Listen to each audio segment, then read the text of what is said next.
God, immediately plays. Okay, cool. Hello! What the? Hey, stop doing that. Wow, why is it over there? Okay, yeah, there we go. Hello! I'm Machina X Flayon. Today I'm Penguin, essentially. Yeah, Penguin, essentially. Thank you, I'm here. Just took a bit of a rest, but it wasn't a nap. I think if I nap now, I'm going to spend... well, I don't nap that often these days. Which is good, but also, I would prefer it. But it depends if the nap is actually 30 minutes, which they say is good, but it never has felt good for me, or it's... What the heck was that? Okay, well, the audio, there you go. Or I take 2-hour one and that feels good, but then it ruins the schedule, and that's the last thing I need right now. Funnily enough, my schedule now is pretty consistent. I thought of all times I'd be waking up at... What? Yeah, the internal batteries. Yeah, thank you. Maybe I can make this larger? Haruka. Oh, yeah! I play as girl now. Also. I guess that's readable. Let me put this here. And I'll put you guys here. Awesome. It doesn't feel real when I'm playing Pokemon still. Maybe because it's what? Is this year 3? Year 3. But for the first 2, it was very specially, done. Now you can. So I'm very happy for that. So now I have an instant boost of dopamine whenever I want. Okay. Thanks for streaming on my birthday. Happy birthday! You should spoil yourself, or that's what I try to do. But I say that, but what did I get myself for my birthday? Well, there's one thing I want. Maybe I can get it now. There's like a MIDI keyboard. Because I have the piano, but I don't think it plugs in. But it's more of the case that my audio interface just can take the signal, and not that it has like a MIDI signal. Also, hi. This guy got robbed, and he's a dork. I think, yeah, this year, I actually didn't get myself anything for my birthday, but there was no doom about it. Oh, Ninkata! Unfortunately, I already caught a Pokemon here. Maybe I should just start lying. Ooh. Wait, what does it look like that again? I mean, I can. But then you'll see less of my beautiful face. Maybe I'll keep it like this for now. But I hope you're doing well. Happy... Good evening, good morning. Time zones are so funny. But maybe they're necessary. Ironically, I think my time zone's great for other time zones now because I wake up early. What Pokemon did I catch from here? Let me check. It wasn't a Skitty, I know that.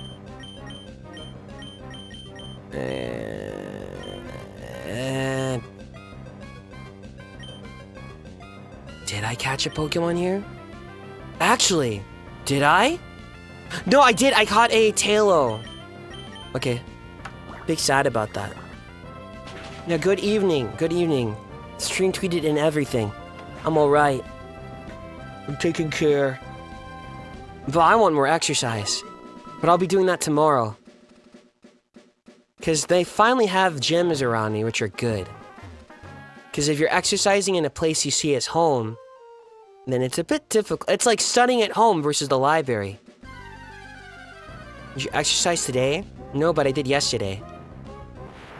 Me busy and trying to try new things and routine stuff. Hello. Tackle. Yeah, teleport away. Not cute, not cute. Not cute, not cute. Did I already fight? Did I fight you? Oh, I didn't. I study at school and I study on the way home too! I use exercise routine? It depends on what I want. If I'm feeling like bloated or anything, or going, I had a lot of sugar the last couple of days, I will do cardio, and also cardio feels good and easy. Also, rock tomb. You're grass, but it's... Wait, 4 times weakness. You don't have bullet seed. Ooh. Should I risk it? Should I risk it? What was I saying? Oh, exercise. But then maybe I'll eat lots of protein and it'll be good. But then I'll go, I don't like how my forearms are looking. And then I look back at the calendar and I go, oh, I did forget to work on that. So then I'll just swap to that. Any exercises included. Marsh Stomp is cute.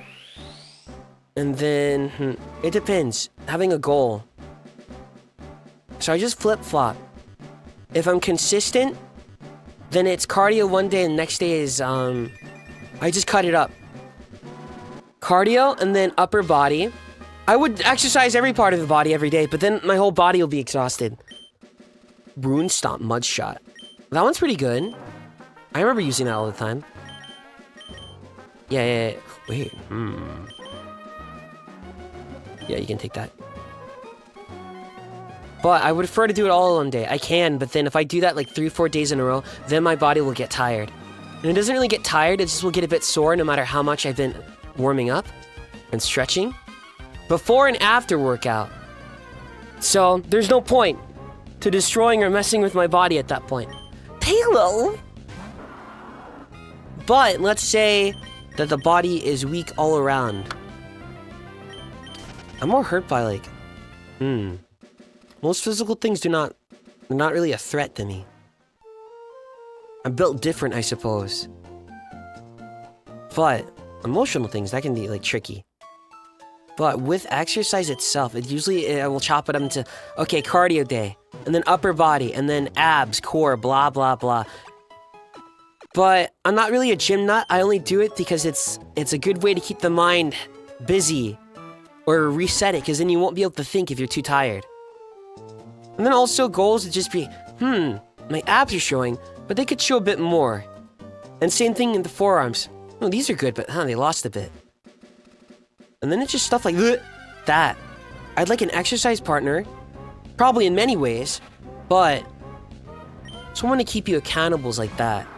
And I keep myself decently accountable, but it's still a bit tiring. So usually if that won't work, then I'll trade it with activities where it's like, okay. Oh, I do like doing Beat Saber, but I make sure to pretty much dance every time I do it. But no, I wanted to fight them together! So, because if you just swing Beat Saber normally and you put in some effort, exercise stream 1, I was thinking about that actually! Like at an in-home workout, I was thinking about that. I was thinking about using that. And just do like some standard exercises. But I was like, what would people get out of it? Like, I don't breathe that heavily. I think if I'm by myself, yeah. Oh, I can fight them both! That would be good though.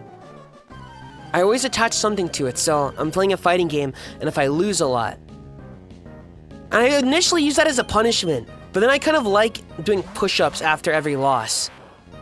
Maybe I should turn around every win I do more push-ups? But then it's not fully there. Hi! A mecha pilot has to stay in shape.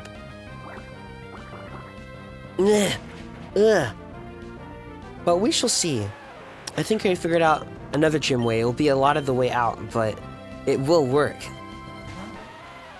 Win equals X amount, lose...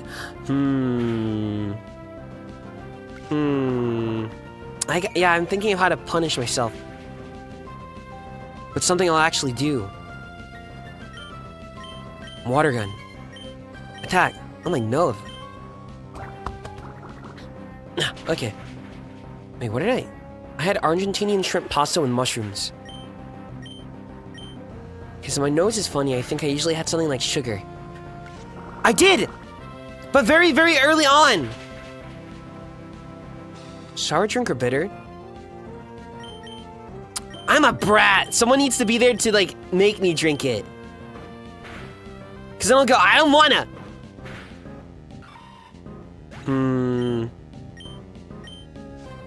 They need to be nice about it, too. I think that's the best way. Like pleading eyes. Yeah, like Kian. That makes sense. Ooh! Future me is a funny guy. And I spent my whole life trying to figure out how he works. Don't talk about past me. You sort of understand the future, but you also don't. It's kind of funny. But I plan around him like I'm Batman with prep time. That was fun even though I lost. Some opportunities are fun, even when you lose. Sometimes when I lose, it was fun, but I'm still sad that I lost. But I get scared about not saying the thing that I wish I could have said when I was there, so I focus on that. But then that also can go the other way around, because what if you didn't, like, get mad enough? That happens most of the time. But for good reason. Mr. Flay cannot go all out like he did in the younger days. It's attractive, but most people can't handle it. Hi, I'm gonna save your bird. Waterboarding you? I don't think that would work. You need, like, maybe, like, 4 gym guys? Maybe 2. 2 on paper should work. Like, very, very buff and then weight class difference. And then doing it properly to hold me down. And on paper, that should work. But my guts are telling me that, I'd probably figure a way out. But when I think about 4, I go, that might be a bit annoying. Ugh. Then I'd have to use my shields. Again, I don't necessarily think I'm that strong. I'm attractive and cool, but... It's the adrenaline. And also, if I can't underestimate other people, I shouldn't underestimate myself. Wait, I could have caught something here! Aww. I know what I'll do one day. When I move to another area and don't have to be in the Archers all the time, pole dancing classes would be good. I need an activity, an exercise, an activity that really can... Yeah, that's it! I was thinking about that, actually. I was like, why can't I stand retail and fast food? The low pay? Yeah, it sucks. But, honestly, I think angry customers don't make me as mad, because then my brain goes, ooh, dopamine from new event. And usually if someone gets mad, it's just kind of funny to me. But I think it's more because my brain, when I walk in a room, will go, that's blue, that's pink, there's a pen there, there's something on the ground. It notices everything in the room. So it will be like that an entire shift. So I'll be mentally tiring. I had to meditate.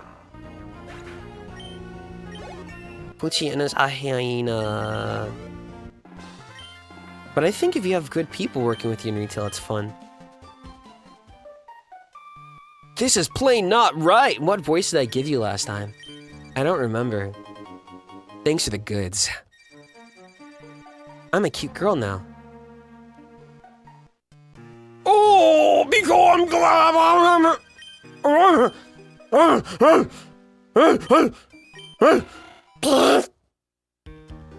Wingle not cute. He's not chunky enough on his belly. Should I be using this? Am I using this? Huh. I don't know. Oh well. I missed to catch a Pokemon here, but I kind of like it. I like being punished to a degree. To a degree. Scolded. No, I already talked about this. It's always the very gentle one.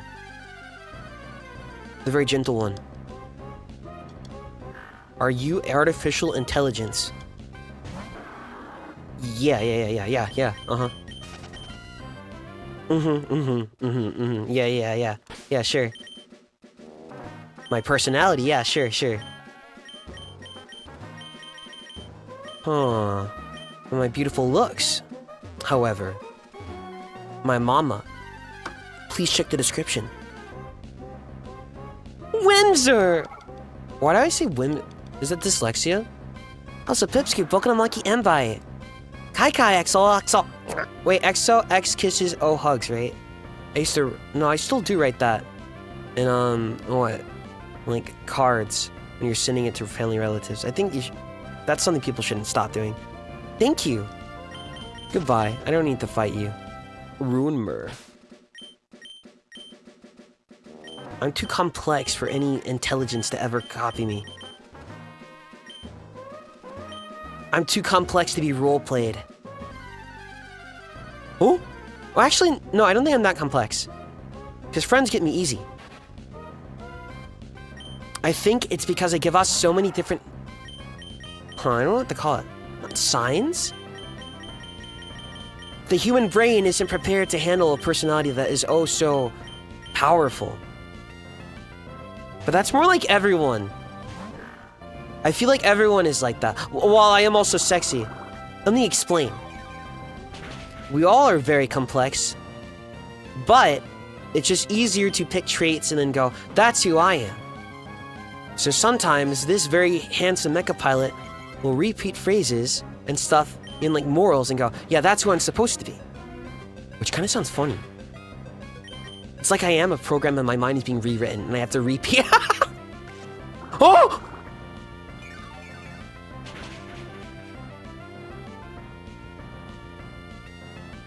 Me honest? I'm honest when it is the most important time to be. But you and I will make excuses not to be honest, or there'll be reasons where one won't. Oh! Bro's hardening? I don't know what it looks like in the anime.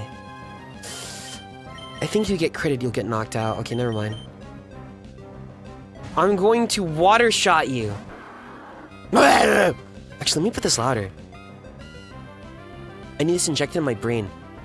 Wait, maybe I'll get myself a late birthday present first. Yeah. And then next time, I'll buy a new 3DS. And by then, I probably will have finished Pokemon Emerald. Or have lost enough to the point that I quit. And then, I can play Pokemon Platinum. Hello, sir. Here, take your goods. Wait, I want to heal! Thank you. I only use Pokeballs half the time. It just feels right. But, as I got older, then I'd start matching them based on their color. Hello. I caught up so fast.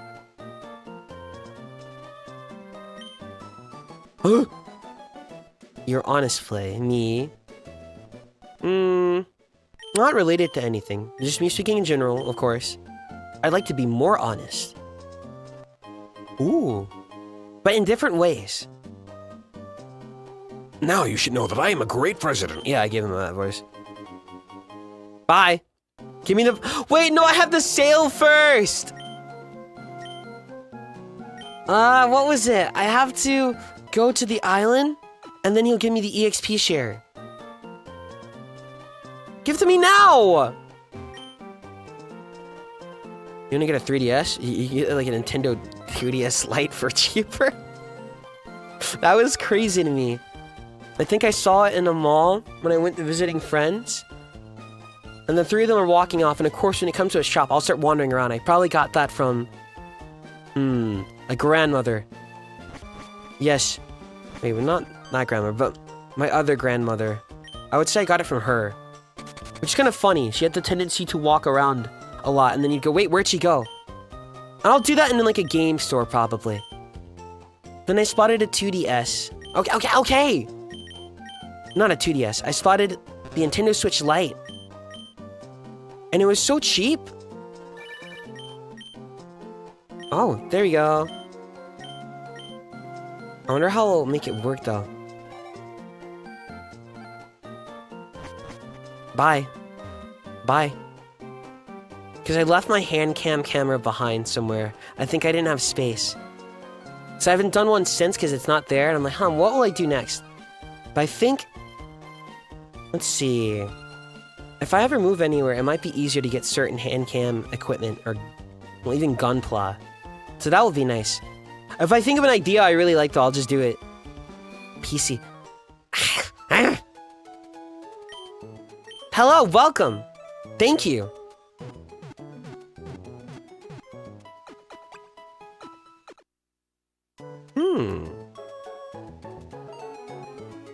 3DS aren't even that old. Do you remember when people said the world would end in 2012? Rune Leah. Wait, oh my god, it could look like her if you evolve it to Curly and then give it like a... Huh, interesting. Zigzaroon, you're so weak. Okay, let me double check exactly how it was again. EXP share, Pokemon Emerald, even though I know it's... I want to know for sure. Yeah, deliver the goods. To... You want me to get the Steven in the cave, right? But I can't get a Mawile! I can't get a Mawile! Come here, Runyana. Yippee. Oh, wait, I can fight him! Let me heal. Also.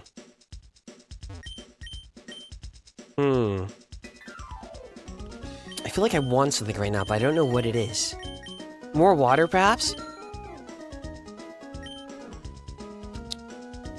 Did I use hair conditioner today? Wait, yeah, I did. I feel like I'm forgetting something. Gets their weight.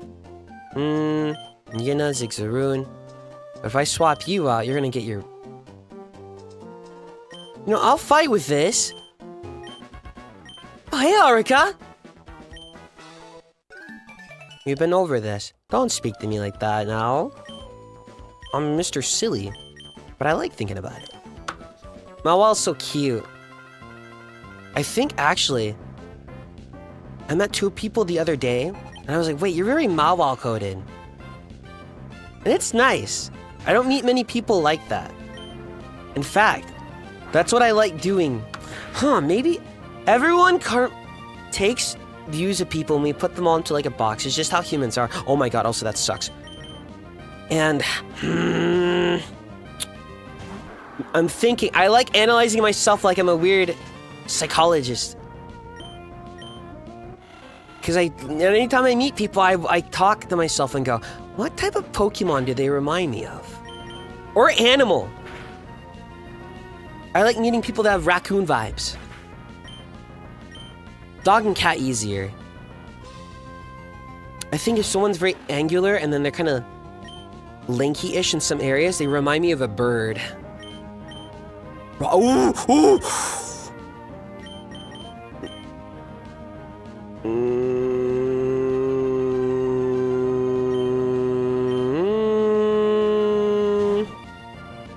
A raccoon vibe? Eye bags, probably.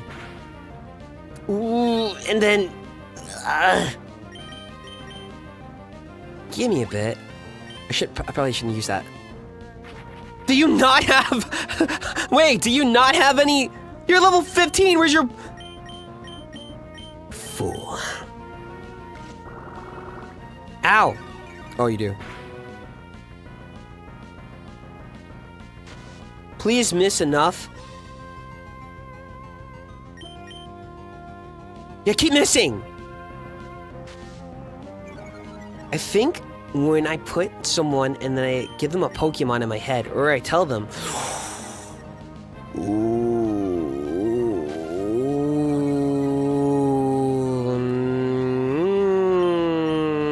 that's risky.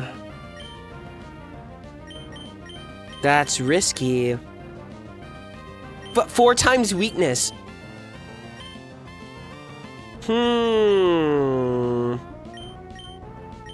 Please miss one more. Otherwise, this guy will wipe my party. Oh my god, stop! Oh, shit. Whoa, my god.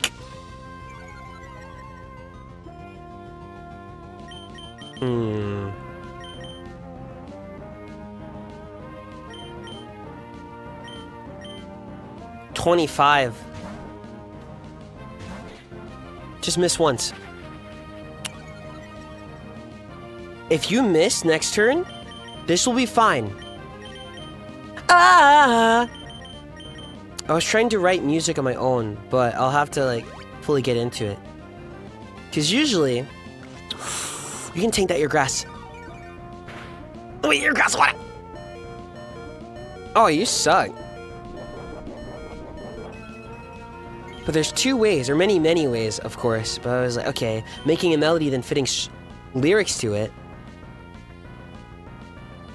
They're both difficult, and then making lyrics first, and then fitting a melody. It also depends on the vibe. I wonder. That would be a good hobby to get into. And that's why maybe I'll get that as a late birthday present. Or, what?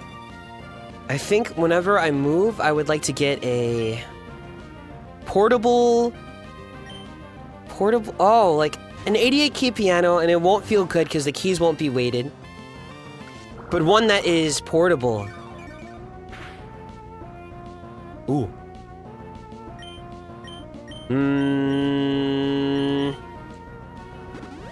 If I lose, I'll be sad. And there are some, and that'd be nice. Because I think when I went to Japan for what, 3 months? 3 months.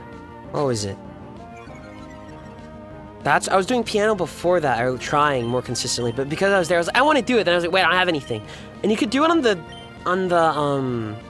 you can like pull up an app on your phone or do it on the PC keyboard or clicking. But it's not the same without touching it. Let's see. How? Oh.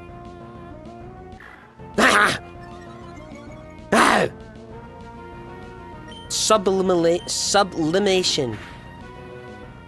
What's wrong? No more Lear for you? Why he spread his arms like that? Question though, who here would be a Pokemon trainer in the Pokemon world? Which I guess would be like the equivalent of being an athlete. But there's the Pokeathlon where they actually have Pokemon being athletes. A competitive sport.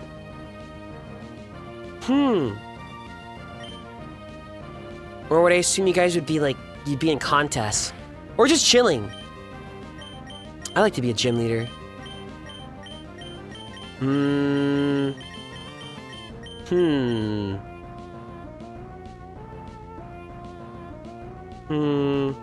Elite Four, let me think. I think I could end up there within 2 reasons. Either I naturally headed that way as a child and it's just luck, or the more likely way, I somehow get into that job via passion alone. Tackle! Goodbye. You lose. Goodbye. They should make a new Pokemon type. Bite. Wait, I only have like a month to go until Pokemon. My strat worked! You're pretty good. Natural. By the way, you know Mr. Briny? The guy I just passed? I bet you didn't know this since you just moved here, Haruka. Are you assuming I didn't know? But Mr. Briny was once a great sailor. Wow, you're so smart. You're so intelligent. You're so smart. Oh, there's something else I was thinking about, but it passed my brain. What was it about? I can't remember. But I don't think my memory's bad. I think I'm thinking too many thoughts in one moment, and something falls out. Something falls out.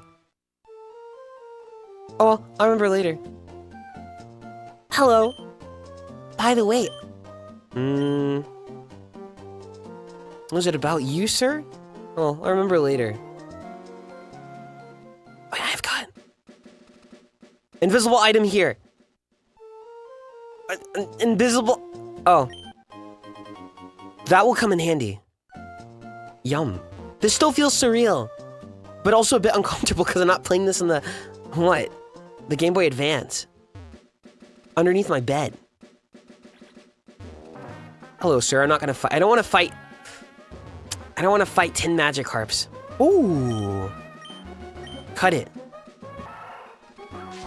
Too many thoughts and many thoughts good.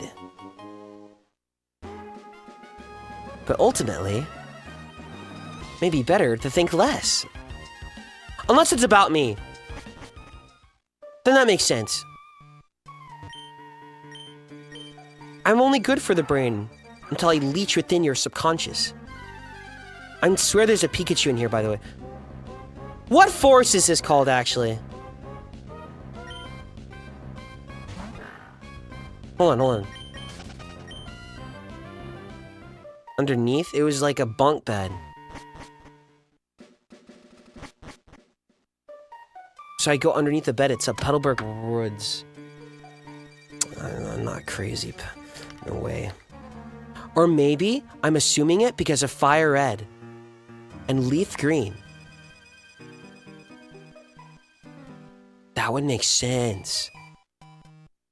Because it's like a similar... they're on the same engine, or at least a very similar one.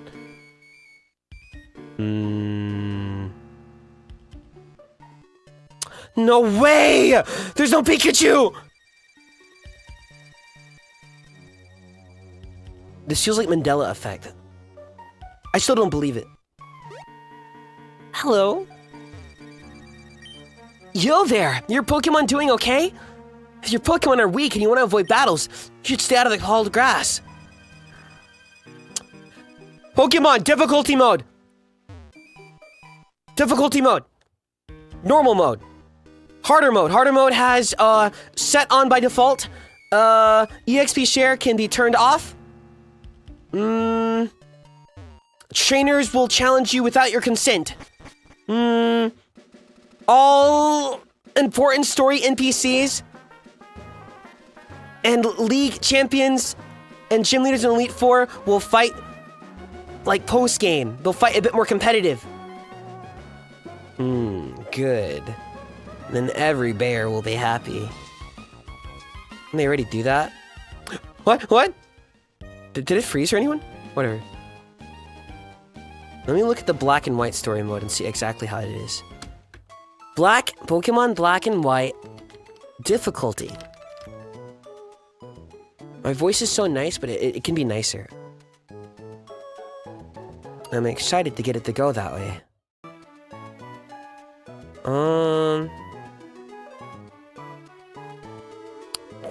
Black and White 2, difficulty mode.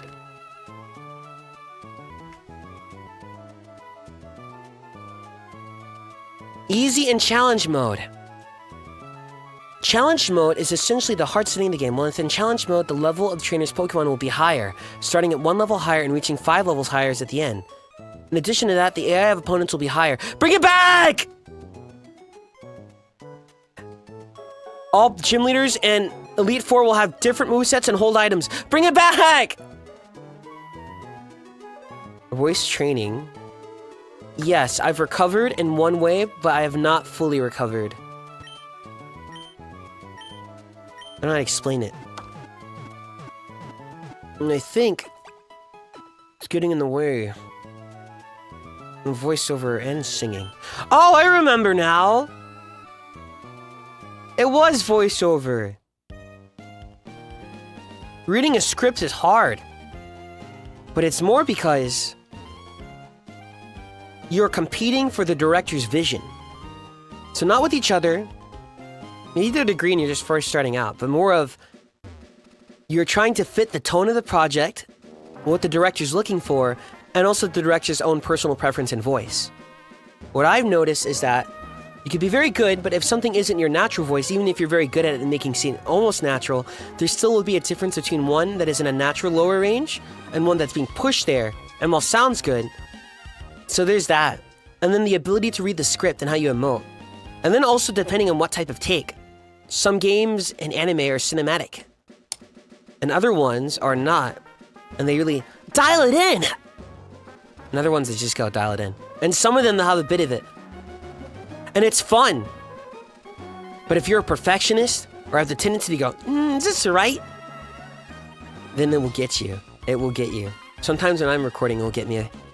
Well, you have to do research either way, because you'll be auditioning and you'll have for a character. And I'm like, oh, this is fun. Who is this character? But then depending on your own morals, you don't want to see Huh, should I look them up? I don't want to spoil myself. Or, oh, they have a previous voice, but how much of it should I listen to? Will that... I'm gonna rip you in two. Will it, like, change my performance? Will it color it? So there's that. But then you really get into it and you start picking apart, like, okay, what type of project is this? Who's the director? And then you start looking up all the directors and you go, what's your directing style? What are you looking for? Because sometimes, well, usually with takes, it'll be a bit fun. Because then you can do one take one way and do another take another way. My preference growing up was just whatever sounded good. But now, as I'm older, when I'm listening to things of any type of voiceover, I like something that sounds good, but not too perfect and nice and natural. But getting that line is a bit hard. And that was interesting. I like that. But I'd always recommend that to people. I ended up furthering your career. Thanks. Thanks. People do that whenever they breathe around me. PC. Okay, I need to go to the island. So it's fun. I'd recommend it as a hobby. Keep most things hobby. And then if you can turn it into something, then cool. You know, you'll get like dopamine if you're... It's the same thing if you're like stream sharing games to friends and you're voicing over dialogue. That's something I've heard about a lot. So a lot of people do that in Discord servers. They'll pull up on a game. Either it's really bad or it's kind of funny and then everyone takes turns. I tried that. I never once asked for it. Hey, I'm out of the way. Hobby fun. Less think. Change your mindset! Sir. Rina Astera! Rina, I always think of, wait.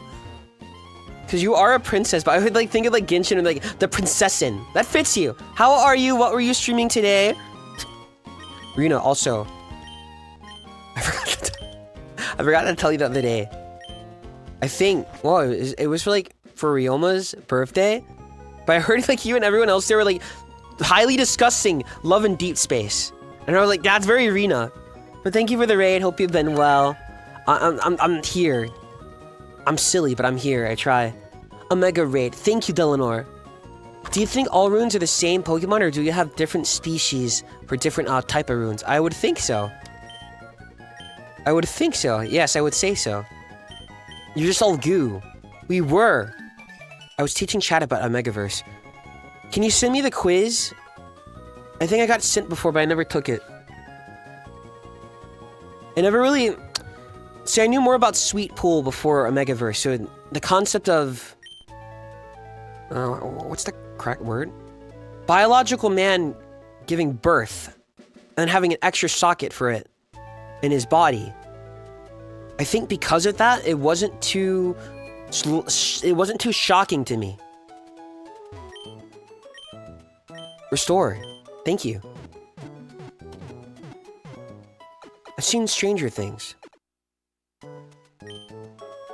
Okay, here we go. You're putting us in a caste system. What is that again? I don't remember. Like, I remember learning that in something in history. Let me look at it and it's gonna be something weird.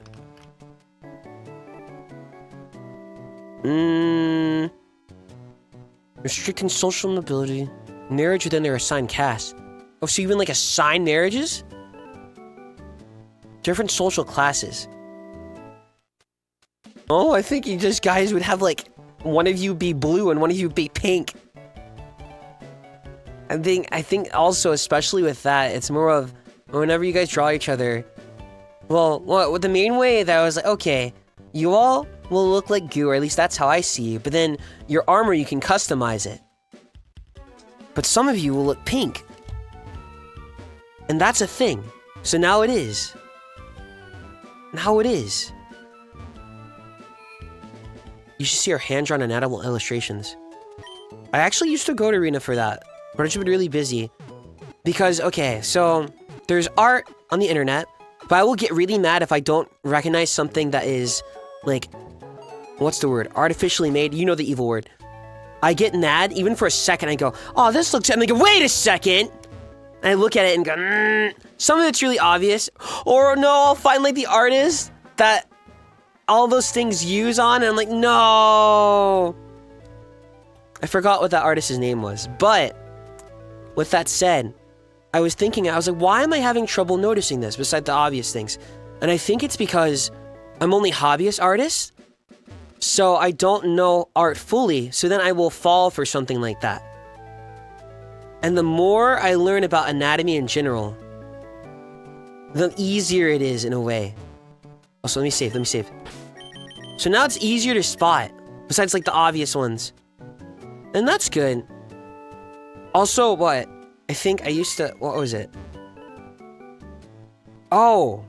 Ah! Because I didn't understand anatomy, and sometimes there will be very beautiful pictures of very beautiful ladies. But I will think the boobs and butt pose. I think breast sounds cooler, because I like chicken breast. But I go, with the body turn like that, but you can take liberties when you draw, I suppose. Sometimes you should, it's cool. But I didn't know and understand it. Tried to ask Rena and a couple other friends, like, can you redline this? I don't get it. Now I try to redline it on my own. It's still kind of scary. But I don't understand. What? Please buy it. Ow! Will I survive? Mudkip scares me because it's weak to... Wait. Okay, it's weak to grass.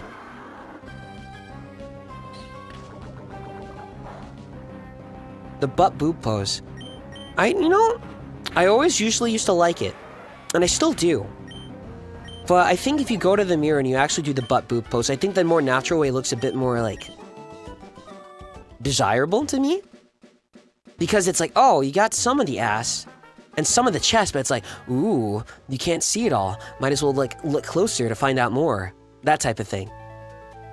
But usually in the most boobs and butt pose, because it's marketable, it shows more of it than you probably would see on an actual body. But then it also would be no fun if it's always anatomically correct. The Grovyle die. Hey, Pokemon don't die. Yeah, they do. I started over. My whole team got wiped. My whole team got wiped. It was terrible. But luckily it was early in. I'd like to draw more, but I want to draw more for the love of the game. It's just round 2. Yes. He was doing good. I forgot what about this guy. Was it the Machops? Something about Brawly was difficult. Zigzaroon. I can get an Aeron again. No Mawile, so sad. She deserves to be in that cave. But I don't have any... Hey, you! I'm not putting on Flash. Nope. I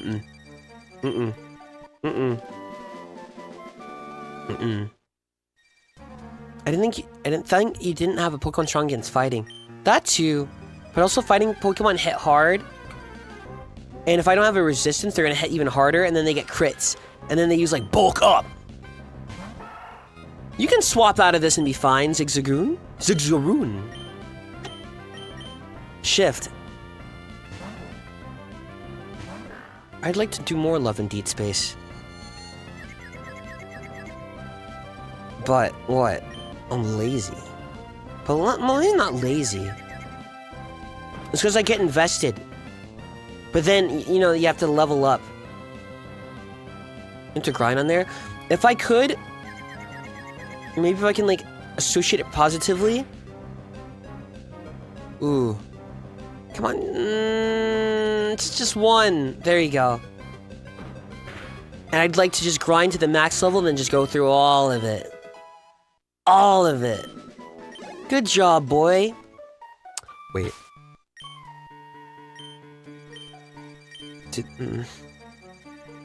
They have... Hang strong, Mr. Flayon. Okay. I think if you're going... I was like, oh, I think if I'm subconsciously going through it in some way, it can be a funny way. I will start referring to myself in third person. Flirt person. I need, how much money do I have?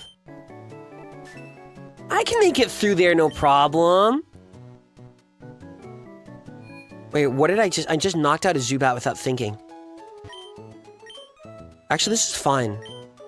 Wait, I'll just get an Aeron anyway, because I want it. Unless I had someone else here with a cartridge, I would just trade for a Mawile. I think that's the only thing I'll get sad about in Pokemon. But I guess you can just get a friend. They'll advertise new Pokemon and when the game comes out. And I'll go, oh, I can't wait to play with them. But maybe your favorite might be like post-game. Or near the very end of the game. But I want to play through the entire thing with at least one of them. Or two. I guess it depends on which. This is a waste of my time! Oof. Oof, that's weak. That's weak. I should meditate today. But I can never meditate laying down. I'll get sleepy. I have the fortunate blessing, but also everything can be unfortunate if you change the scenario. When I get really tired, I fall asleep. And I thought, why? Not many people are like that. If I get really stressed, I get very sleepy. But I think it's because my brain is always active, so it's exhausted in that way. So then if I get exhausted further, I get very sleepy. It's gonna be good. You do meditation, yes. They always start with funny reasons, huh? Yeah. When did I start meditation? 2 times. I only turn to physical stuff if there's no other way out. Or perceived way. Oh my god. Cut. The second time was watching Dragon Ball Super and I saw Jiren the Grey. And he meditated. I was like, this guy is cool. That kill. How did you... Oh, Clear Body. I forgot that movie even existed. I'm gonna cut you in 2. Please miss. Yay! You failing in front of me makes me happy. Did you use to channel your ki? I tried turning Super Saiyan 3 in the shower. Oh, one more. Just one more, baby.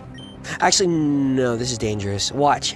I'm gonna get Poison Stinged. It's gonna hit. He's gonna tank it. Then he's gonna get Poison.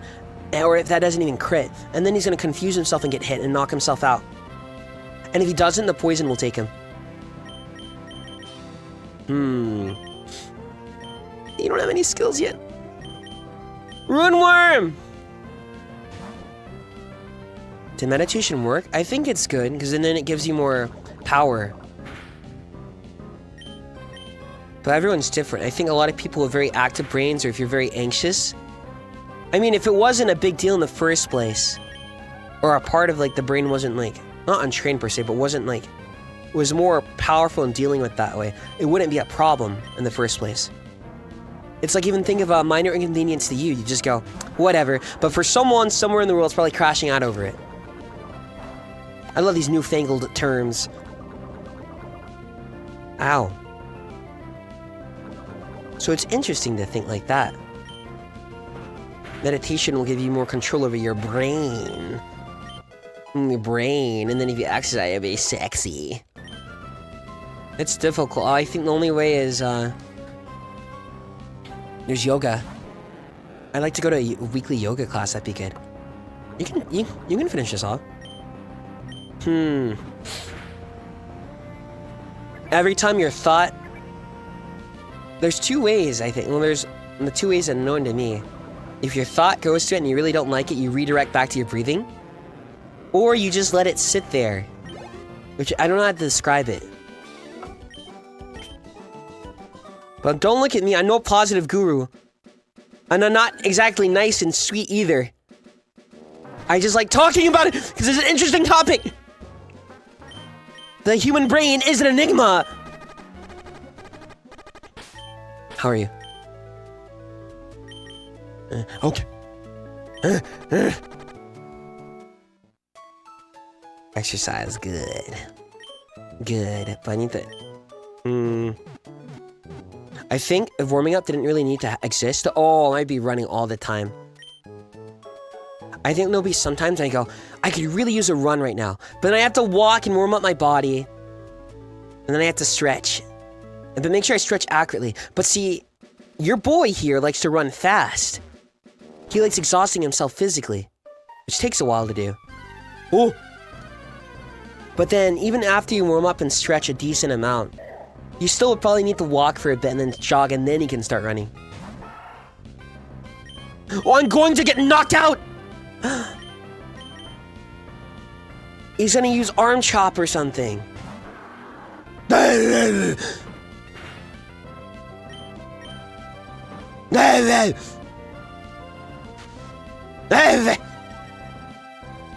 You're cute, sort of. You're alright. What do you think? Actually, no, I think it's a solid design. I wouldn't change anything about it. Yay! I don't even know where to add my preferences. Do I have a repel? Oh, I can deal with like Aaron later. I have to see Mr. Sexy Steven Stone. Speaking of which, where's my notepad? Let me put that here. I need to write stuff down. Oh, I forget. I want more... Oh, let's see. More necklaces. More earrings. More rings.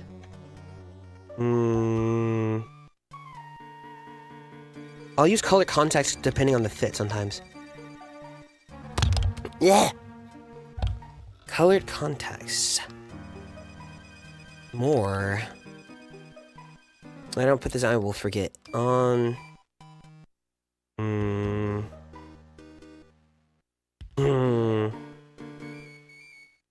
More interchangeable clothing. So clothing that could fit on multiple things.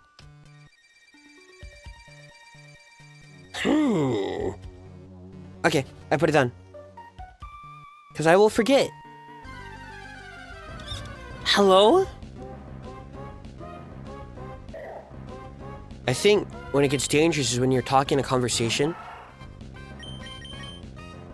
Because I hate when I speak over someone. Because it's never for the love of the game. Oh! But I think sometimes not even feeling bad about the other person. It's more of pride. I'm very prideful with certain things. So, with that, sometimes I'm like, oh my god, I feel like I'm gonna forget this thought. So maybe, but then, oh, can I multitask? Maybe I can like write it down while I'm talking. Is the repel not working? Repel repel. Oh, bro just really wanted me that bad. That's awesome. I'm scared of you though. What's your go-to color for color contacts? I don't know. I don't know. I like hazel. I like brown. I never really liked jet black. I like gray. My baby. But after a while, I want my one dream. Maybe it's easily practical. Well, my many dreams. I want to... I want to get good at putting contacts in. But I'm not. And I want to get used to the feeling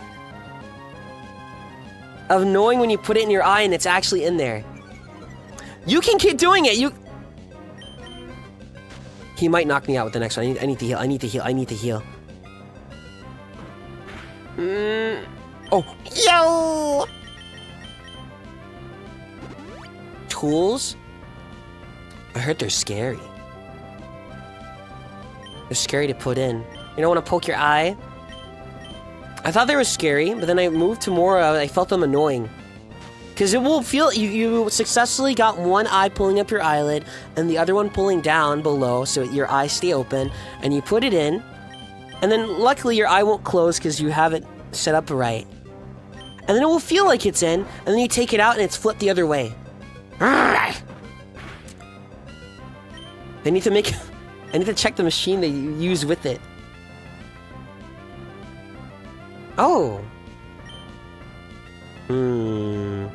Bite. Ow. You can lower the accuracy all you want. I think with contacts, I'm more scared of putting it in, but not properly. Well, you'd sanitize, but like, what if in the process of putting in, like, there's still some dirt left somewhere that, for some reason, that you just missed? Or it flips the other way and you're like, ah, I did wash it, but then, because you'll know when you put in your eye because then it stings. Get in, friend! Yeah, Pokeball for you. You couldn't get contacts out? Rub your eye, maybe. Well, that's the dangerous way. I only say do that if you're desperate. I just put it there and I gently, like, pinch, but not letting the nails go near the eye. And it's just like the skin. The skin of the thumbs is like, grabs it. Easy taking it out.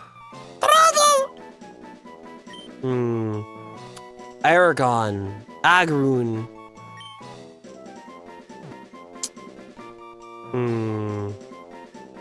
Aggron. Let's see. Aggron. Aggron. Aggron is a large bipedal dinosaur-like Pokemon. Agroon. Lyron. Lyroon. Lyroon sounds kind of cooler.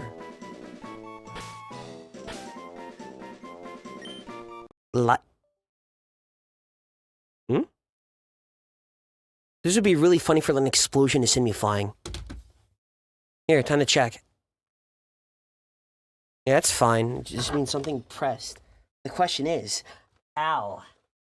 How? How indeed?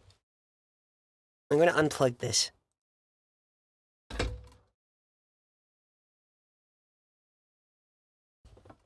Oh, you can't hear it because the thing. It made like the funny PC sound when you unplug it. Yes! Okay. What happened? I don't know. I'm not anywhere near anything.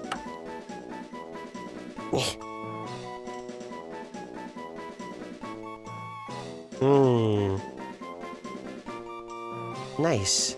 Lyroon. Lyroon. Lyroon. Laron. Lyroon. There we go. Is this Wife Cube? No. This is, the other GameCube. Sun Cube. Wait, which way did I enter from?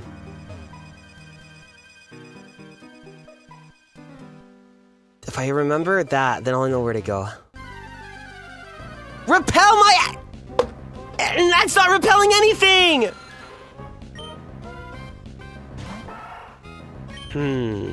Cut.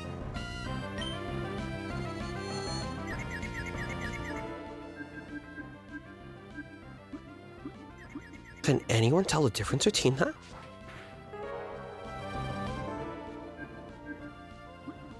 I'm not seeing anything. Maybe if you, like, zoom in on it really close. Cut once. Ow!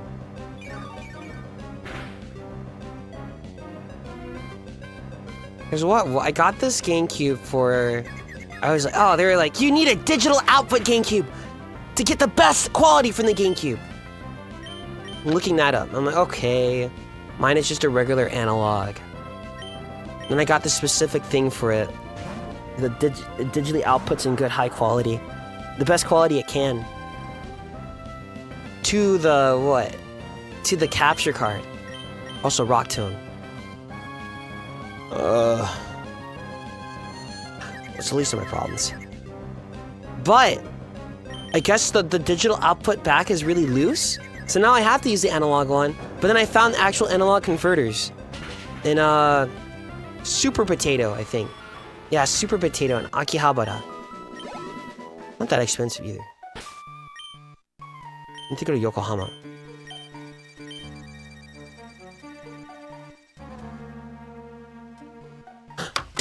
I need to write this down. Oh, I just thought of something.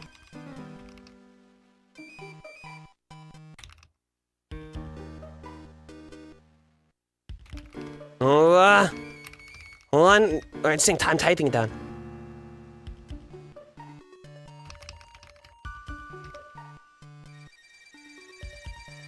It's like, I feel like a light novel protagonist and my memory is fading.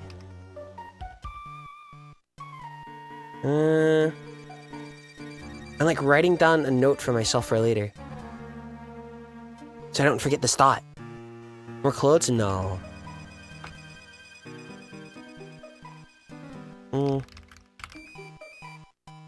I can't, I'll tell you what it is one day.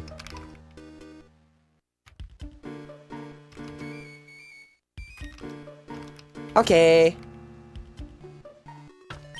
It helps to analyze oneself. Analyze myself like I'm a guinea pig.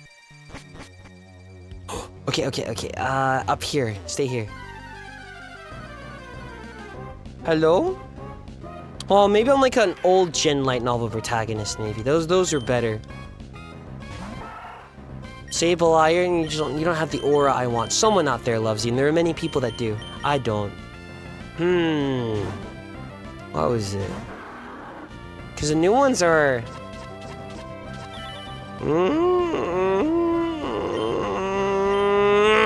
don't know. They're too safe. I need, like, a specific personality. Trying to think of really old ones.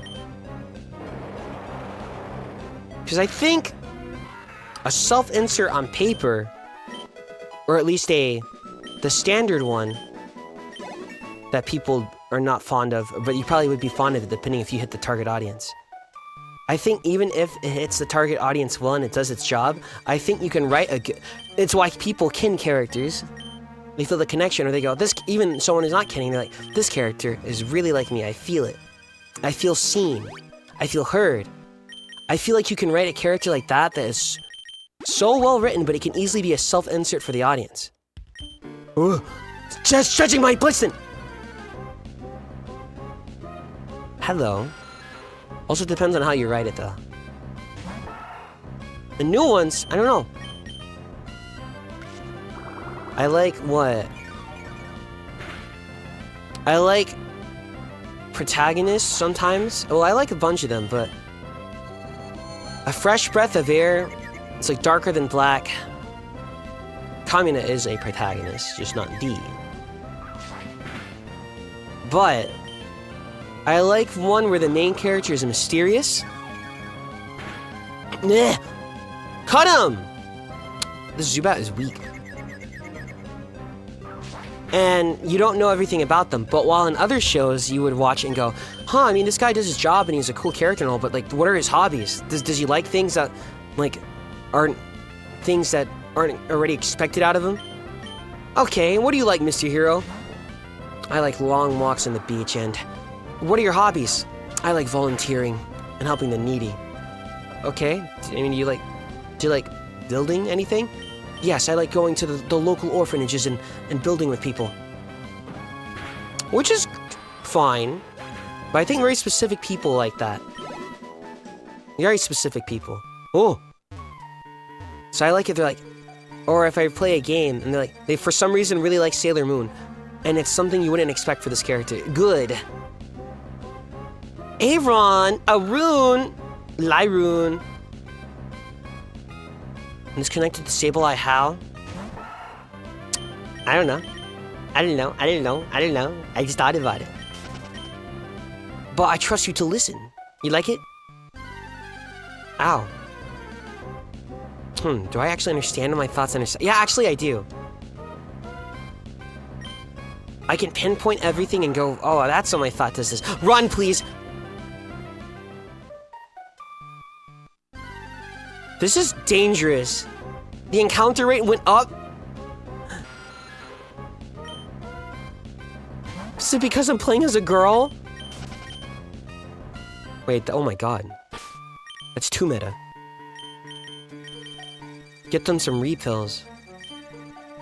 Hello? Is this the area? No, this is where you get the... Yeah, Everstone! I don't remember encountering this many. Did I just have 2 refills? Oh my god. It's nice to hear you break down characters and tropes. I do that with the same thing with people. Oh, I can just run for free with Runyena. Here? Just gotta make sure I don't jump down. Yeah! No, I came from there.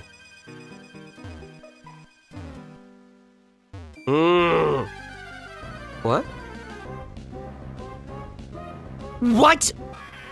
Can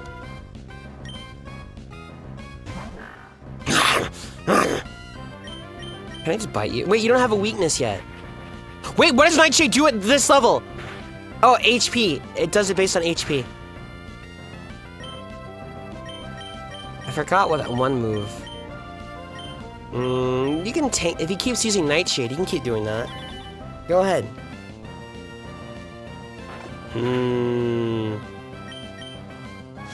Should I exercise after this? Oh my god! I shouldn't stay up too late tonight. Don't have pursuit, please.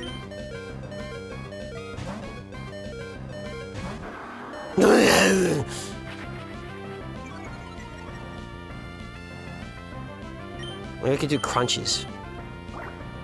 Crunches, ab roller, planks. I need something else to keep me there doing it. I'll get bored. Ooh.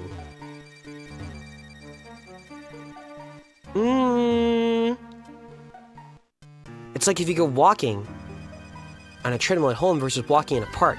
You have to walk to get back. Ah, bruh. Unfortunately, I'm not gonna go buy Pokemon Sapphire. Ooh.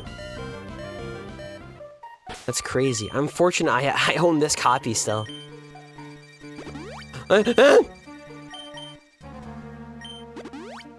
Yay.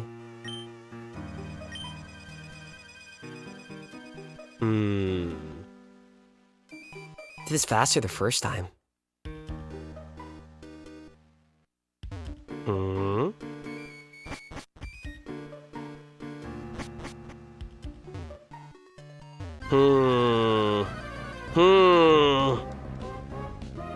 A room. Mawel's cute, but I always thought Mawel's back of her head was her actual face. So it was kind of scary. Now I like scarier things, maybe, to a degree. Maybe I like it because when things are scary, maybe that's why horror doesn't really work on me. Because it's fair. You know what you're expecting. If a ghost, the ghost is being honest. And then, everyone's scared of horror type things to a degree. It just depends on what. So it makes more sense. Okay, maybe the thing's up here. Yeah, okay, it's definitely up here. Genius. I want to put myself under a petri dish. What if I fall in love with myself? What if that's the way? But then I have to be impartial. I'm more scared of the jump scare. You don't like this overstimulus? Yeah. So I don't like jump scare because I don't feel like it really scares me. I think jump scare will work if it scares me and does that thing and then it keeps coming after me. And then it keeps doing jump scares, rather it's like, it attacks me, I get knocked on my feet, and I get knocked onto my back. And then it's already moving and it's already attacking me again. I made it!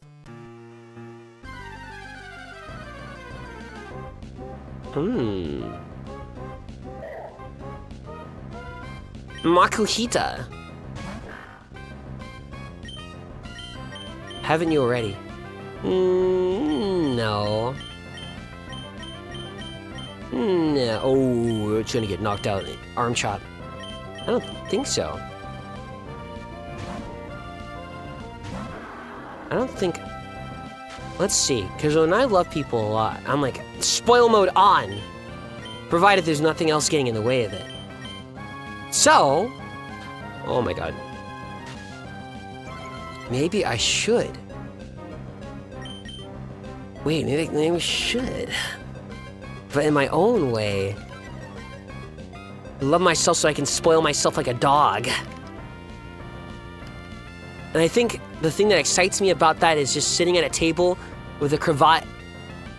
I would do that with a dog. Give a dog the cravat at the table and classical music playing, and they roll up his food.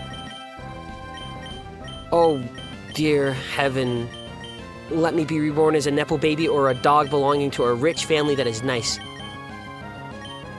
Rock Tomb!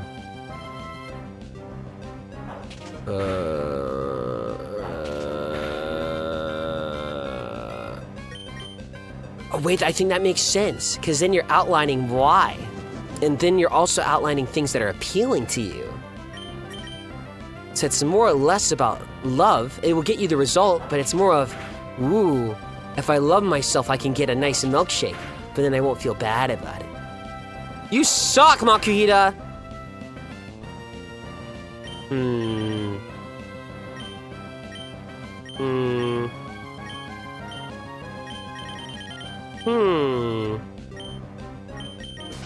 not gonna bother with that. This is dangerous. Wait, yeah, run, Yana, just run. Why could I just ran from that? Okay, hello. He looked at me! He looked at me! He looked at me! Steven Stone! But hear all this in mind? I actually hate positive talk, but I hate negative just as much.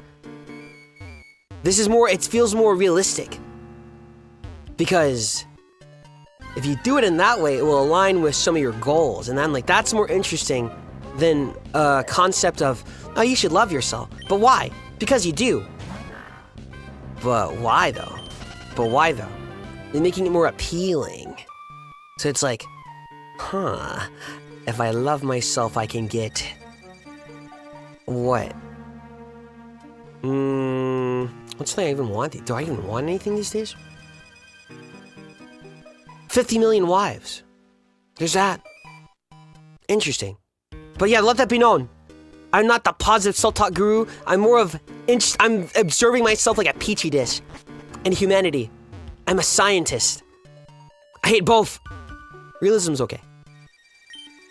My name is Steven. I'm interested in rare stones, so I travel here and there. Oh?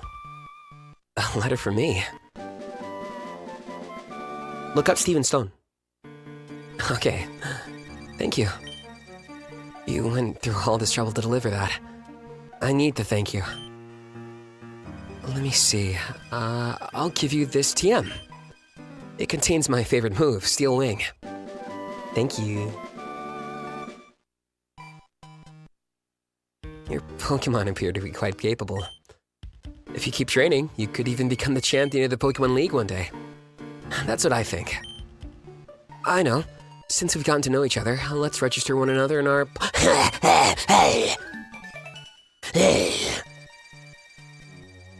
But it's not even a thirst thing. Maybe there is thirst to a degree, but it's also, it's like, this guy will be good to keep around. But not because the money, but because he'll be a good influence. He has goals and dreams.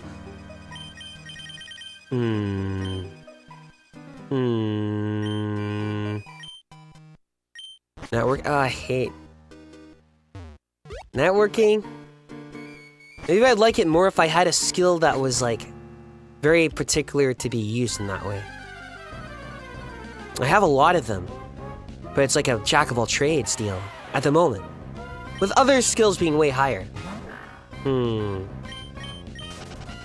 Something like making 3D models in Blender, but not dying while doing so. So probably no one, but like making 3D models in Blender multiple times. I'm like, oh, that's cool. Or drawing, but being able to draw to the point where it's hobby, but also I can lock in and give a gift if I want. Or painting. Hello? Makuhita, I will need to level up with you guys.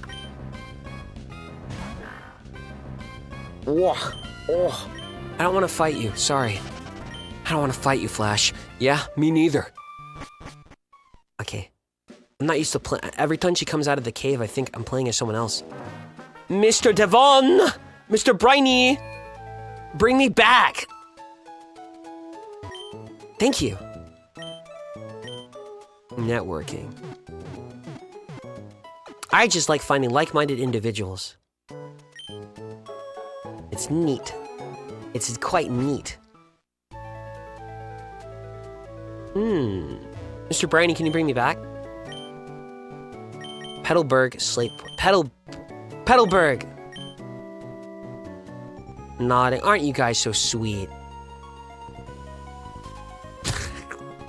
Interesting. It's not nothing bad, but just think from my view. It's like cutie-ful. How do I say it? I don't know. It's kind of funny. I mean, how do I best explain this? Okay, and I like it. It makes me very happy. You just wouldn't catch me saying to a guy. But it also means it's a very nice love and respect, so thank you very much. But that's like my first thought. Pride and aura are on the line. Get a attentive friend or wife. Damn, I have a perfect example, but you would have to play Final Fantasy VII Remake and then Rebirth just to see. Puppy Dog Cloud. That's mine! If you play Rebirth, you'll see that scene. When I think of a puppy dog human, that's what I think of.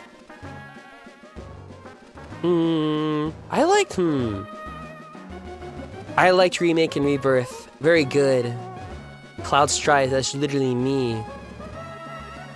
What else was it?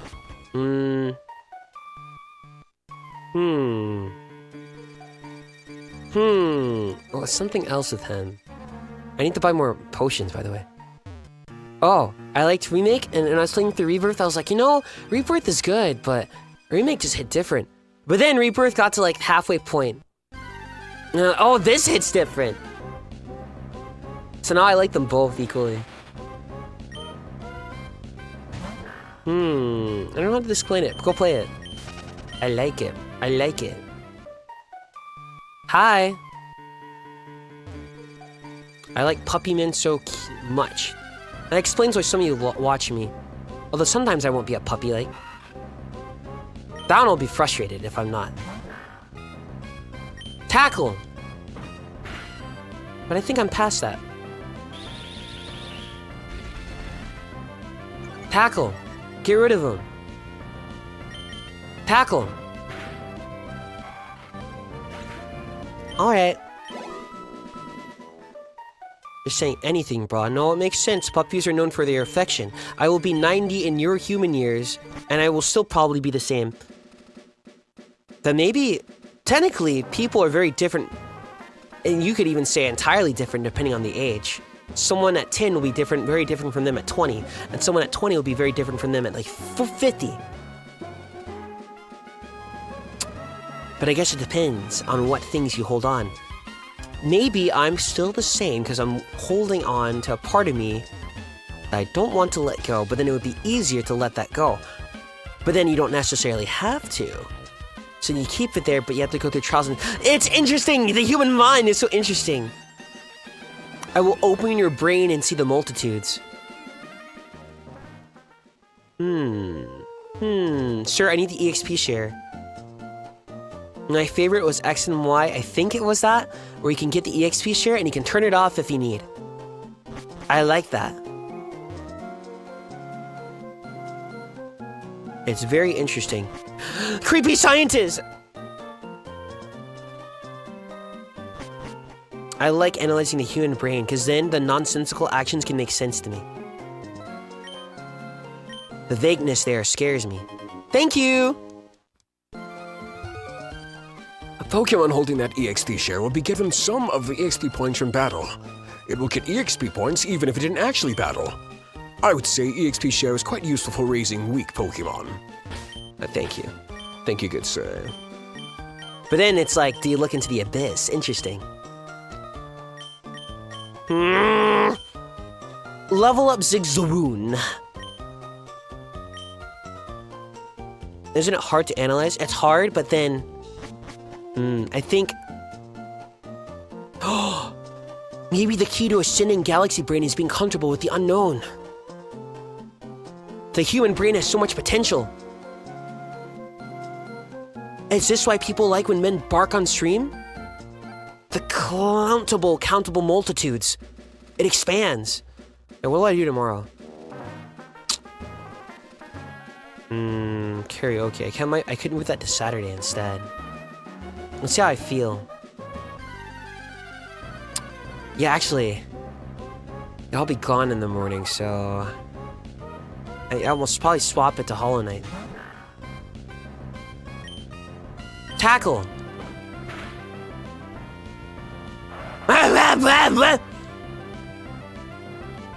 That's me when I don't get what I want, I get really mad. He's still there. I need good dopamine games right now. Oh my god, maybe I am like a cat and you put my favorite toy in the room. But maybe all adults are like that. Who knows? Puchiana! It's a hyena. I learned that by myself, by the way, and there was no other stream where anyone told me that. You can thank me for my knowledge. I know it's quite attractive. It happens to the best of us, you know. And by the best, I mean me. I don't like it. I wish it was just dog. I see the hyena is more lanky.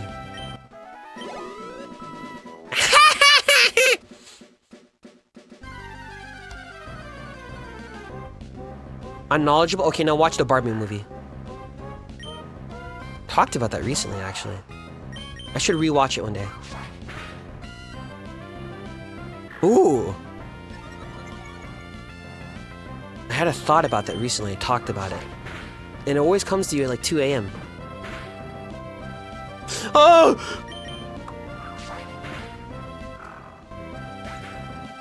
The recent one. Maybe we'll watch it thrice, but twice would be okay. That should be okay. Maybe I should. I like it. I think some of the themes went over people's heads. The presentation, I can see might confuse. But I think for guys, I think at one point, what was it? They said that sometimes we like to teach people. Because it like puts you in the power of like, you know, like you're like in the control of the situation. We can apply that to many people. But then I think it went over the head. Cause I was like, wait, when you see in the scene in the show, like they say, okay, so act like you're interested, right? And then it'll catch their attention. But the thing that I noticed fast is that it easily caught their attention. Easily caught it. And I was like, wait. And I really started thinking about that. I was like, isn't that kind of sad? Just anyone can come up and do that and then you immediately cave? And I was like, oh, it's meta. Interesting. Or maybe my brain's just too smart. So I like that movie. One of my favorite movies in the world. But I watched it and went, okay. Yeah. I have the Ken Enough hoodie, but I don't know when I'd wear that. Maybe like a friend party? Maybe, yeah. Like that'd be fun. Ah!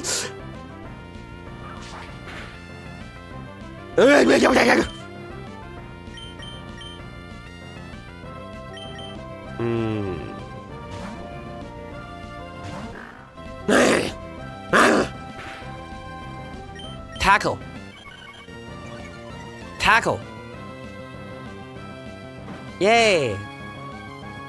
Tackle. I'm Ken Enough. No, I'm not enough. Because... What I wanted to say? I'm not enough, 'cause I want to be more, and that's okay. I like that one. I think you are enough can work for some people. You are kin enough. No, I guess it's like, what if you're enough, but you're like, you naturally want this. So what it... Ay. Ay. Compose yourself, sir. My brain's very scattered. What was it? Oh! Because then it aligns with my goals. Interesting. Human brain. I want to play around with my emotions like in a petri dish and knock it around and then eat all the balls and brains. Hungry, hungry hippo. Zigzaroon. I said this, but I think I got bored out of my mind reading psychology books. And then, I can't remember. Cut them up. What it tastes like. Bubblegum. Just cut you. Ninkato's cute. Do you like Ninjask? It's very cool. Shit Ninja, also very good design. Cut!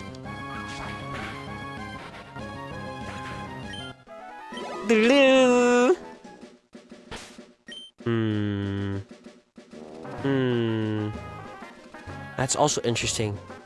I want to learn more about, like, animal behavior, too. It's like if a cat meows, you probably have a good idea what it's meowing for, if it's really obvious, but what if you see a cat and it's like, meow, but then you think about the context. Why is the cat meowing? What do you want? What is the cat in relation to you? Interesting. And all signs point to it being this, but what if it's actually not that? Interesting. What if the cat's saying hello? But then other cats, they don't really meow sometimes. They're saying hello. It's interesting. And also because cats look cute. Don't hit me. Ooh, that might knock out. That might knock. Ooh,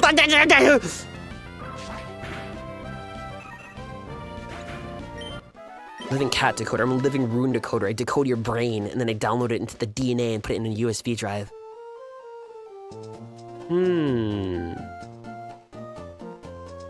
I like hearing you talk about these things. I think you like hearing me talk about anything. But I'm quite grateful. I'll talk about it when I can. Only time I don't like talking about it is I don't like whatever image it might connect with me. That's about that. I think that's about it.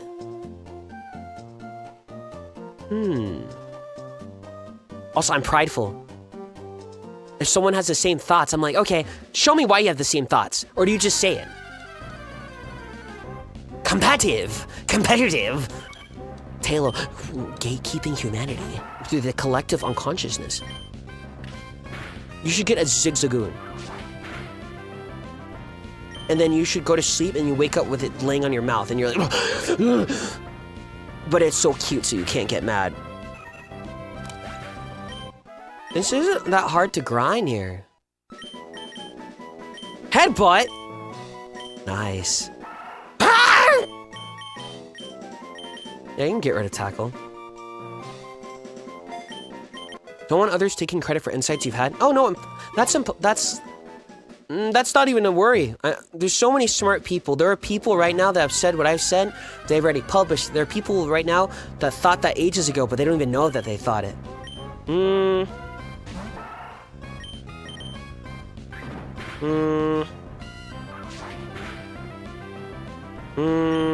do I say it? I don't like it if you say it for the sake of sounding cool in a way or appearing a certain way. Potion. I guess in a fandom context, you'd be like, I like this. Because of, let me think. I like this edoge because of its Dimpa themes. Oh, really? What about the Dimpa themes you like? Anything? You said you like that. Maybe even that is not the perfect fit. I take pride. I'm a smart guy, but there's no way I've had a thought that no one else has ever had before. Except, any thoughts relating to myself? I think maybe? Like that. I'm very smart and sexy. Restore. Trend hoppers? I think that's fine.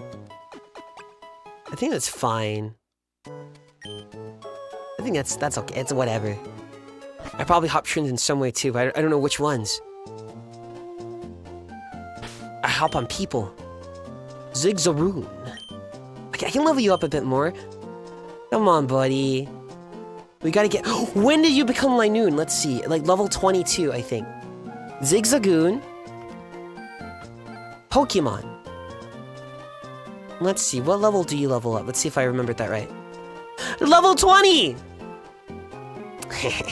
Linoon. But he's so cuter. He's cute. I'm genius. Praise me more! Thank you. Thank you very much. Thank you for listening.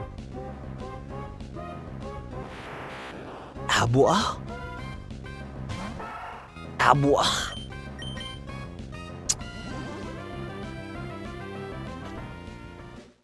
Bro talked all that sauce and left.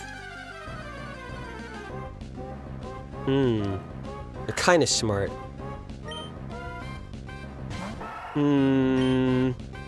Sound dumb. Do it. I'm giving you permission. Do it. Cut. Cut. Yeah. Ah. Hold on, I need to breathe. Okay. I don't want to lie. So you think I'm you think I'm stupid?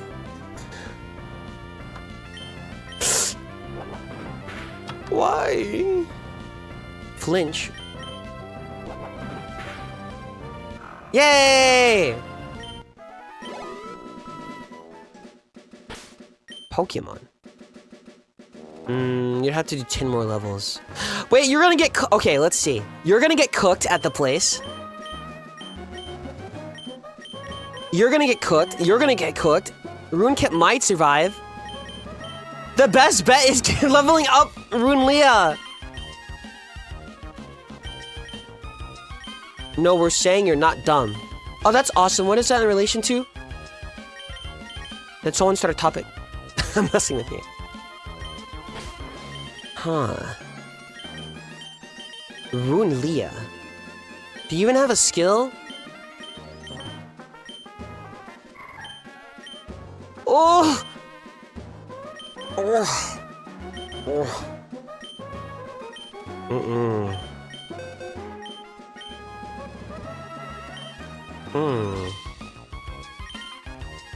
Oh. Okay, I need to go to the rock cave then. Go, go, go, go, go, go, go, go. Go, go, go, go, go, go, go. Go, go, go, go, go, go, go, go. Go, go, go, go, go, go. Go, go, go, go, go.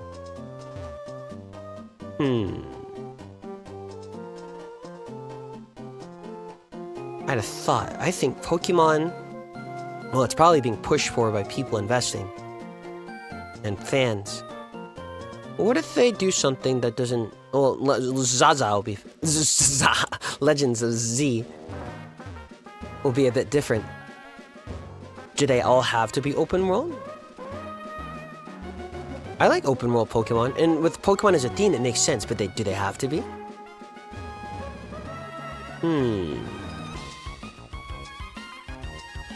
I thought of that, it might be easier. It might be easier. I jumped down. I don't know why. I love Pokemon. Many thoughts with it. It kept me going through... I don't know, I kept going through what, or rather, but it was like... It was a good balance of support. And also, everyone in the world's nice and friendly, but not too nice. They're more just like, yeah, why not? I like that. I like when the NPCs are, yeah, why not, man? Yeah, sure. they're too nice, I don't like it. Hot take, I think Pokemon should have voice acting now. No! No! Never. Yes. If they're having lip flaps, yes. You know what I think I don't need voice acting in? Zelda. But I'm a boomer.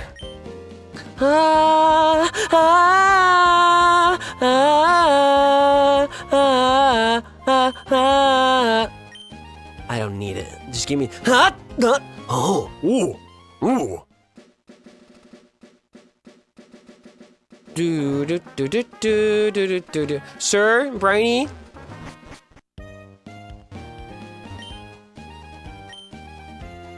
Violet's so funny without the. I think in Sword and Shield, the singer there, he didn't have voice. I think that was when I was like, okay, they might need it. I think Link screaming is enough. You think a man screaming is enough? How very rune-coded. Rune-core. Souls-like, runes-like. I'm like, my brain is, I'm having brain lag. That was awkward, the silence. Really? I'm having a good time. My brain is just lagging. Maybe you're just intimidated by how attractive I actually am. I understand. Sue me for liking how men sound. You can say crying, it's okay. You don't have to censor yourself. I mean, if you go further, then you can censor yourself, but it's okay. It's cathartic for the crier and the non-crier. Interesting. Okay, I need to go train. Bye. Well, sort of cathartic. Sometimes I won't like it. Sometimes I can breathe. Nice. Wait! Does he have arm thrust? Let me see if I can take him out.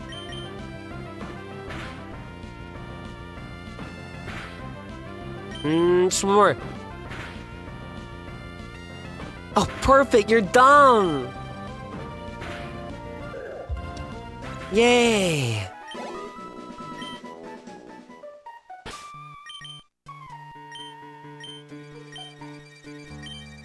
You might be in danger?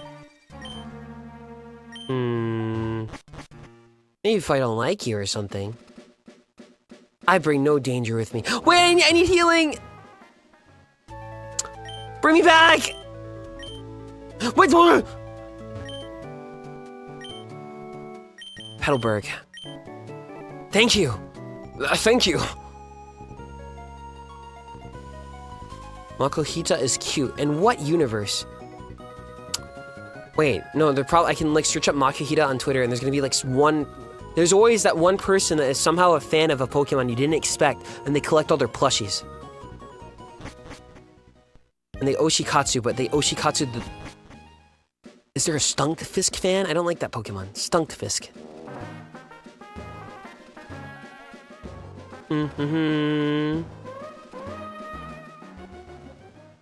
Makuhita reminds you of like a baby with lots of baby fat. I need to heal. Altaira's crazy doing this without healing. No way.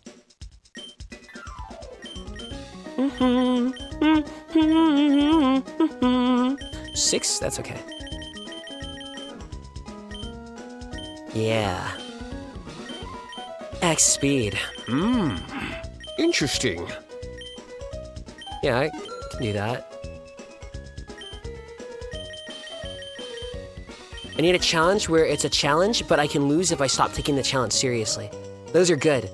And then maybe a challenge every now and then, if it's very crazy. Heal me, please. I think they should make an Everstone, but like Pikachu's light ball. So that, yeah, like Pikachu's light ball. So you can use your faves competitively more, and you don't have to evolve them if you don't want to. So let's say you take a Stage 2 evolution Pokemon and you prefer that. and then you give it a light ball equivalent. So now it can fight on par with the level 3 evolution, but it doesn't have the same bulk that level 3 has in the move pool. So now it can hit as hard. Also, maybe if a level 3 stage evolution was evolved in a certain way and then they EV trained it, it would still be stronger. Interesting. You like Pokemon. Wait, I need you to fly me. I need you to, I need you. I need you, sir. I need you to, please. Thank you. 2 Fernities! Incursori, Pico! Sometimes I like voicing old men, and I need them to sound like attractive. Absolutely. And I guess if it's a Saturday morning cartoon, you can go, oh, yeah! Yes. Yay.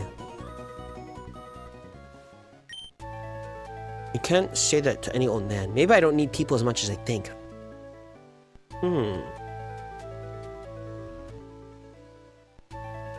I should go head up 2B. I'll call the afterlife. Dark. Zigzagoon. Mudkip. Oh, I was like, what was I need to do again? Then I saw his level. Oh. Yay.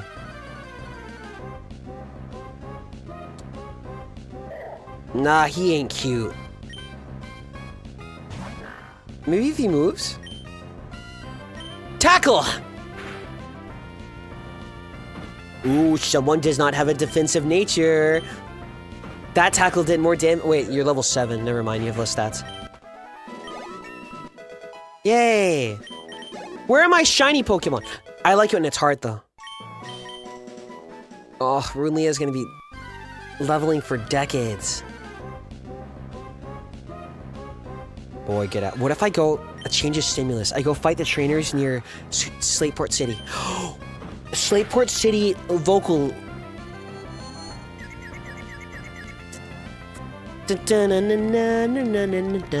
There's a vocal soundtrack of it. And it was included with the Super Music Collection. Now let me see if it is officially provided. Is today Friday? Wait. It's Thursday, but in some places, well, actually, I don't know. Slateport City.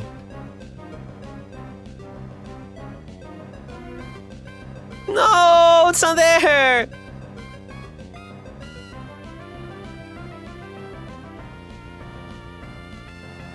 Wait, do people?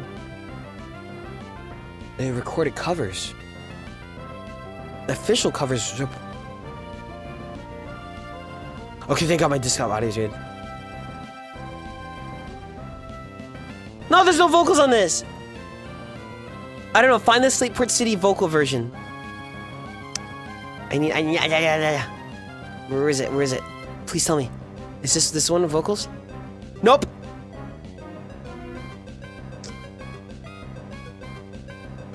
Sign in to confirm your age. Oh, yeah, I'm not signed in. Dude, I remember lying on those when I was a kid so much.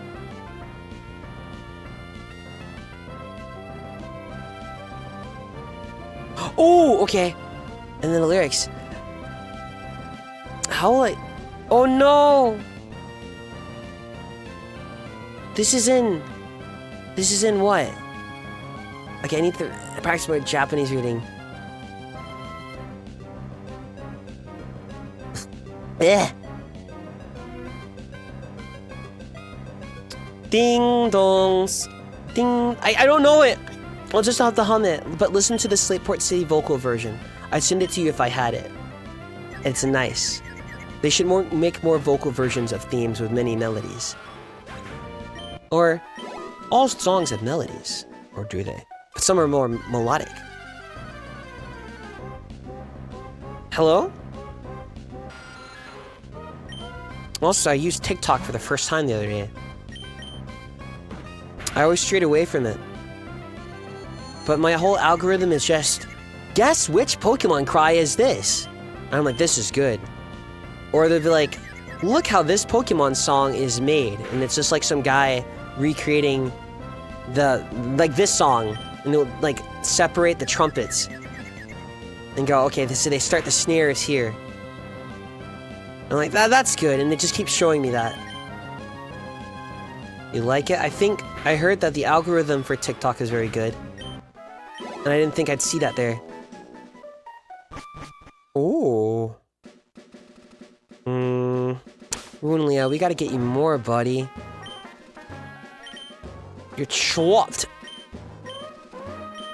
Quite good. I think as long as it's in those things and parameters, too.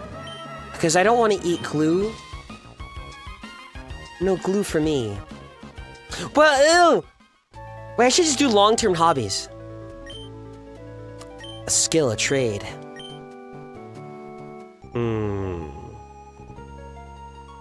I don't like the short dopamine rushes that you get from scrolling. Reading a book. But what book should I read?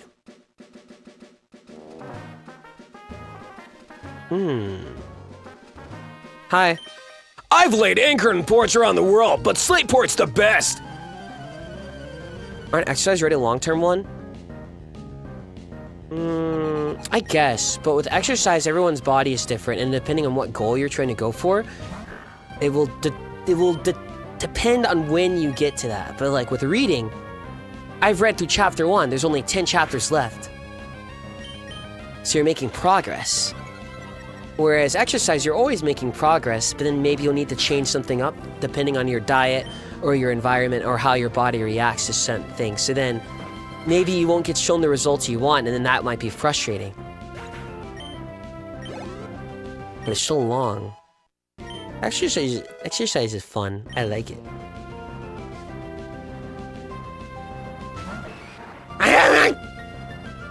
Get that boy out of there!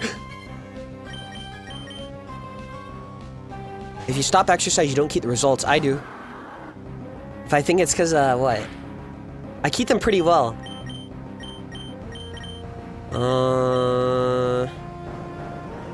I'd have to stop doing it for like a year straight. Yay!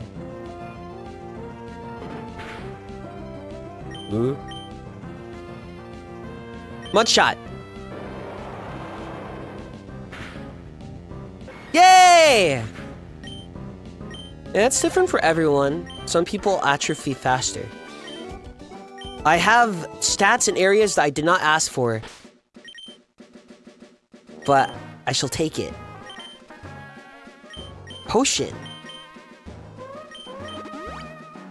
Yippee! What the? What are they doing? You can keep Zigzaroon in here. Dance cardio is fun.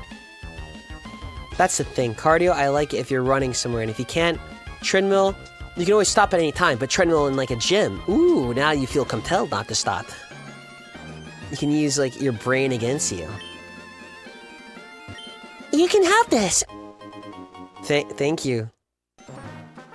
Thank you. There's lots of sand everywhere. Ground moves, huh? Swimming is very good if you want to lose, weight. No! Soft sand, it's soft sand that powers up ground moves.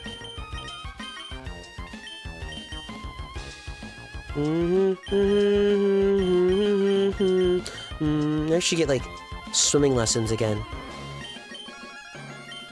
And refine my technique.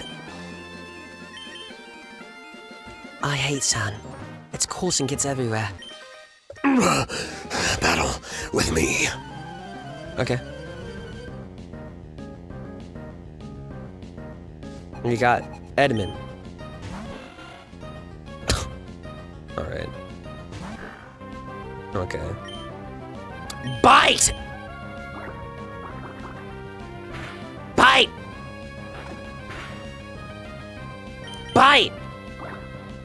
I wonder how you would make exercise more appealing, but this would only appeal to someone like this average body.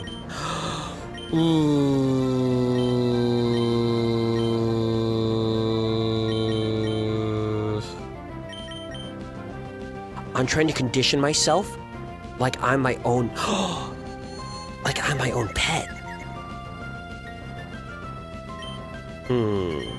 Interesting.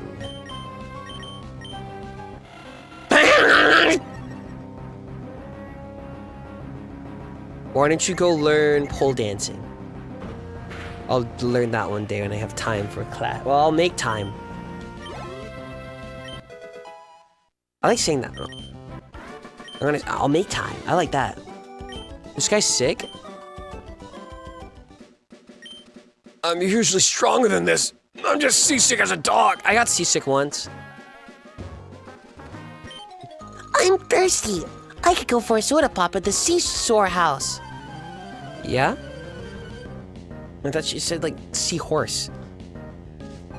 Tuber Ricky. I would like to learn dancing.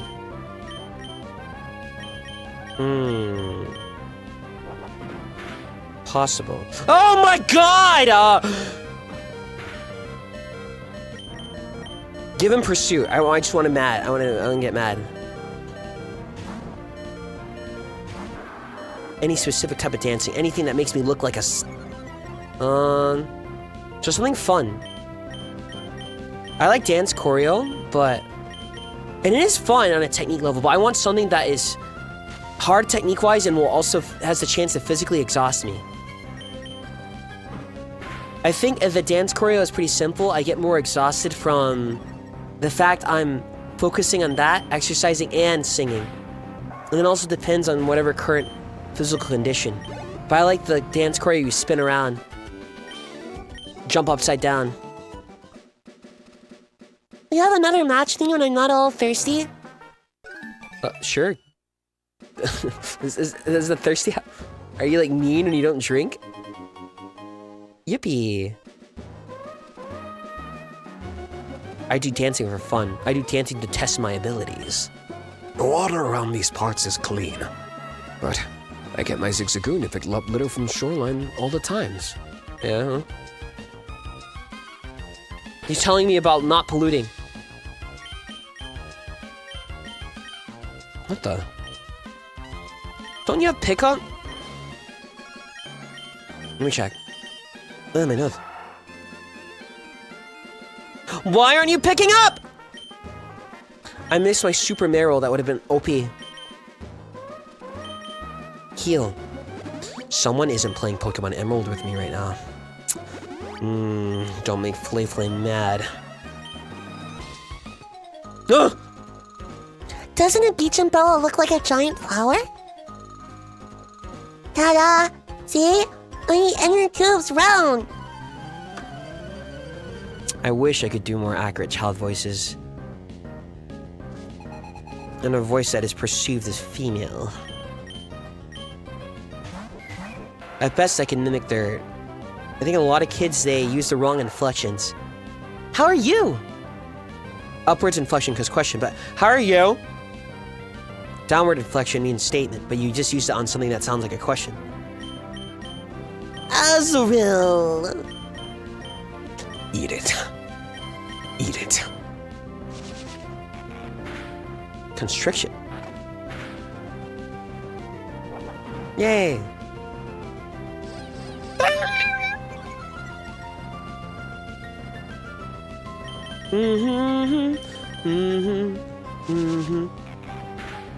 Is that why children are easier to understand? I think they haven't gone through like the horrors yet, or well, a lot of them have, but it's like they haven't gone through like the adult life of growing up where you figure out reasons, and then naturally how you were raised will make you like different social environments people will misunderstand. So it's like something like that. Also, I think some of them have no... some of them will lie, of course, but I think they don't lie unless they need to, or as they grow older and figure out reasons where they might need to, or they just do it because they're like maybe cowardly, but that's because they haven't developed the proper skills yet. I don't know. Kids are like weird cats. Big eyes, and like, I'm like, okay, whatever. So it reminds you of seeing like a stray cat somewhere. I'm like, what are you doing there, dude? Headbutt. Yay! Zigzagoon. That's better. Eat from it. Eat it. Bite.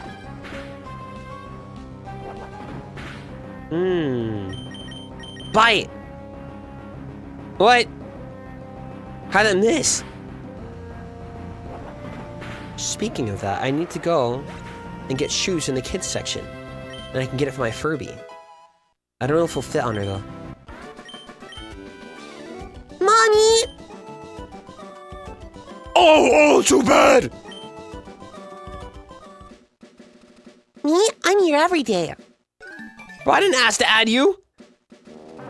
Who are you? Ding dong, na na na na. Slateport City, local links. Please tell me someone uploaded it somewhere.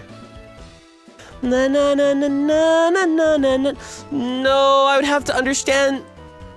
I'd have to understand the. I can't read. I took a break from studying Japanese. No, it's English lyrics and they're not trans lyrics. No. The vocal version is so cute. Oh. The market. Focus. How may I serve you? You may serve me. Bark. I'm broke. Thanks. Whenever I visit here, I get carried away and buy too much. I think me at the grocery store, I'll go, why not 2 of these strawberry drinks? Oh, you're Poochyena. You have to go for it a little harder. If you do, I'll give your Pokemon something nice. I'm the energy guru. I'll go for it and sell you what you need. Oh, hell no, dude. I mean, that would be good, but jeez. Shopping where you can breathe the scent of the ocean. Slateport is such a wonderful place. Oh, look at this! The seaweed you can get around these parts is fresh and full of life. Why, it looks like he can even rear up and attack! Love Pokemon NPCs talking about whatever. Walk up to someone on the street and they go, I like shoes. I like shirts. They're comfy and easy to wear. Yeah? This place was built 5 years ago. Secret power. Give it to me. Give it to me. Give it to me. Give me secret power. Girl, shut up. Oh. It's fall, fun, and games until the same people join Team Rocket and they barge in your house and steal your Pokemon, though. Do you have it? You don't have it. Give me secret power now. I don't have time for this. Move out of the way. Recently, a battle tent was built in Slateport. Gyms are fun, but the battle tent's awesome in its own way. You should go find top Pokemon for the battle tent. Boy, thank you. So sweet. What do I need to bring to the gym tomorrow?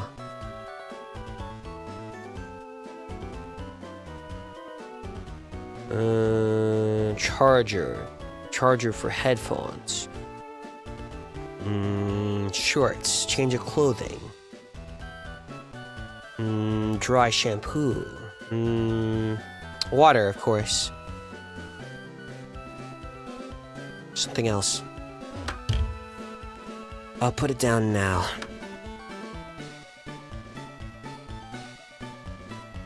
Towel? No.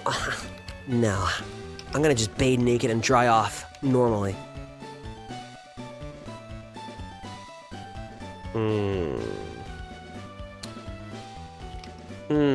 I'm writing it all down. I'm typing it all down before I forget.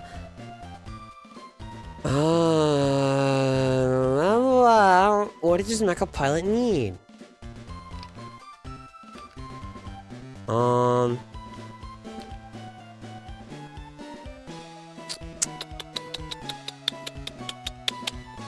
forgetting something. Gym clothes. Change of clothes.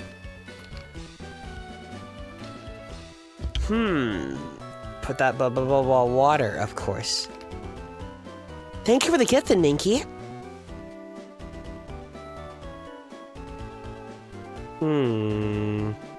Oh, charger. Supplements? A supplement off your energy. Give me more. Keep watching me. You know, I stopped taking those. I don't know if I should take it again. I just try to get the main source. Just eat lots of protein and then fruit. I don't have a lunchbox that will keep it cold. How will I keep my grapes cold? My Pokemon has a hasty nature. It has higher speed compared to my other Pokemon. Maybe their nature has something to do with the stat gains of Pokemon. You're a trainer, aren't you? Since you came to Slateport City, you must be going to the battle to... Bro, I don't care. Advertise elsewhere. Ice pack. Wanted to put on my chest? Do you know what they do with old ships that become too creaky to sail? They sink them in the sea so they become habitats for Pokemon. That's quite nice, actually. Jesus. The sea is just so fast. Could the sea have been made by the tears shed by Pokemon? Yeah. That lady looks scary. Is Team Aqua and Magma not here yet?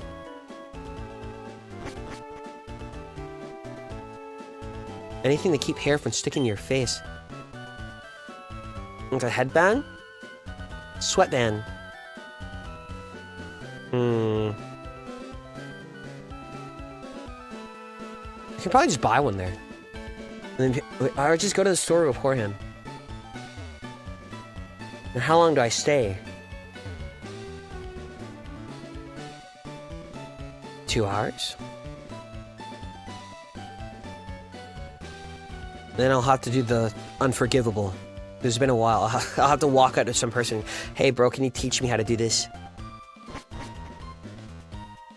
And I'm a very physical learner. I don't understand.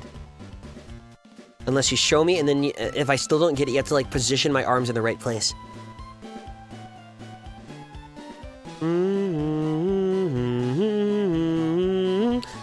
Scary? No. See, I was, yeah, scary, but I was like, wait. I can do like a normie trauma dump.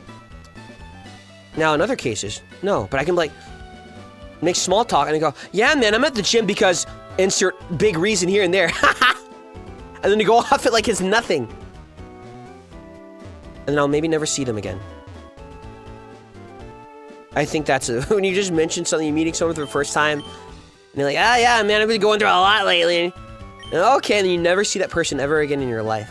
But if they're at the gym, they might see them again. Oh my god. Meet and greet.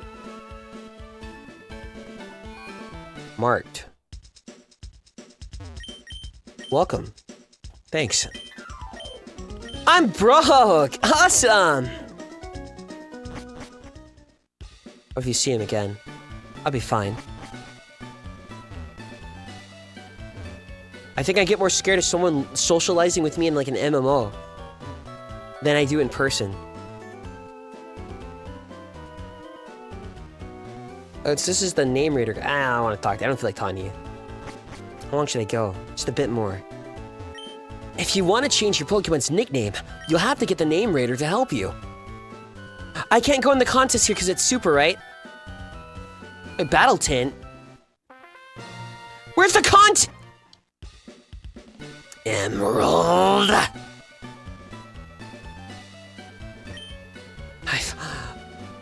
I thought you were... You're just a third version, aren't you? Oh. What is the battle? I don't remember this. Welcome to the Battleton Slateport side. I'm your guide to the Battle Swap tournament. Would you like to take... What money do I get? No, I should do that for the love of the game. Rental Pokemon? This should make it so if you lose here, you wipe all your characters. No, I'm good. I'll come back here later. I like exploring. Hello. Battle tent show? Roar! I'm gonna compete in the battle tent too! But before that, I need to catch some Pokemon! Yeah. That's awesome. Living his best life. Ew, I'm just bushed. I hiked over here from Malville City, but boy, this city's huge. If I'd known this, I would have ridden my bike here. Yeah? Mac bike or acro bike? Hello? I beg your pardon, you're looking for a ship. I'm sorry. The ferry service isn't available at the present. Alright, whatever. I'll level up here with stronger Pokemon so I can go back and fight Brawly. Broly! I can catch a Pokemon here, please, Gloopin, Gulpin. I think Manectric looks cuter than Electrike. One tackle. I don't think I ever caught you. He looks cuter when he evolves, trust. Right now, he looks like a surfboard. When he evolves, he looks like a dog. What is he, actually? What are you supposed to be? Oh! Well, there goes the Manectric.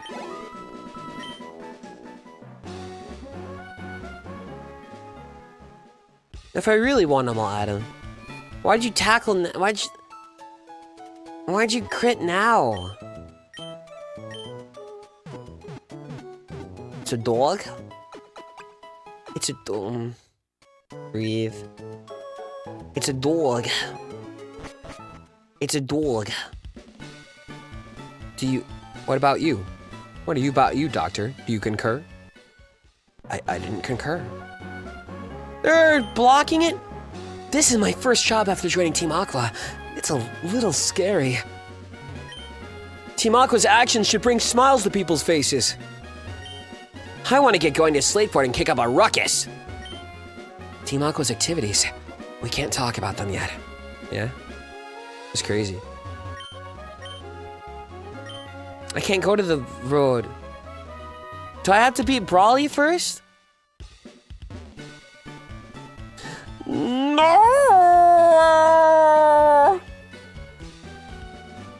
Move out of the way! Hey there! I quit pushing. And this is the line, can't you see? You're not the Team Magma grunt. The grunt girl, I had a crush on her. Cute. I think her tummy was out. Or maybe I'm thinking of Flannery. Cute belly.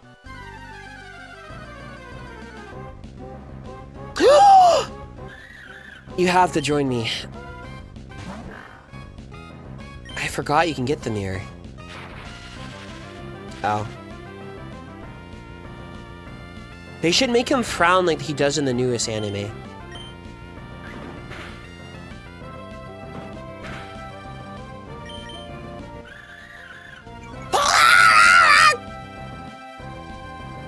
Oh. Tackle! Tackle! You should look up Minun. Did that take damage, or did I hallucinate it not taking damage?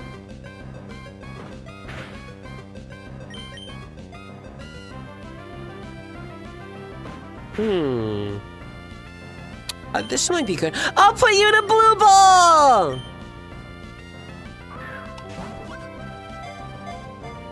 My friend who likes Pokemon also likes putting them in Pokeballs, but only Pokeballs. For the same reasons as me, because the anime did it, and it's like consistency. And I agreed with them, but I didn't tell them that I will use certain balls for cute appeal. At a meeting of Pokemon academics, it was announced that simultaneous exposure to electricity from a Plusle and Minun will promote circulation and boost vitality. The cheering Pokemon.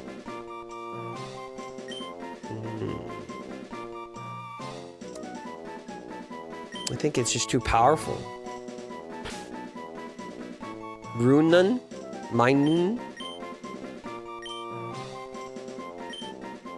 Minun. Rune Minun. Minun Rune. Rune Nun. But it doesn't have the Minun. Minun Rune. Min Rune. That can work. You need to have the minus.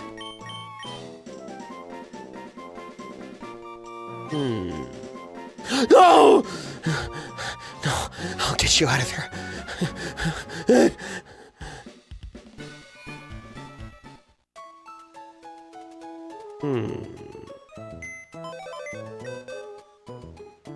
Oh, Pokemon. I was just scared I'd open this and for some reason there'd be a bad egg in there. Rumble, get out, bro! Some of you guys are really making me mad. Especially you, Runtad! You'll come back, I just trust you. You guys are chill. Yay!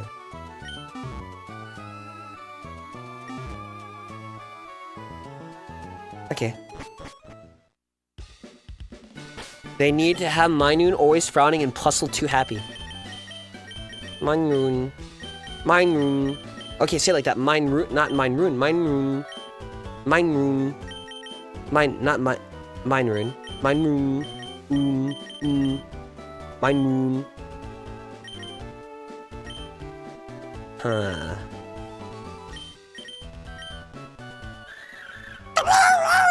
I need Puzzle! If I run into a puzzle, you'll be an exception.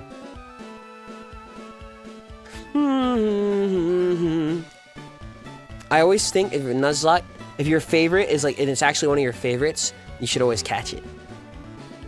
Anyways.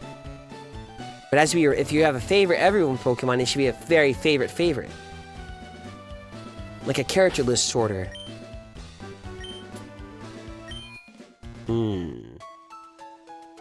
Heal, please. Hello, and welcome to the Pokemon Center. We restore your tired Pokemon to full health. Would you like to rest your Pokemon? Okay, I'll take your Pokemon for a few seconds. I need to get Poke-R-Us.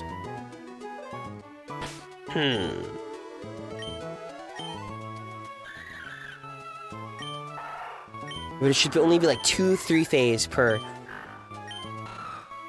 Or maybe 1 fave.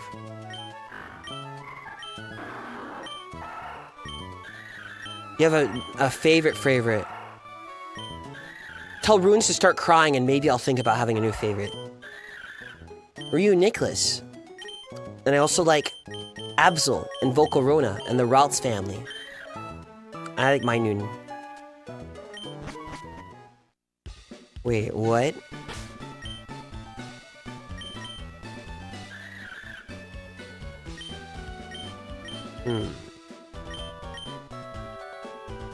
Sassy? Wait, that's perfect! That matches the anime.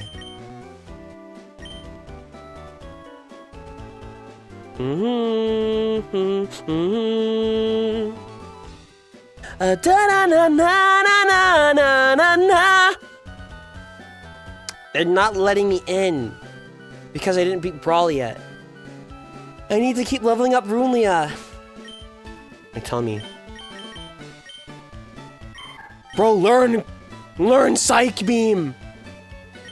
Learn Psybeam. My favorite evolution?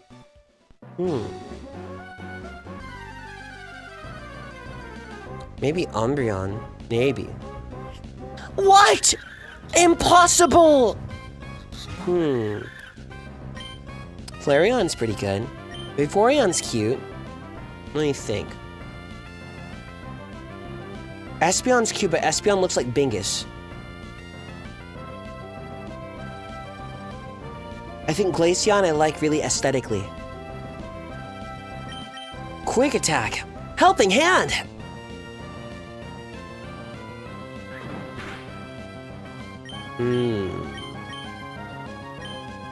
Quick Attack! I had a Jolteon in Pokemon X and Y. Maybe I should find my file and look at it. I should just play all Pokemon games. Yay! Yay! Listen to Umbreon in the anime. I think it sounds like that. Gary's Umbreon. And then Surskit is no think.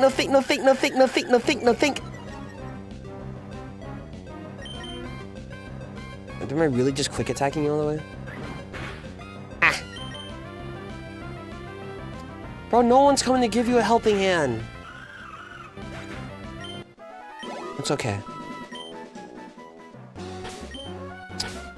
It's gonna take forever for bro to level up. Okay, bring out Runeana.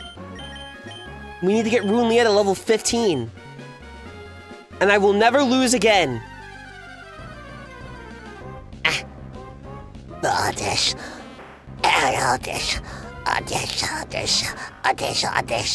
That's how I would voice him if they hired me. And maybe a bit higher pitch. He needs to sound kind of ugly.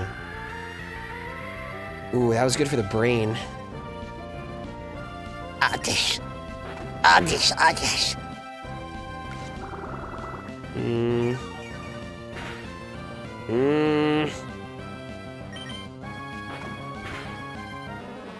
redirect my thoughts. You're helping me by being here, so thank you. Oh. Let's go! Hey guys, what's his name? I thought he was so cute. And then I saw him open his mouth. Gulpin. He's way cuter than Swalot. Gulpin. Gulping up all that food. Ow. I would have said the D's nuts, but I can't just offer anyone that for free. People should pay for that. If you're good at something, never do it for free. Okay. Bag antidote. It's so cute.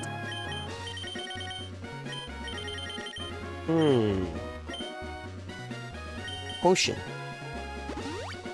I don't want that, thank you. Puts away my peanut bag. I just wanted to share with everyone. I like those cutaway jokes, and it's just some random person that is really excited about nuts, and they start running and they start crying. What? That's like a early SpongeBob level joke. I mean, the newer SpongeBob had the one episode where the guy, his name is What's It To Ya? But every time they needed his name, he kept saying, What's it to ya? Like, what's it to you? I like that one. We hope to see you again. Nurse Joy, please, one date.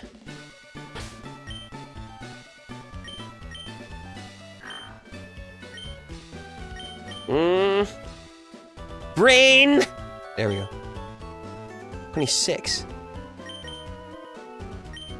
Okay.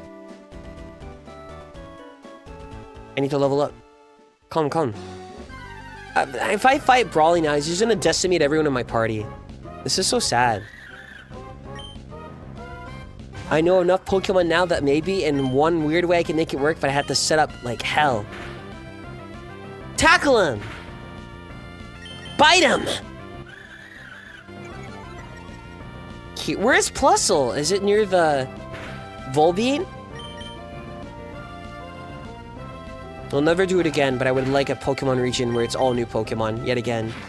Rubs my hands together. Huh?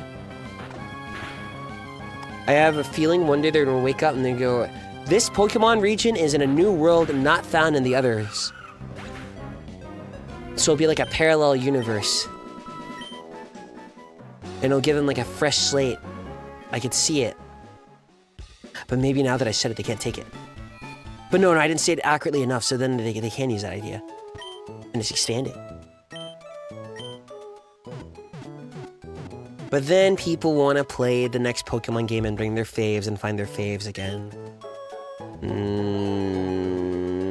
Which I get. But Pokemon Home and everything exists now, so... I very much would like all new Pokemon. But then making all new Pokemon design, But they're not doing national decks anymore. So, There are two wolves inside me. When they're arguing. Man! Whose dog is this, boy? Finding Mons sounds so hard. I have homework for you. Draw yourself as a new Pokemon. If not, if they include older Pokemon, I'm crazy. I'm crazy. Every time there's a new region, more alternate forms based on that region. Make Flayon happy. Therefore, you can reuse old designs and give them a new, fresh coat of paint while mixing them in with new Pokemon.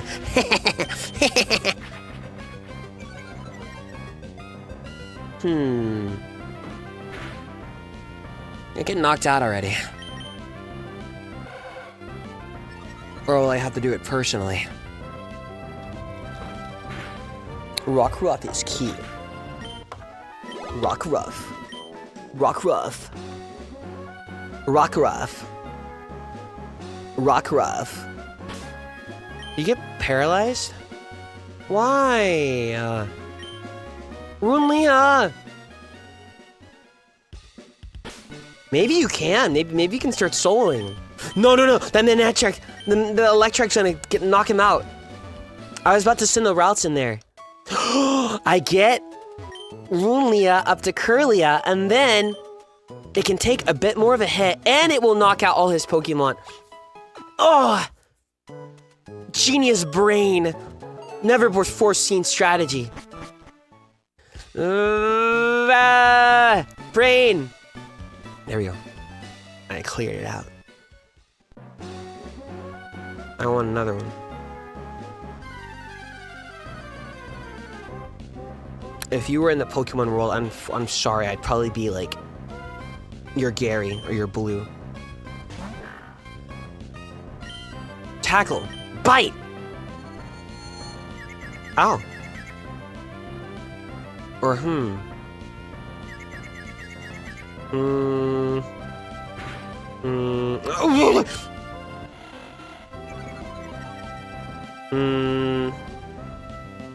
What's another?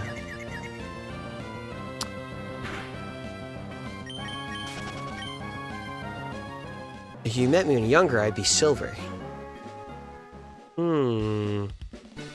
This is getting scary. Da da da da da da da da. Thank you. Now I'm interesting. Which rival?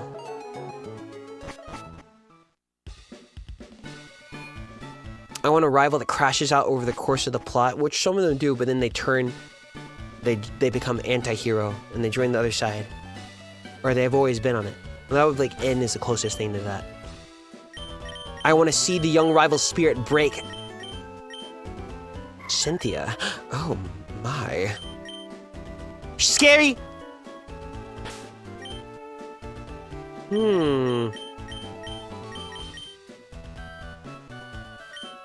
I forgot about what's his face? Barry? From Diamond and Pearl. Rich kid. Actually, I don't care. Confusion!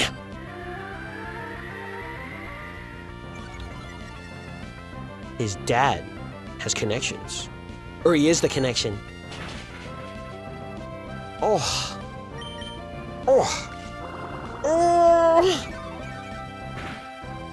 Ow!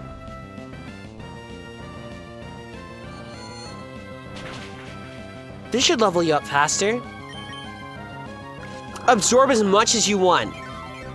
You can suck all my nutrients from my body, but I still will confuse you. See, I win. Wait, can you critical hit? You can probably critical hit on everything.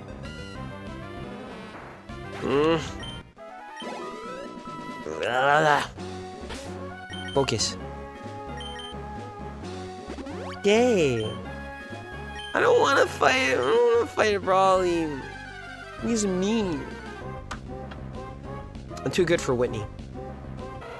I beat her in gold and silver too easy. When I first fought her as a kid, though, she got me. Do one confusion! Wait, synchronize! Can it work? Oh yeah, Thunder Pokemon can't be paralyzed in the new Pokemon, I think. It's funny keeping all the old rules.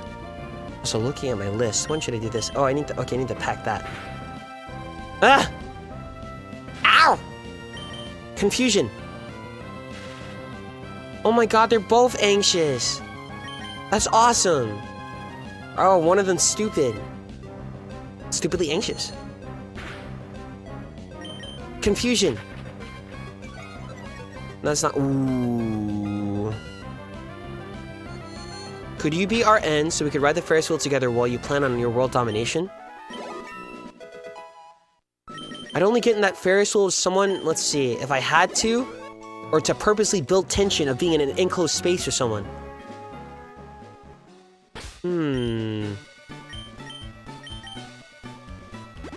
Wait, I didn't need to do that. Thank you for the super chat, Sky. World domination. Too much. What do I get out of it? Do do do do do do do do do do. Yay. Okay. You get the world. What has the world done for me? I've been more affected by individual people over the course of my life than the world. But then, World domination. Nah. Does it have insurance? Boy, I will confuse you. I just need you to 16, baby girl. World insurance? Yeah, I dominated it if you like made it like the Fantastic Four movie where they somehow figured out world peace, except for one country. Da da da da da da da da da da. Honestly, things are going too good for them. I need them to suffer. I mean, couldn't you make the world your own place and rules? I don't think I have the wisdom to make all the rules that would like not burn everything down to the ground. Too much effort.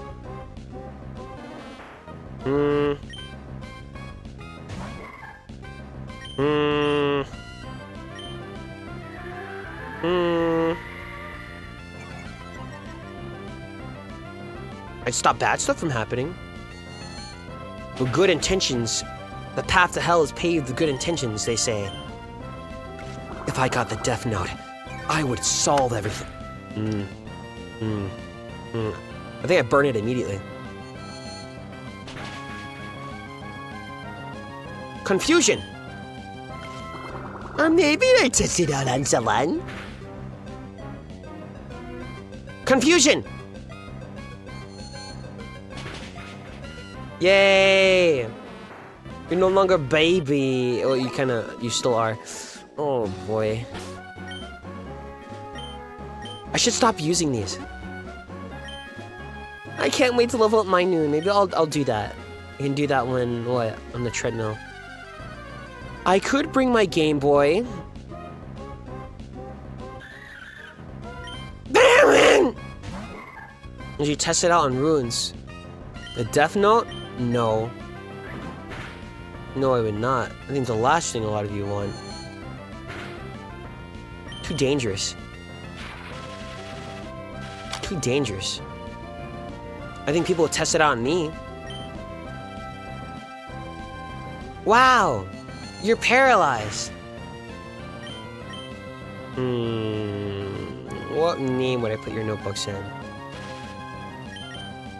The Gamer Note. You wake up tomorrow a gamer. A blessing. You can thank me later. Death Note 2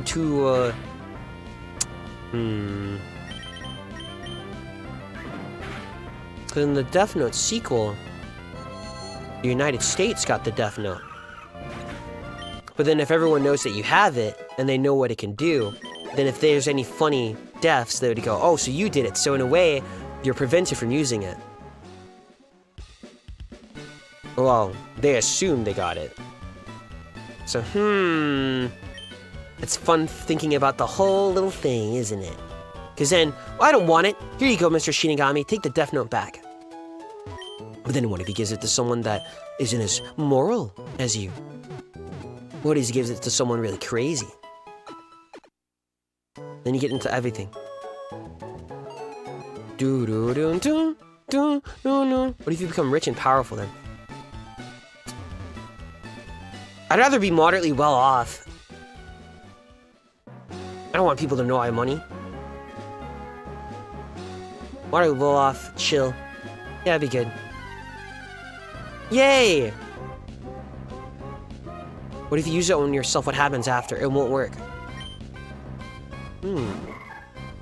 Gulping! He's gulping a lot! Oh my god, you're faster now.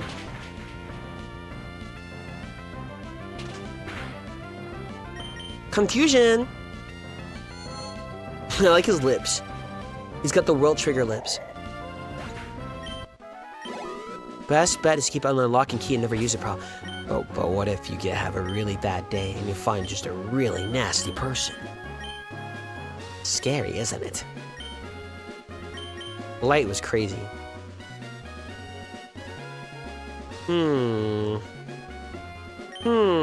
Level 16, please. I don't think it's worth it. Oh, you're no fun! Why didn't you give in already? I'm trying to bait people into saying they'll use it. Anyways, if you ride into it, you go to null, you go to non-existent. So there's that. No, there is. It's just null. They say you don't. You go to hell if you use it.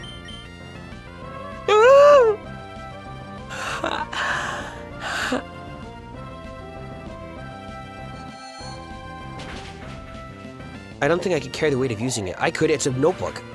It weighs like 2 pounds. Yay!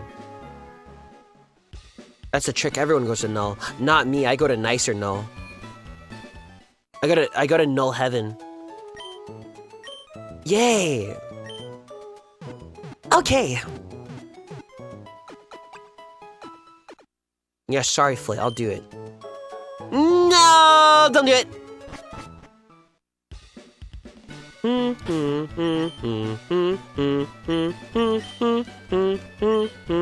Da-na-na-na. And the Death Note one shot before it became Death Note, you could like revive people with it. My god! Where were you? Where was Oomph? Ow! But then they're both gonna get cooked if I can never double battle. Ow! Ow! Ow! Ow! Ow! Ow! Ow! Ow! Oh no, he's stupid. Plusle. Plurune. Plus rune. I think plus rune works. Plus rune. You should always be smiling. I think that Plusle should always be smiling, but should be the actual toxic one, and Minun should always be frowning and abrasive, but the non-toxic one. And you get this ball because you're red. I play with the toys. There is triangle-shaped hole, rectangle, and circle. Wow, I will put the item in here. They match and fill the hole. Wow. Plusle, the cheering Pokemon. It has the trait of cheering on its fellow Pokemon. By shorting out the electricity it releases from its paws, it creates pom-poms for cheering. Real transatlantic accent.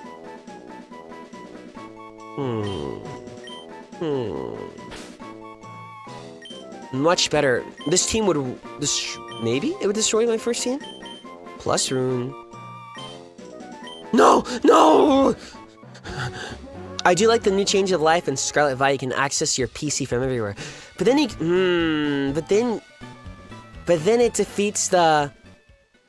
like if you're trying to rush back to a PC to heal your Pokemon.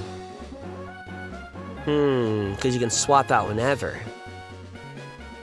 You could always choose not to use it, except in towns.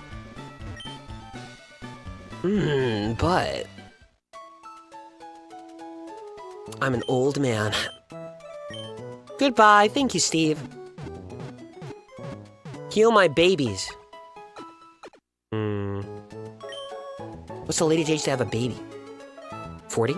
Oh, wait, that's cozy.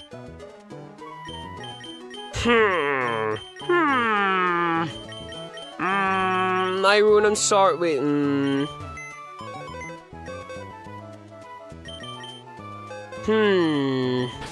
They need to both be in there.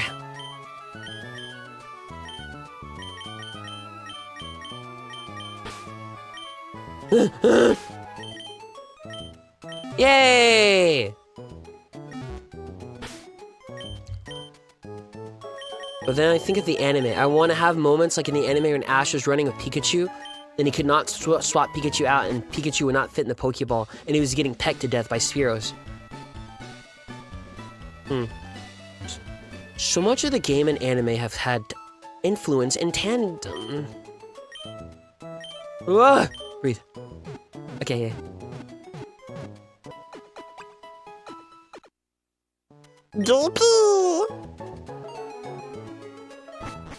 Okay. What? Look how pretty I am. Minrune is a sassy mining, fitting. Rash? Fitting. Interesting. Interesting. I think that's enough favorites, so no Absol, even though I like Absol.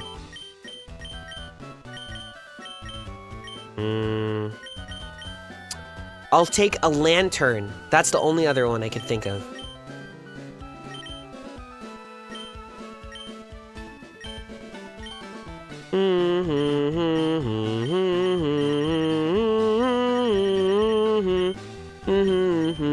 Is Spinda in this game? I'll do it if you guys beg for it. Then I'll add Spinda. Yes.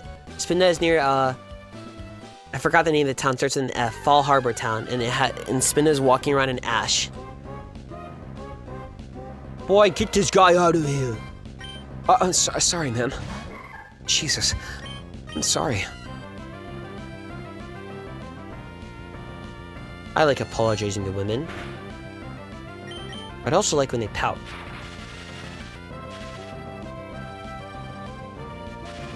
Confusion.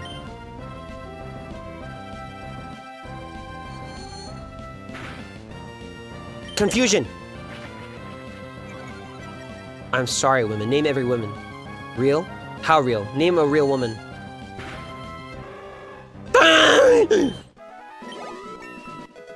My manager. What's this? Oh. The notification caught my eye. Now I want to reply to my manager. What is this? Okay.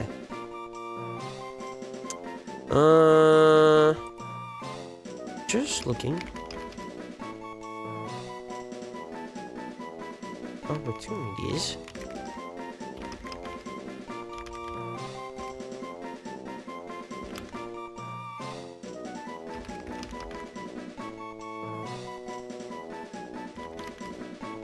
Ooh.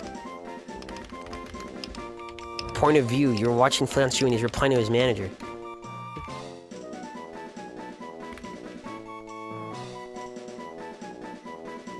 Okay. Yay! Yep. Where was I? You like the keyboard? Really now? What? What are you doing here?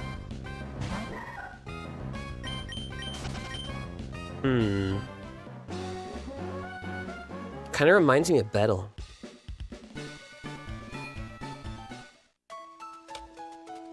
You want the clicks?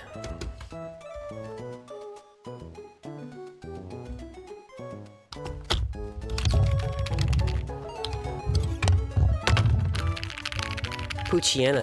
Mayena.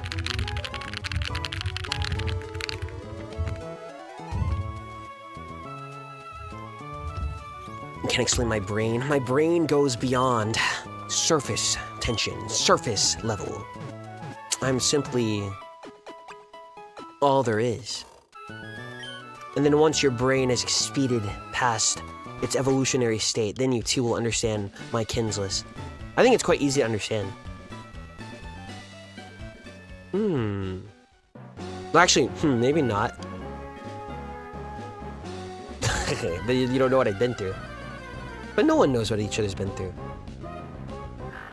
Pochiana! Wait, I just run for that. Kin list? Yeah, it's a list where you list your favorite macaroni and cheese, and it's like, can I have it? Can I have it? Electric! Electric! Evolve him.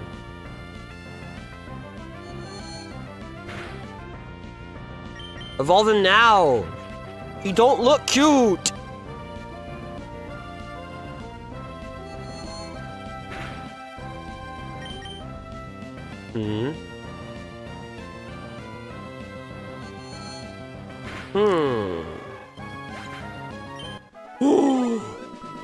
Okay.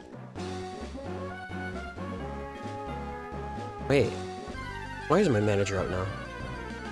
Oh wait, work. Hello, girl pox. Look, it's gulping. You look kind of dumb.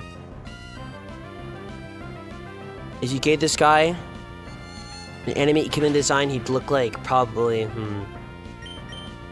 If you're Ikemening him. Hazama from Blaze Blue.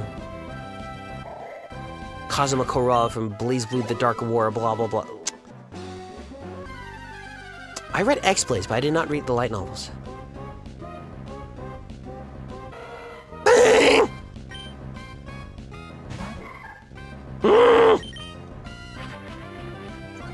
The Gourmet King from Persona 3?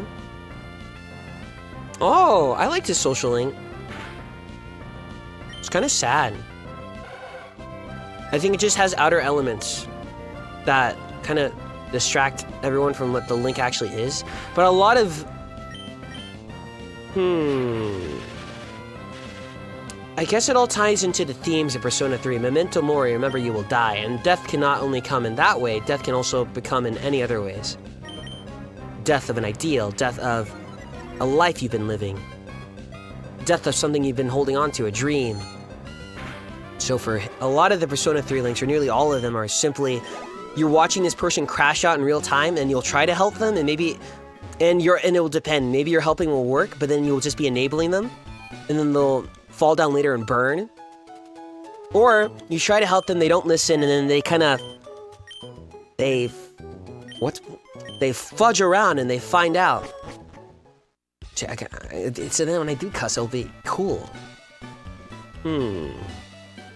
So, it's quite interesting, but I think Persona 3 links aren't looked at that well, because, like, they don't have likable characters. But I think that fits the social link more. I feel like half of people's friends you find out there, maybe some of them you could look up and go, yeah, I'd be friends with you. But I think a lot of people, it's more of, oh, I never would have talked to you if I didn't do this. That's what a lot of P3 links are like. You just happen to meet them. And then you just keep hanging around. But the Gourmet King's link is a guy that is I'm a food critic. I eat this, yum, yum, yum, yum. And he's a little chunky. And he loves eating food and his tummy hurts all the time because he eats too much. So, at first glance, it's like, ugh. Some people might go, it's like, I don't like it. But they play it very seriously. One, his eating is not healthy. But why is it not healthy? It's tied back to his brothers, because he has a twin brother, and they both grew up, but his twin brother was always better than him at everything. More attractive. But then twin brother dies, and he goes, I'm finally free. But he can't shake everything. Everyone still sees his brother even though he's gone. Because, you know, when someone passes, then people will think about them even more sometimes. But still not the same amount as when you're alive. I think it's perceived that way by some people.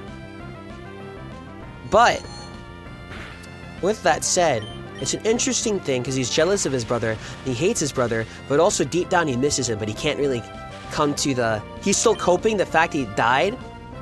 And going, why does everyone care about this guy? He's gone. I'm making something out of myself. I'm the gourmet king. But it's more like he got into a addictive habit of eating more than he should. Rather, not even eating more than he should. It's like eating to cope with depression and then loss.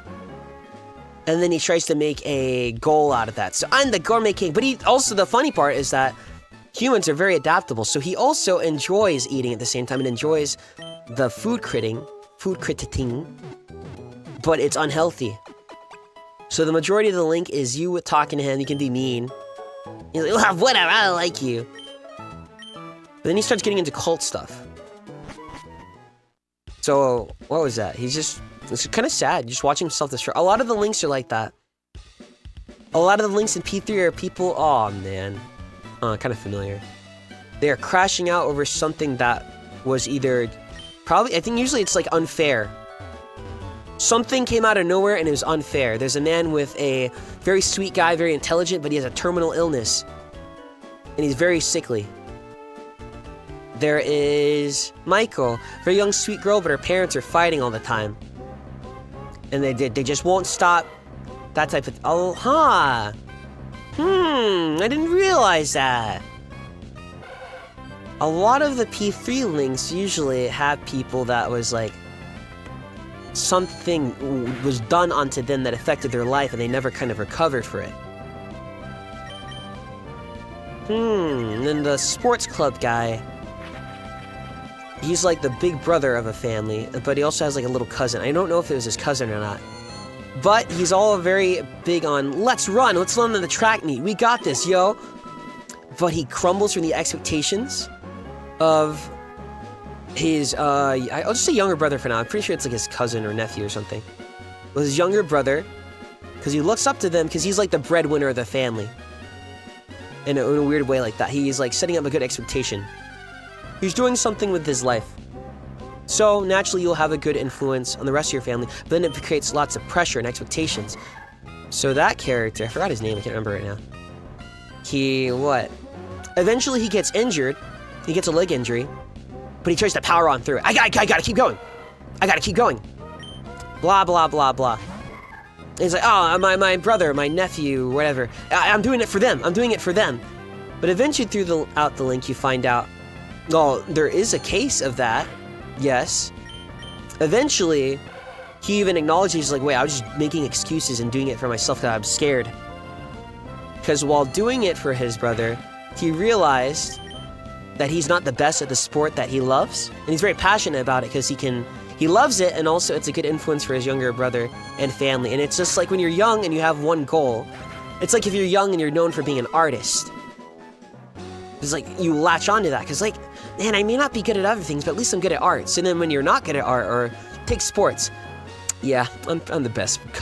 I'm the best soccer player. I'm the best American football player at my school. Then you go to college, and everyone's best there. And then suddenly, they're not the best anymore. You're mid.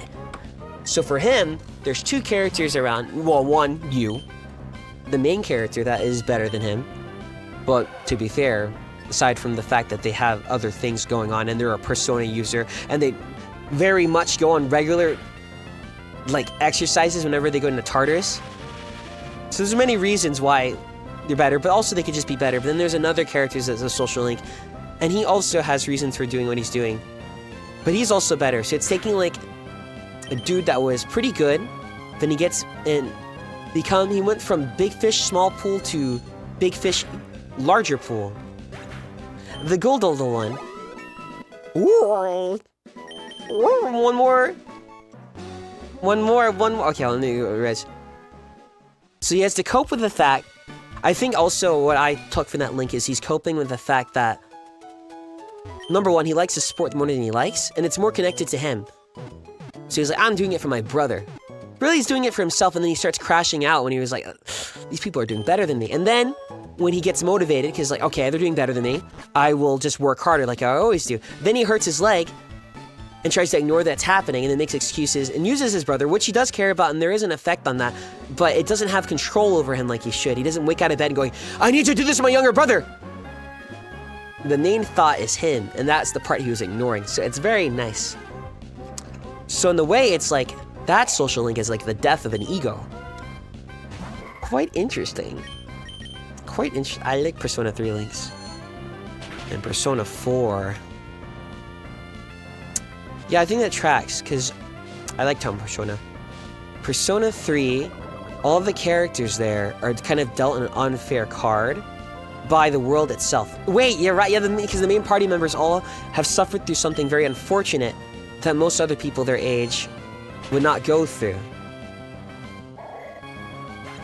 And because of that, it's such an overwhelming feeling of despair, and it feels like there's a huge weight over you, that they don't feel like they can move. But it's a bit more than Persona 4, because Persona 4's problems are all very social related. What do I want to be when I grow up? Where do I fit in society? My parents want this out of me. Is that what I want? I've been raised to do this. People tell me I should be like this because I'm a guy. Is that what I want? Do I want to be the opposite thing? Or maybe I don't want to be the opposite thing and I just want to have to redefine it. Persona 4 is very much that, but I think Persona 4 problems, while they can escalate into something bigger if unchecked, they are the standard problems youth will go through as you get older, and the most standard problems people deal with. Persona 3 is more of, la la la, oh my god, I lost XYZ at the wrong time, wrong moment, deeply harrowing. And it's very interesting. And I think the Persona 4 links are actually like that too. Let me think.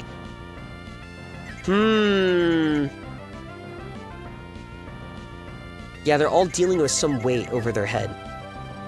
Interesting. Something related to their parents. Something related to their idea of being. Yes! It's all coming together. I'm thinking of all the links. I'm thinking of all the links. I see you, Persona team. 5, I don't know. I need to replay that. I'm not...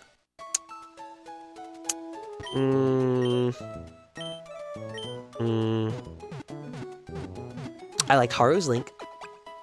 I liked all the guy links. I think Futaba's link is okay. Because Futaba has, like... She shuts down. I don't know what she has, but... It's enough that you can go, oh, PTSD, or, oh my god, panic attack, anxiety attack. But in the story at some point, she'll be like, la la la la la la la. But it's more like she's masking, and then when she gets triggered in public, then she breaks down. So that's nice to see. Because I think people somewhat look for agoraphobia. I think that one works, yeah. And that's just... I think people, and some people are like that. Some people, when they're shy, we'll just use shy as an example. They gradually earn that. And then suddenly they're not, and then after like a while of working, they're not shy anymore. But Utaba's, it was like, I'm anxious. I'm a shut-in. Oh, but no, I'm fine. But I think people have preconceptions of what a NEET or a hikikomori is. You can be that and not fit the standard definition. You don't have to be like, I'm nerd, I don't exercise at all, and yeah, I don't want to go to school, and I don't want to work.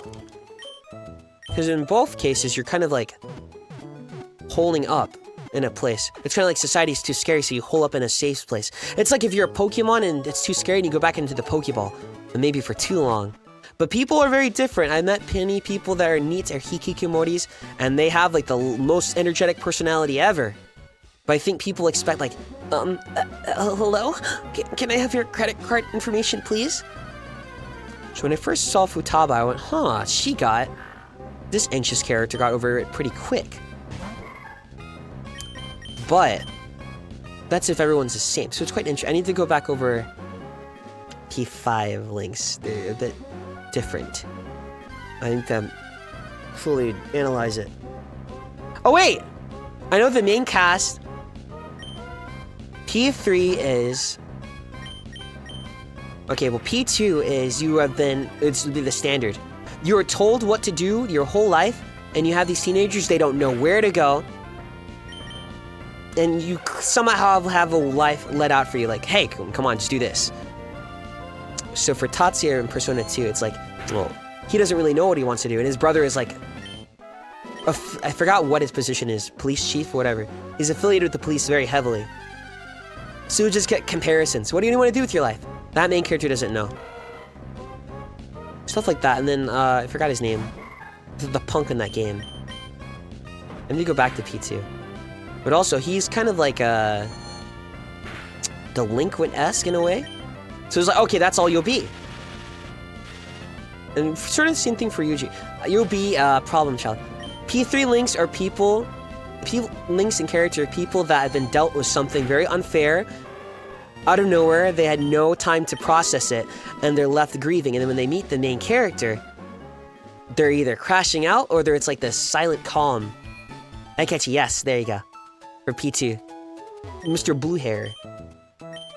And P4 is people dealing with people that are like at a crossroads, and are confused as to who they're supposed to be because they want to be one thing and then they're told to be something else, while also grappling with the fact that they have inner desires that don't match with society. But then some of those desires they don't like, so they pick and choose that in their brain subconsciously to pay attention to. But then when you don't make peace with some things at all, it will build up and the shadow grows larger. So that's P4. But they are problems that you can solve by opening up to people, but that also, the opening up to people thing is scary, because you don't know who you are or how to interact, and the mask, the persona. And again, P3, people dealt something very unfairly, and they have been stuck in time in a way, ever since then. They're growing, but because they're not getting to the core issue that was further exasperated by the trauma, they're growing, but it's like they're still there. It's like the little kid in them is still there, crying, and they haven't paid enough attention to it. And they're aware of it. Some are more aware than others, but it's kind of hard to deal with.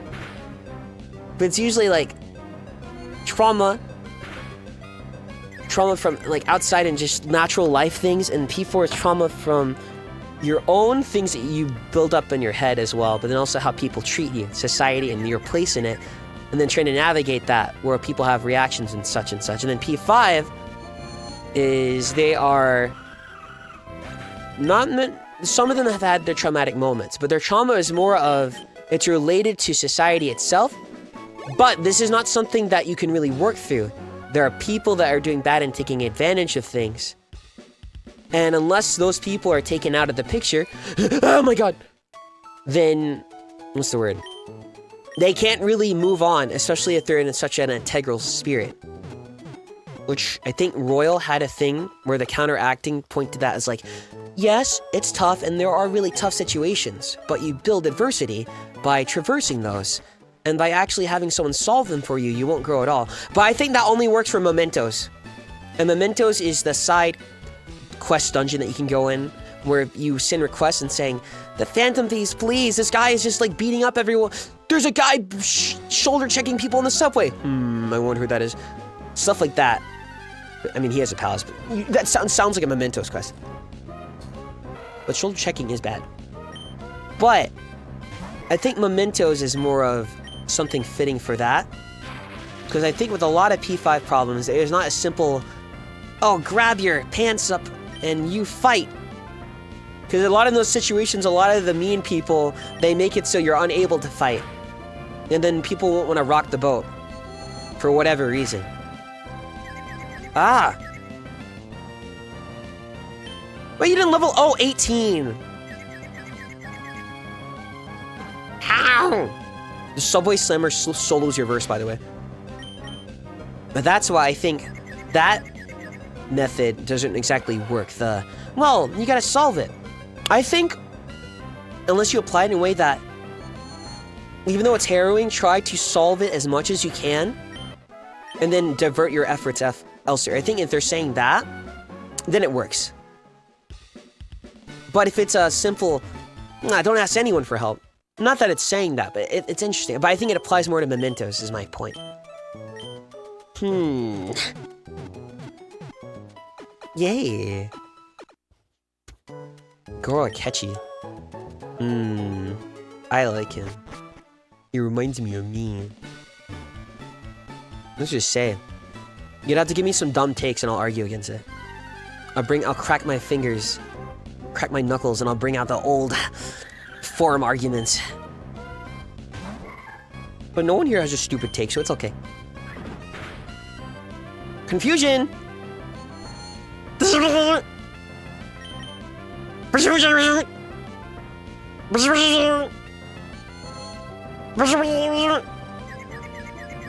need to get to 18. Wait, can I? Wait, technically, wait. Let me check Brawly's level.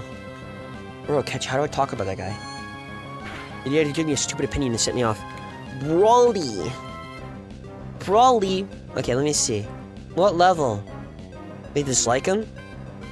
Oh, I think people have bad reasons for... I think it's like, oh, I just don't like him. I'm like, okay, fair. I don't like him because he's not well written. Okay. You're wrong. You're wrong. I can't go past level 18. Okay, this is perfect. This is perfect. I evolved just at that level. Oh no, is it? Wait, Routes, does Routes evolve at level 20? No! I have a shiny route somewhere, but I don't know where. How did I get him? Goro? Akechi? I'm trying to think of a dumb take. Obviously, Persona 5 spoilers at this point. The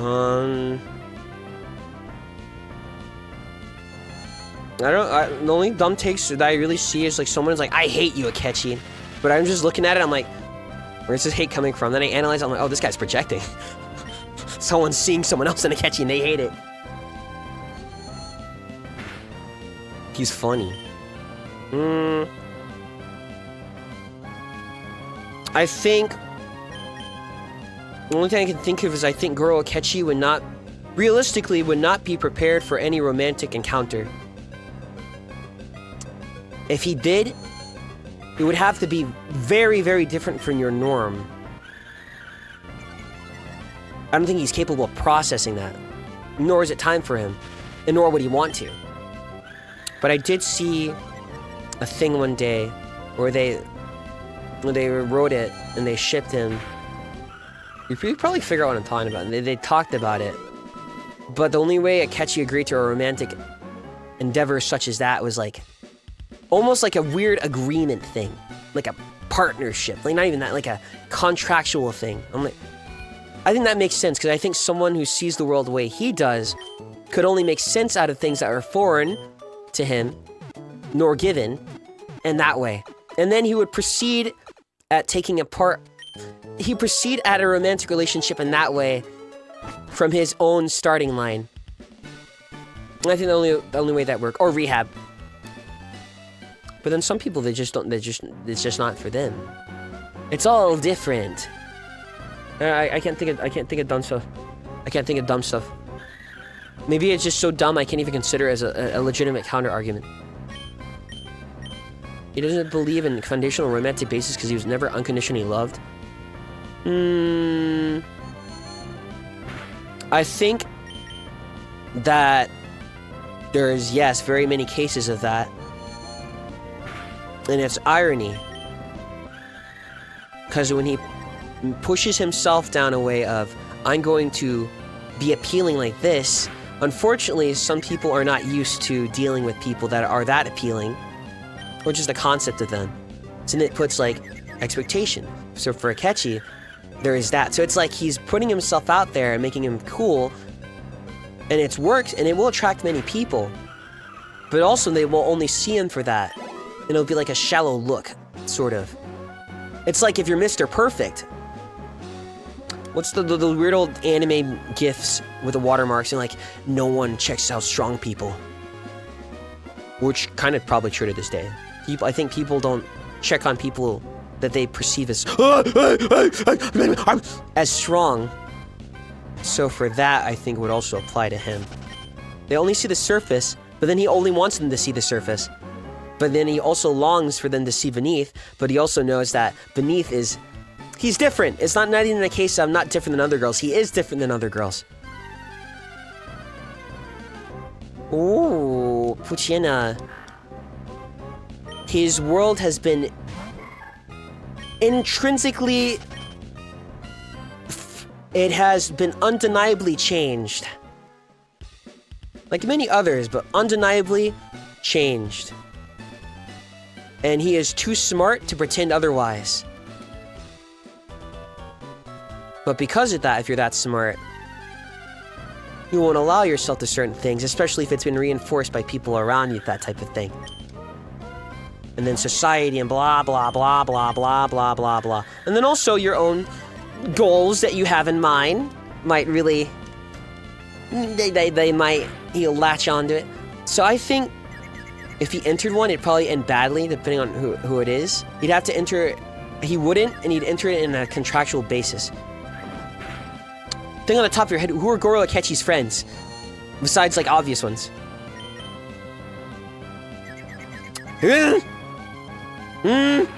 Some of your party members, they'll be, like, friends with some random NPC. Or they'll be friends with some of the social link people. Like, your party members will be friends with some of the social links. So there's that. But wait, okay, what are his friends? Outside of work. So I don't know if it work. That, and he has other things on his mind. It's so interesting, isn't it? He's like a bird in the cage. But I would say the cage has been filled with thorns. So yes, the window is open, but you have to fly through multiple thorns, and you're looking around at other cages of birds, and they have less thorns. So his is like multiple thorns in the cage, so he's gonna get stung on the way out, and many times, and then they get sent back down to the beginning. Ooh, very interesting character, very interesting. But I can't think of it. People just have to have a dumb take. I'll get prideful when there's character. I get prideful if you read a character wrong. I'll bite. Me in the old days don't flanderize my characters. Ooh. I think if I'm reading like an AO3 thing though, that it's none of my business. And also it's like, it's your space. I'm not gonna go be like, this sucks. I won't do that. And if I have a thought, I'll keep it to myself. Like, that's not how I would have written them, but no one needs to hear that. Like, that's not my oomph, so I won't tell, or I won't leave it in the comments either. But, it's like if someone goes out there and like, this is actually how they're written, I'll be like, oh, okay, show me your sources. And I look at it and go, you're wrong. You're wrong, you missed the point. You're missing the point. That was a Dragon Ball Z reference, by the way. Everybody, now you know. You're missing the point. But I can't do that voice. Interesting. But you're also gonna have fun, fanfic it up. I'm this very facts. I'm very facts. For example, Persona 3 or Persona 4 characters win. I'm gonna give it more likely to the people that have, literally, they have to go to Tartarus. You don't have to go every day, but you canonically have to go to Tartarus. You have to go to Tartarus, and they talk about it. So even if you don't go, the characters speak as if you already went. Or you went the other day. They're not talking about one singular time. So they're like, pretty much, they're like, working towards athlete level. But then, you can get into the nitty gritty. I love arguing! The bad takes are the shipping world. Oh lord. Girl catchy shipping take? Give me an ounce. Give me an ounce. So what do you mean? Shipping, huh? Shipping. But they never usually say what shipping, unless it's what's the word? What's the word? I think with shipping, I'll get upset by power dynamics if they're not right. BL takes. I thought so. It'd become a war. It'd become a war. With shipping, I get mad if the power dynamic is wrong. If you take a character and they're like, yeah, I'm going to dominate you. I'm like, ugh. Unless they're literally like that, then I'll go, you're gonna ship them, you gotta ship them right. Yay! Maybe I should get you up to level 18. It'll be helpful to have the extra level. What time is it? I can stop soon, maybe 30 minutes. Who? The BL filter. I don't know. I don't know. To really determine who tops and bottoms, you have to take into account, yes, the physicality to a degree, but also the relationship dynamic, and it's interesting. And how each character's personality quirks interact. Shipping is like power scaling a fight. Okay, yeah, they can fight and like in bed, but like same sort of thing. For it to work, they have to have power scaling. Right? Power scaling works is that it makes the sense of the world. It's world building itself. When the power scaling is accurate, it makes sense. It puts weight to everything, and then it also can explain other things. So if this character fought this character, they lose because of this and this. Blah blah. Unless they have unseen elements. Interesting. Could a power scaling sun? Wait, no. Could a shipping sun and power scaling girl really get along? What was the other meme? Something. Yeah, you got it. I did power scaling sun at first, but I was like, wait. Power scaling daughter. It's nice. Shipping, huh? I ship myself with hot characters. Yay! But only momentary. I like thinking about the dynamics. Would I fumble this one? Would I not fumble this one? Would I think I would not fumble this one, but then I actually do better than I think?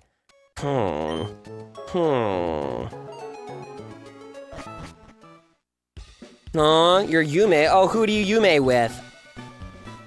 Interesting. Someone's gonna say, like, GLaDOS. Actually, Thanos. Gulpin! Graha. How do you get past his, starry-eyed view of you? Hey, of course that's easy. That boy gets, like, very weak one-on-one after a bit.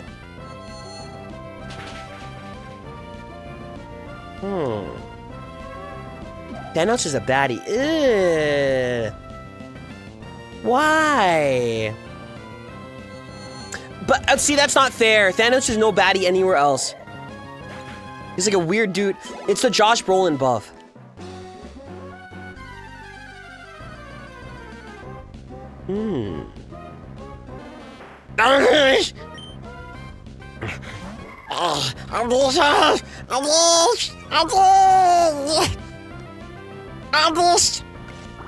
Absorb me as much as you want. It won't work. Confusion. I really grinded you this whole time and just talked about whatever. That's crazy. It's keeping me distracted. As long as you're entertained, that's good. I either need to not think or keep myself thinking with things that will not stop and I will continue, or I keep myself super busy so I can't think. Thinking is a double-edged sword. And it's not good like mine. Almost there. I think unless I level up, I'm gonna get cooked. I think maybe I should try.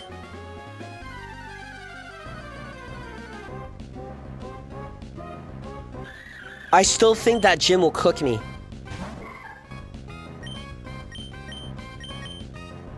Actually, run.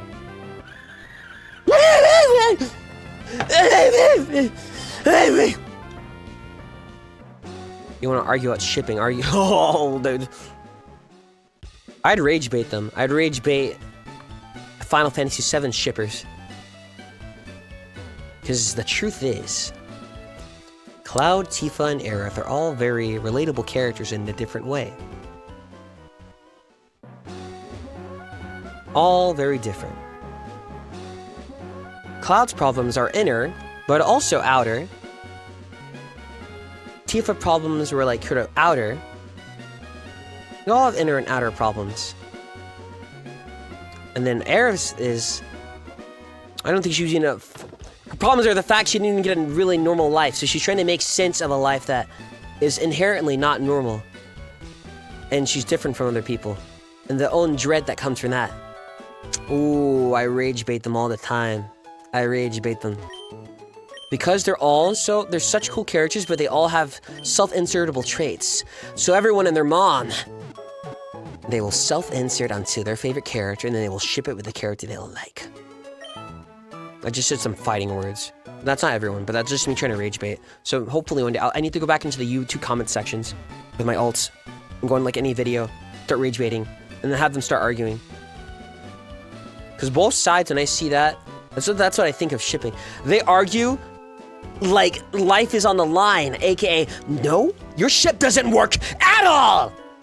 Not even, no, I mean, your ship's okay, but I mean, this one's just intrinsically better for the character. And this one's more interesting. And they're like, no! Cloud and Aerith are sibling! No! Cloud and Tifa are like siblings. And then Tifa and Aerith. And the remake is different. In the original, Tifa had a bit more beef, which is funny. I can't think of it right now. I can think. My brain is like sensitive putty.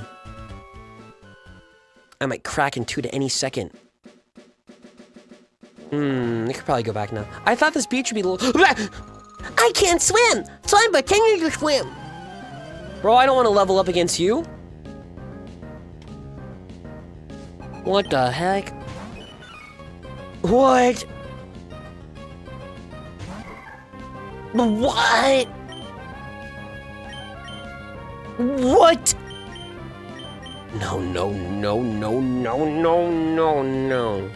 You want my shipping takes? When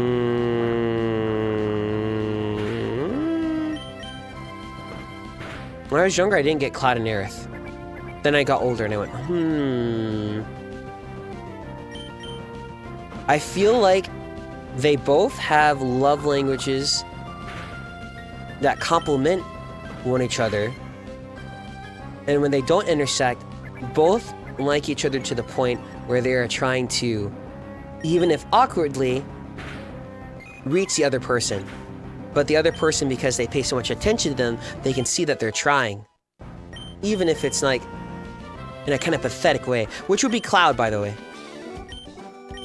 And Aerith too, but Cloud has baggage that even he doesn't fully know the full depth of. So, because of that, despite how Aerith is very smart and pushes Cloud to open up, and very much is good for him that way. As a friend, and if you take it in a romantic romantic context, that's also can be very good. Also because Aerith has good enough. Let's see. She knows when to back off, and Aerith has a good enough respect for herself, so she won't overdo it. But at the same time, because of that, she knows that she can't. She knows when to stop, because eventually she'd be hurting herself. Because Cloud has baggage in a way that, well, unless solved first, he can't fully connect deeper. But I think, they're more of two people that meet and they just naturally like get each other. I don't want to think too much about that. Let me think. Tifa and Cloud, eventually one-sided. Well, at first, one-sided. With Cloud like Tifa. But while obviously it was also based on appearance, bro was chill and different, and raised by his mom. Dad went who knows where, so that will have an influence on how you were raised. He's a bit more shy compared to the other boys that were like posturing, trying to impress Tifa, because they're like, Oh, I love you, Tifa. well, you're so cool, but really, they don't really have the concept of love figured out yet. They can't love to that level yet, or even like. It's all self-satisfaction, dressed up in a package of, oh, I like you, I'm doing it for you. But really, it's for themselves. But they're kids. Most kids will do that, and that's the kids in their village. So Tifa comes out very pretty. She has her own scars and stuff like that. Literally has a scar. But Tifa is a character that's a pretty girl and fawned over by all the guys. So she does quite like the attention. She doesn't really go crazy with it, but it is nice to have people wanting you. Very good.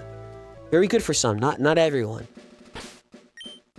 But because of that, all the other people try to treat her the same, so she is naturally more attracted to Cloud, even if she can't fully process it yet, because of the fact that she still has that element there. But then, when in her time of need, when she was like on a, I forgot, it was like walking the mountain, and then something fell off and got hurt, all the guys dipped. Oh, Tifa, you're number one, we love you, wow, yeah, you're awesome. They dipped, but the only one that tried to save her was Cloud, and Cloud's awkward as hell, doesn't really talk much, but even back then, hi, Tifa, yeah, because he's very unsure and unsure, shy, no confidence. Very integral to his character. So that boy don't know how to talk, and plus they're like, what, like baby. They are baby. But because he's different, and because he at least tries to be earnest, he can get through Tifa that way. So, not only did she eventually remember later, like Cloud's the only one who tried to help me, but Cloud's the only one who has dreams outside of it. Hi, hello, I live in this village. I live in Nibelheim. I like you, Tifa. Okay, what are you gonna do? I'm gonna go work at the Shinra factory. The Mako okay. I mean, that's cool. How about you, dude, too? I'm gonna go work at the Mako factory. I like you, Tifa. What are your hobbies? I like you, Tifa. There's no aligning. Whereas Cloud and Tifa, because of the scenarios there, and they naturally get used to each other's wavelength. So I think Cloud and Aerith are characters where they naturally get each other because of the trauma they've been through, but then have trouble communicating because of that. And then Cloud and Tifa are characters that don't really get each other on paper at first, but then they grow to understand each other. So it's like, they're both very good loves, but both are very different. I'm masochistic. Anyways, I think their loves are very different like that. And because of that, Cloud and Tifa, when they get older, will misunderstand each other. Because then Cloud went away for quite a long time. Also, the thing I'm pointing out with the dudes in the village, this is Cloud's goal was, I want to be a soldier, which is like, it's like kind of like joining to be a superhero. It's the military, but you'd be like, soldiers get like gene enhancements and they're supposed to protect people. So think about it more akin to like, I want to become a knight. It has those vibes. That's what soldier really has. I want to become a knight and protect the princess. I want to become a knight and protect people. So that instantly has more aura than everyone else is like, I like Tifa, Tifa, I like you. I'm gonna go work in the same place that you know all about. Whereas this guy has goals and dreams and ambitions, and it's further compiled by the fact that she finds endearing, because Cloud obviously when he's younger, well, he has okay strength, especially, and very good strength when he gets older, is very shy. So it's like Captain America before he got his super juice. I want to join the army, sir, and he looks like a twig. So there's that. And also Cloud is mysterious. Very good, very good. So they grow into that, but because of that and they went away, they both have, I think both Cloud and Tifa have misconceptions, and also their memories are both sort of wonky. Misconceptions about each other based on youth. It's like, if you meet someone after a while, but you never really got closure on some things, it's like maybe if you don't talk in a while, well, you may be happy to talk to each other, like, hey, good to see you again. If there's any unchecked baggage there that never got resolved, and for Cloud it was, yeah, I'm going to join Soldier and I'll come back and save you one day. That boy vanished for a long time, then just shows up out of nowhere and is like dopey. And then his personality's all over the place, so... Number 1, Tifa is struggling to make something out of her life. She's a bartender, it's very cool, but like... You know, she's still thinking about that promise. Then Cloud comes back, helps him out, but then he's like not the same, but also is. So there's that. And then Cloud's own baggage, they'll misunderstand each other a lot. Very good, very good. So there's 2 different types. So one starts off with nothing, and then you grow to like love each other while having basic attraction. I think Cloud and Tifa want each other carnally, even. There's that base attraction, like they're animals. There's that one that people will have to take into account. Not everyone experiences feelings in that way, of course, but there will be some people you meet and you're like, I want you bad. And it won't even be like you're a horny thing, like,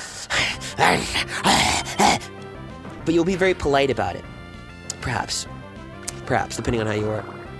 So I think there's that element. They both naturally sort of are into each other.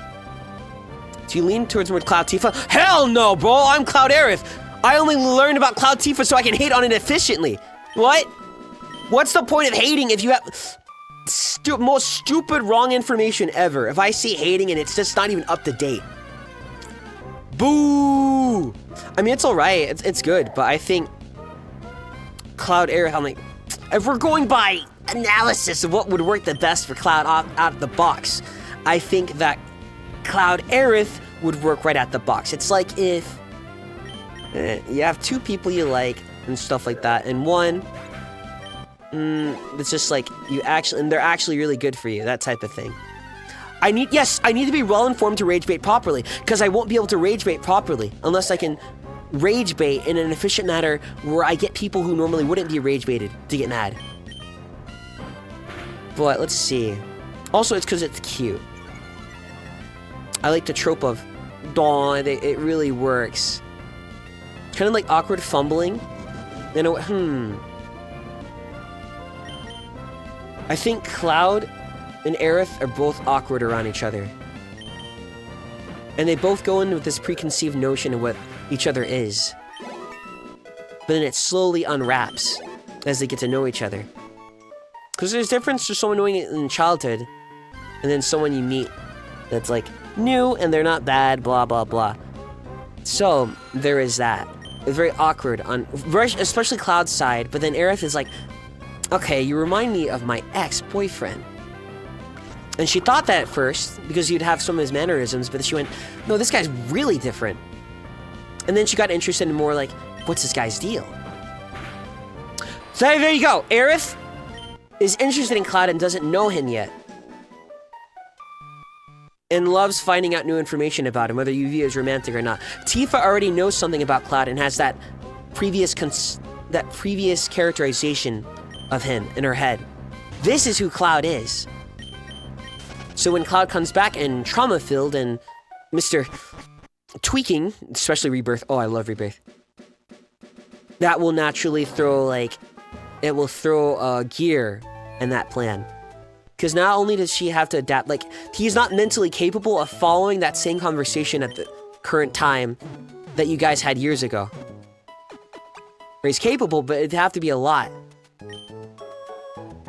So then, I guess it's kind of like, that's sort of, if you go for them the love, I think that also makes sense. Because, what?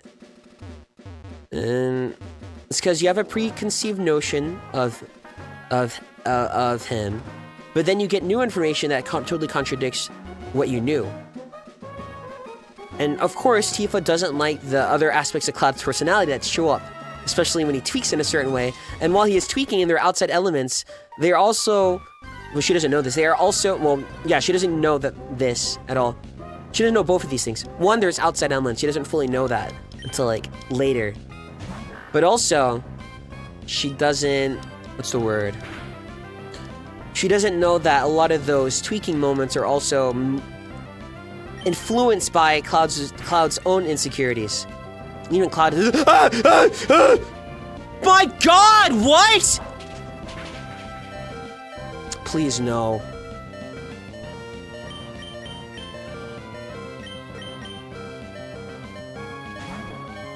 Anyways. Which is ironic, actually, and we'll get into this. Anyways, Cloud and Tifa is like that. So it's like a new love can blossom there, because you have this character, you have this notion of them, and they have this notion of you.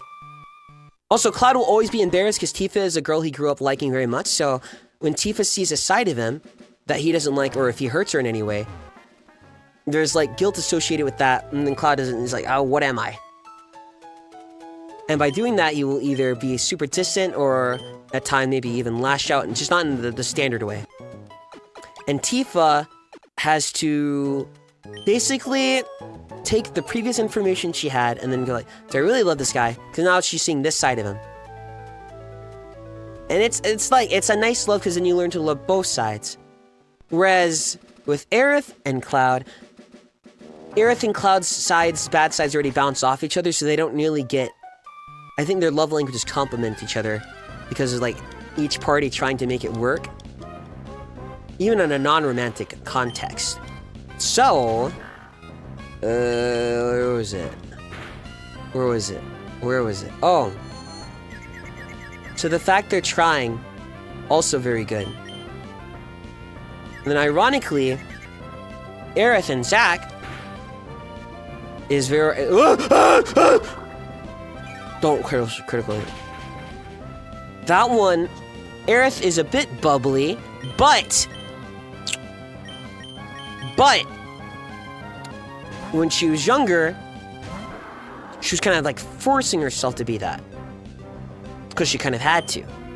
Naturally had it, but even every time she tried to be normal and enjoy life, unfortunately, she is not a normal girl, so it's like, ha! Aerith! Wake up, it's torture dungeon time! The scientist! Okay. And then being watched. So it's no normal life, you're fundamentally different from many other people. She is different. That's just how it is. So there's that hollow, alone feeling that Aerith has. It's like, in a way, she can't actually connect with anyone. She can socialize. Kind of like the Persona 3 female protagonist. She's a character, at the point of the story, a very optimistic, outgoing, kind of brash at times. But it's like, while she seems sociable on the inside, she's kind of hollow. Hollow? Final Fantasy VII? Kind of empty. She can connect, but no one can actually meet her in her emotional thing. But Cloud can, because he can see there's similar traits of him. And also, he's just naturally interested. And also, Cloud responds receptively to Aerith's attempts to reach out to him. Because Cloud will go, not interested. And most people will react as so. And it also reinforces his own view that he's like, he's got self-esteem issues where he's like, not really, he doesn't feel like he deserves something, or not lovable. Or he's like a fake. He feels like imposter syndrome. So Cloud will want people to reach out to him, but unfortunately due to his trauma and then outside elements, he will intrinsically, when in times of need, push people away to protect himself. But that's really not what he wants. But of course, if you go, not interested, hey, keep it for yourself. Where's my money? And shit. People will go, what the hell? What the heck? You're an asshole! And then unfortunately, that will make Cloud sad, and that reinforces his own view on himself. It's like if you're an asshole and then someone goes, you are an asshole. If you be an asshole on purpose and then someone says you're an asshole, and you go, you're right, I always was. But it's like subconscious, not that he wants to, it's just how his brain is at that current state in time. But Aerith is someone that does not push away. Yeah, he self-sabotages. She just keeps going, and he's like, okay, whatever. But it's kind of endearing, you know, if you're kind of like, go away. But do you secretly want people to reach out? And they do. But then next time he feels bad, he's like, oh, damn, I pushed her away again. Well, she's still trying hard. And then when he pushes her away a third time, I think it's like it's like in a remake too. Then he's like, okay, here's this person I'm getting attached to. She is showing me love. She's actually showing me time and attention that no one else will do. And even if Cloud doesn't know it, he, deep down subconsciously, wants people to pay attention to him. He wants to be loved. Many things like that. Oh. Maroon, come up here. So, that's why he'll go, I want to, like, try to get through to her. He says something like that. So he tries to reach out to her. And then Aerith, by in that return, it responds very favoritively because... Oh yeah, Thunderwave, there we go. Like, oh, she's putting in this effort to connect with people, but most people don't see her past her outer side, and nor could they handle her inner side. Because Aerith's trauma is just not something people can usually relate to. It's like a... Oh, you know, my trauma is that my parents they're the best, but they meant well, but it's the standard one, and it still sucks to have it. But there's difference between that and then like child soldier, or like literally government lab rat, which is Aerith, and then seen as lesser, or seen as a tool. So Cloud is someone, because of those feelings of inadequacy and feeling different, he can understand Aerith there, and that's where Cloud and Aerith and Tifa will be different, because Tifa came out of the gate looking very pretty and just generally just a nice person, so it's like a buff. Whereas Cloud and Aerith are both... Cloud feels... I'm different. And he was different from everyone. He grows up in a small town, so even if it's... You go out to the big city and it's different, you still grew up in that small environment where you're raised in your developmental years, and you're different from everyone. You will feel like an outsider. And Aerith knows she's an outsider and will feel like it. She wants to be like everyone else, but she's not allowed because of other people. So Cloud can naturally get her insecurities that way and reach out. And while at first she was losing hope, like, okay, I'm reaching out to this guy, it's not working, I give. I'm interested. And he's got like the sword my boyfriend used, so there's that. But then when Cloud reaches out, she's like, he's meeting her halfway. And then the more they do that, it's more of a song and dance. So it's interesting. It's a different type of love for both. One where you just immediately get each other, and maybe you have some awkward fumbling to figure it out. And one where you both have a preconceived notion of each other and are scared of connecting more because of that. Cloud's view of Tifa, going, Tifa don't like this happen. Tifa won't like if I'm not cool yet. But Tifa, well, maybe it would have seemed like that when she was young. Now that she's older, she'll be like, no, I'm fine with that. But he doesn't know that because he hasn't seen it in forever. But they're both talking to each other with preconceived notions of what each other is or what they care about. And then they miscommunicate because of that. Whereas Aerith and Cloud don't ever really miscommunicate because they're subconsciously communicating to each other because they naturally are on a wavelength with each other because of shared experience and trauma. But unfortunately, they can't get much deeper because Cloud just has a specific type of trauma that prevents him from connecting on a deeper level. So sort of Goro Akechi-esque. And unless that trauma is, what's the word? It is addressed, and especially in a healthy manner, that boy cannot enter any functional relationship, at least that one that leave him satisfied. Or either party, unless that is addressed. So very interesting. Again, Cloud, Aerith! Cloud Tifa, I mean, it's okay. I mean, I do have a slight preference to people that try to get me as much as they can, but I think, yeah, Tifa's fine. In fact, I wish I appreciated more people like Tifa growing up. Because we like to have people that automatically understand us, but what are the chances of that actually happening? Even if someone is similar, we're not someone else, so there's so many factors that will prevent you from understanding someone, but isn't it nice that you both try? So there's that. I wish I appreciated that when I was younger. But I guess it comes to your love language. Which one do you prefer? Someone that is just intelligent and gets you and you both work to it? Or maybe someone that you both piss each other off at some point and miscommunicate, but then your love for each other and wanting to understand and then associate all these things keeps it in. So it's like pick. This boy's not gonna level up anytime soon.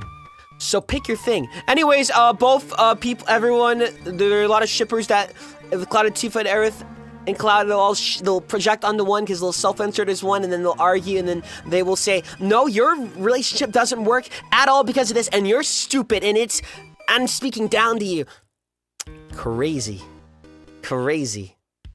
The internet warriors. And that has been my TED Talk. I'm gonna get water. Where is it? Thanks for listening. I'm yapping for my sake so the brain does not think. Bet you didn't know that, huh? Interesting. I forgot where this came from. Oh, wait! Cloud. Oh, I don't even know how to ship Cloud and Zack. I need to analyze that. I think Zack just brings Cloud out of his shell. So if you're going for BL, I mean, yeah, he just brings him out of his shell, and then he sees him as a person like anyone else.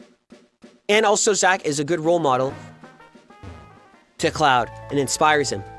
And just a very good influence. It's a very nice, sweet relationship. There's no real big things about it. There's no real big connect. It's just one guy is trying really hard, and Zack's trying really hard. He has his own perspective, but Zack is just a guy that has his heart open. Maybe because of how he was raised, and he was born in the countryside, where everyone else was born in Midgar, which is the city. And depending on when you're born, it has different takes. So there's that. There's that one. That one's pretty easy to understand. That one just, there's not much complexities. I think there are. You can get deeper, but you can really just simply go, Zack is just like a puppy dog. He's like, hey man, you're awesome. And then also, Cloud will stand out more than the average soldier because Cloud will open up to Zack. Zack will feel that, and Zack is sociable. So we're like, yeah, what's up, man? Well, hey, what's up, dude? And he can always sort of see himself in him too. He's like, I remember I was there. Now, Zack was never that shy or broken, but it's like, it's just a good guy. Now, Zack and Aerith. Like I said before, Aerith she is an outsider. She is fundamentally different from people, even if they don't say it. She has an outward personality she has a persona that she has to use and mask to fit in with the rest of the world. She can't open up to everyone else and be like, they just took me to the lab again. Because number one, she'll be seen as a weird person for that. They won't even if they try to understand it, they won't understand it because they fundamentally have not been in the same shoes of being treated as like a lab rat by the worst person ever. So, because of that, Aerith can connect and socialize well. There's that inner weakness. Zack can see through that. And that is where his strength lies. Because Zack is a flirt, but Zack is also very earnest. He can be a flirt, but if you talk about something seriously, Zack goes, okay, yeah. You could talk about the most nerdy thing you think possible. And then you go, all right. Okay. And Zack brings Aerith out of her shell that she was in because Aerith in that game, even in the remake for Crisis Core called Crisis Core Reunion, Aerith is she's a bit more withdrawn. She's not quite there yet. And she can flirt, but clearly her relationship with Zack had a lot of an influence on her. Zack is just that type of person. He just has a good influence on everybody. And it works. Also, what Aerith provides for Zack is, Zack is like a puppy dog. Zack the puppy. He's a person that supports everyone. But who supports him? Unfortunately, a lot of people that were a part of Zack's support circle, his parents aren't there. They're there, but they're all the way back there. But, Zack went to the city he's like, yeah, you're my parents, you're awesome, I always love you, but I'm gonna go live out my dream. So he has good self-independence and goals. But there's his instructor, and while that's a support system, and he can really connect with them, things happen, and there's more people he looks up to. And while also Zack is dealing with the corruptness of Shinra, which is like police, night company. So it's like, oh man, I want to join Soldier, and then you see how corrupt it is on the inside.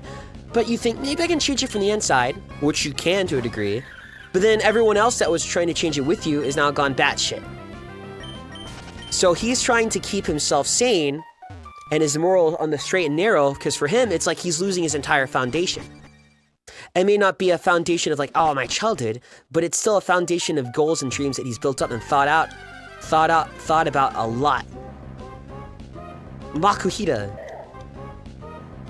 And that person that was supporting him there during that time and letting him cry on her shoulder was Aerith. And that will hit doubly more, because Aerith was a more withdrawn person at the time, but here she is comforting him. And Zack's not dumb. If it's just to get something out of him, he would know. Zack is very sexy as a fan club. I think he can tell the difference between someone that he is naturally interested in him and someone's like, oh my god, Zack, you're hot! Sticks my tongue out. And Zack will probably flirt with those people like, okay, whatever. but he won't get his feelings tied or not.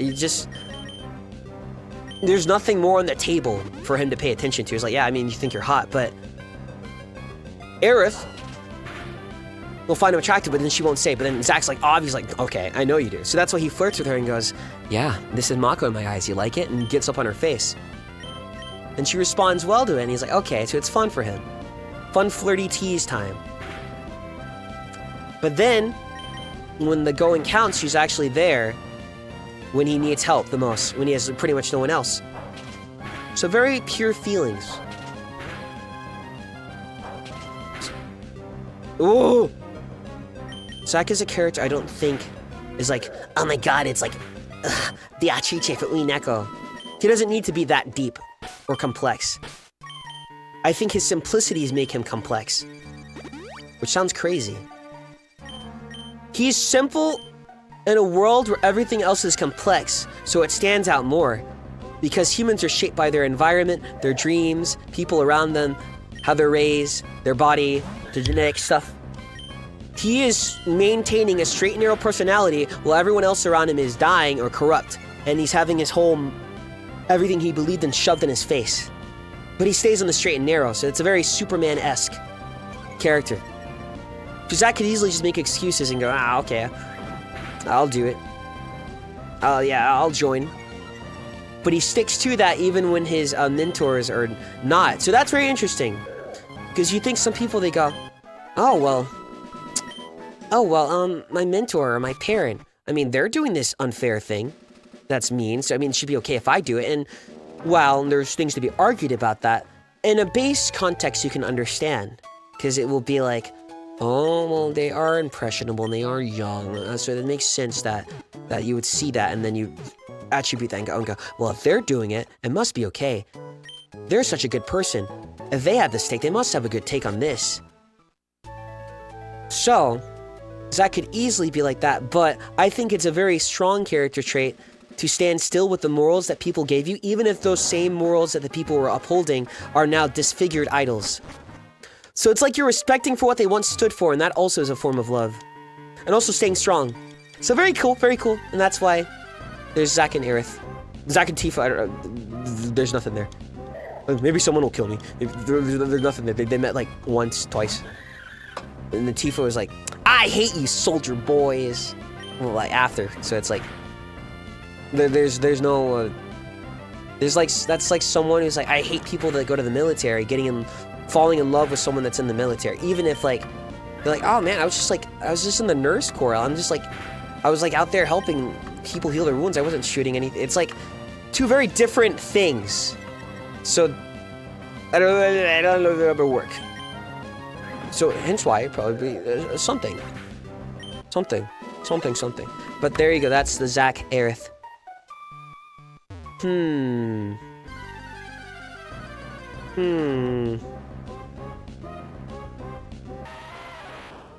I think also with Zack Aerith, it's like an appreciation for each other. Because while Zack can be a flirt at times and very puppy dog, very ginky, she can see how much depth he puts into his word. Like, he can see his heart that he doesn't really put too much attention to. So Zack will appreciate that. And also, Zack will just treat Aerith like any other person up until the point where he finds her special, but it's a new type of special. You are like another person, just here. You're not an outsider, but you are special. And I forgot if you learned about her experiments. I think she did talk. So there's that.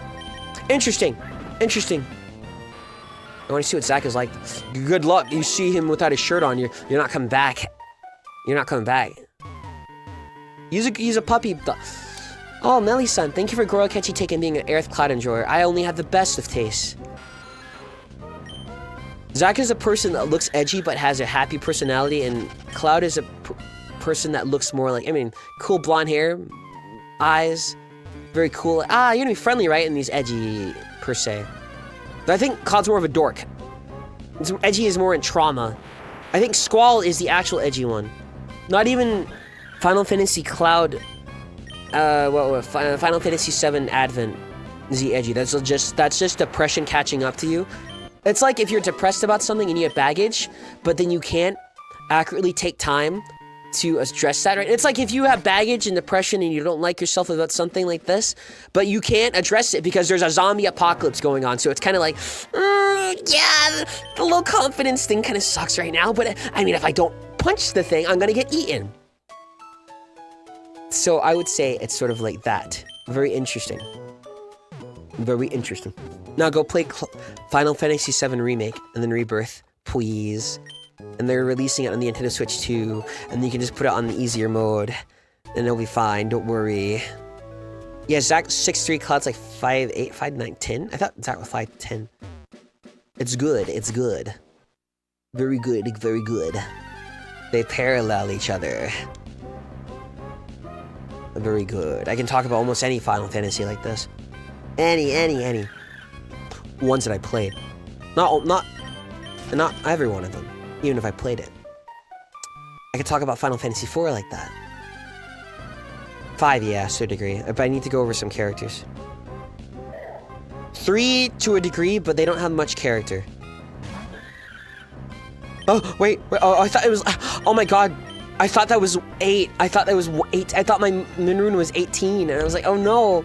I won't be able to use it. Kate Sith? Ow. Put a smile on that face. Ow. Willie! I can't believe it! I don't know how you do that Scottish accent. Look at that, pal! He's funny. He's funny. Well, for the person Kate Sith is, well, they're honest, but they also have their allegiances. But they're also, I can't talk too much about that, huh? British. He's like he's got the Scottish accent. I don't know how to do that. Is there any Final Fantasy you like above the rest? 4 is my personal favorite because I played that one so many times, and I think it is its story literally is about a Dark Knight becoming a paladin, so a Dark Knight is like... I mean, the story starts out with him massacring a village. So there's that. Oh, so good. After Years to a degree. I need to look up which character's there. It's easier to talk about Kain in the After Years. But Cecil is... I'll talk about that. Okay, I can talk a decent degree. Cecil is an orphan. Was an orphan. Very special boy. This is the Final Fantasy IV protagonist, and he's adopted by the king. Now, the king, while you think, oh, now he's gonna get all the riches and stuff, the king is also just a very good guy. He's just like, chill. So it's like if you have a rich parent, and they're like, hey man, I'll have money to help you on the side, but I'm gonna teach you to be a good person and not have to rely on this money.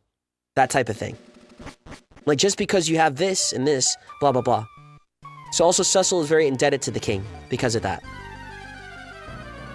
So he joins to become a knight. He finds a new belonging. Of course, Cecil will feel a bit isolated because he had different looks, and orphan. So those things will be weighing on his mind. Makes friends. Finds a lover. Yippee. And because of that, he has a very, strong view of the king. His love for the king, who is essentially, in a way, like his surrogate father, is what helps him find... His moral code that the king also has is what helps him find meaning in his life and helps him give him goals. So it's like, okay, you don't have to think about much. Just live life true. Take care of others. Express yourself. Fight for your kingdom. So it's easy goals to follow above. You don't have to juggle like, oh, I secretly hate myself and blah, blah, blah, until later. And stuff like that. So it's a simple goal. It's your whole life going up into that point. It goes to 20, 24. But eventually... over the course of some years, the king suddenly starts changing. And he's sort of sending Cecil on increasingly more strange missions. Now, Cecil's like, okay, but you love a person, and this guy he is like a surrogate father for him. It's kind of, well, I mean, he wouldn't be sending me to do anything bad. He must have a reason for sending me here. Or like, yeah, the people here must have been bad, or like they were hoarding some evil magic. The king was just sending me to get it back. So it's like, subconsciously, even if you don't have all the knowledge or information or evidence yet that something is different about people you love or there's a situation going on, most people are smart, and especially as Cecil has idolized the king for that long and has a deep connection, he will subconsciously feel that something's wrong, but then that becomes the denial. Like, denial is probably the truth is already there in front of you, but damn, I should probably learn that. It will affect you, per se. So it's like he already knows, but his brain can't catch up to it. So the king sends him on more increasing missions and then weird justifications. These people have been hoarding this. They're trying to start a war with this. We need to go take him out.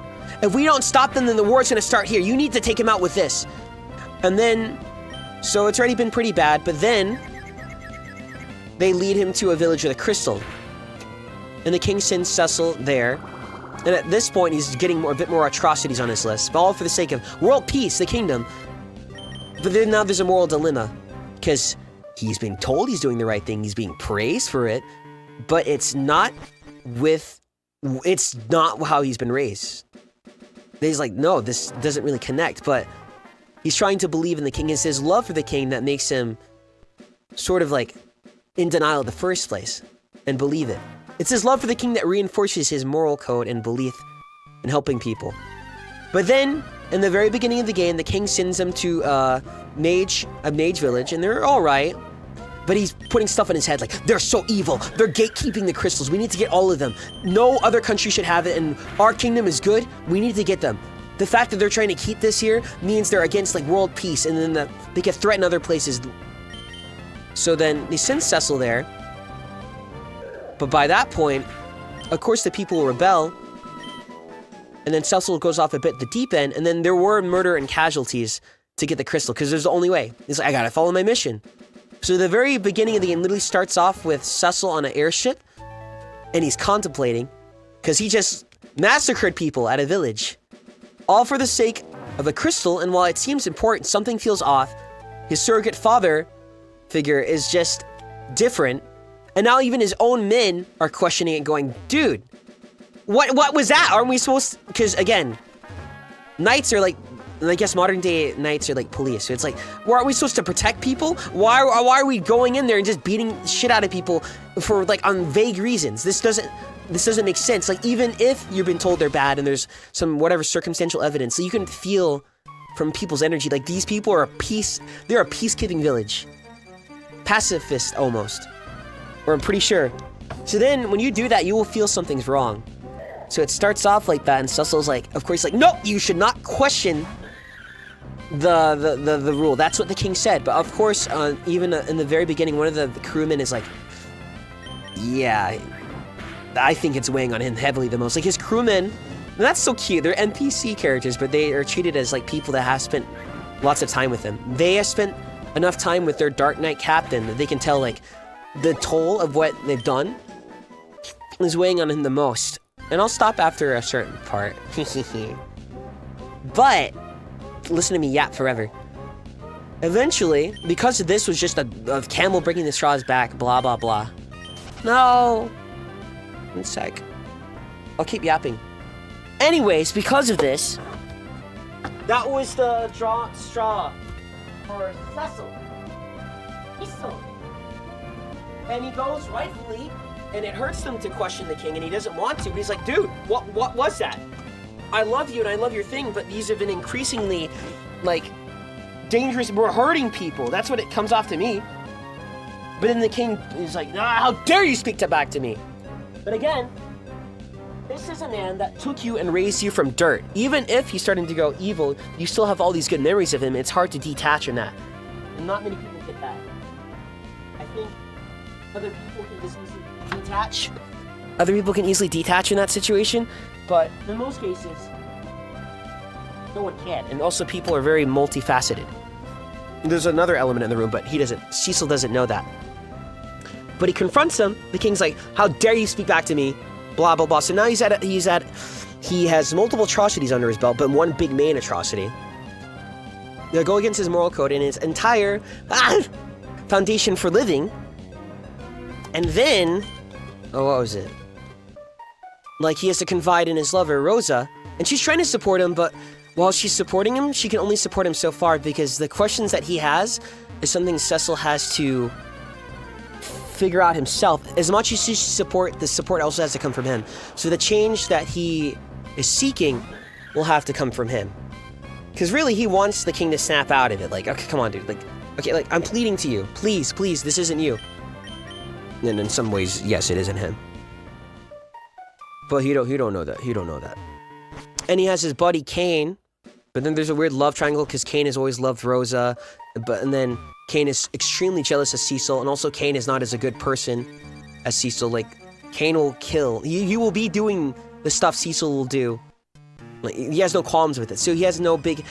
He's a dragoon of a dragon family. And while he's got all the clout in the world, he doesn't have the highest opinion of himself. Because here's his best friend, who doesn't really have any of that clout aside from being the Dark Knight. And while it's cool you're connected to the king, Dragoon has more aura to it. There's more family lineage. Cain Highwind.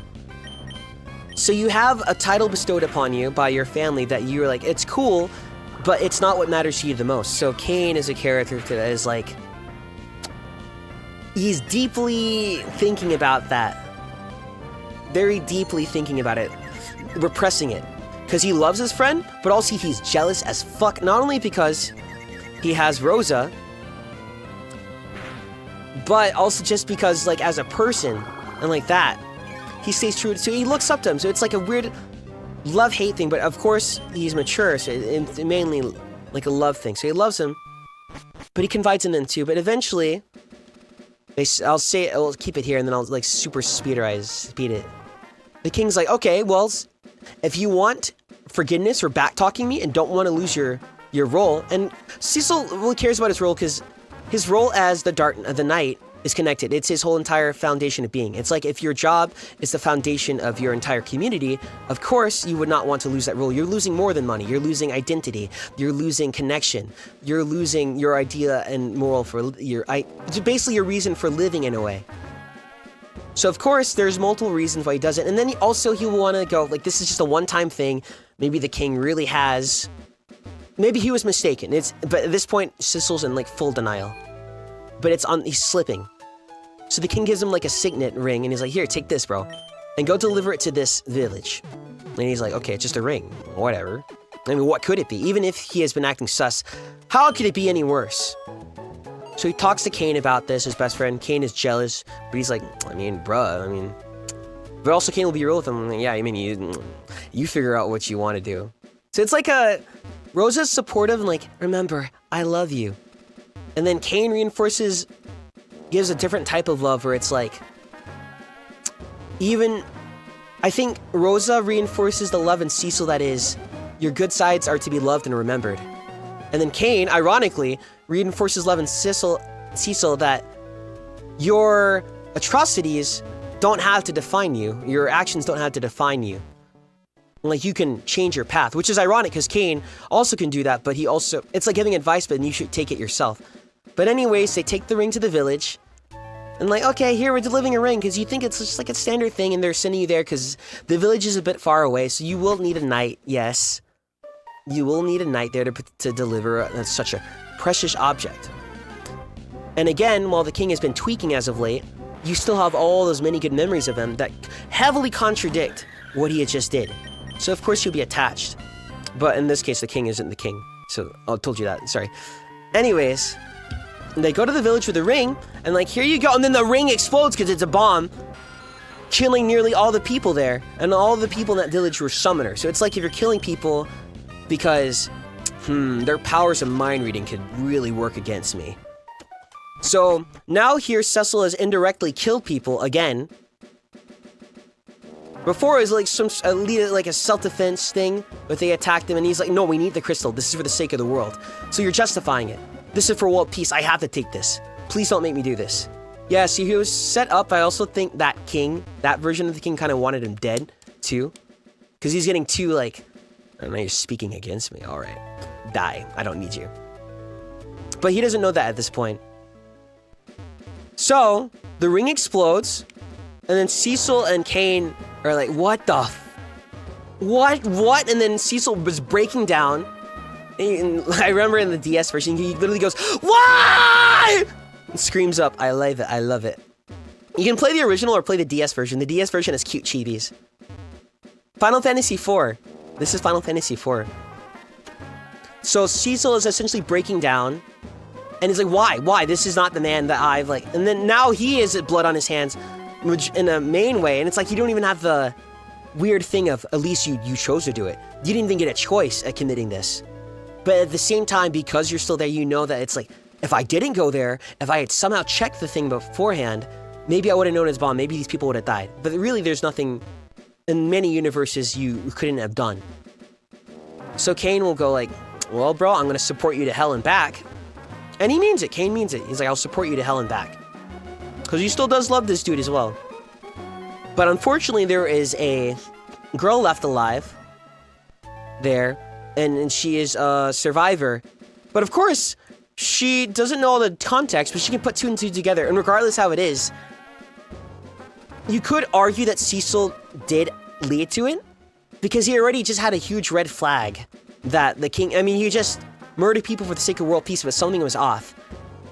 I think that is why also you should never put it, I think that's why for Cecil in that, there is some sort of blame with him, but it's his own personal blame. Because it'd be one thing if he checked it out and didn't find anything wrong. But I think it's a case of he blindly believed one last time and hoped the king was just something wrong and paid the ultimate price. As he'd been paying for the price where he blindly followed him before.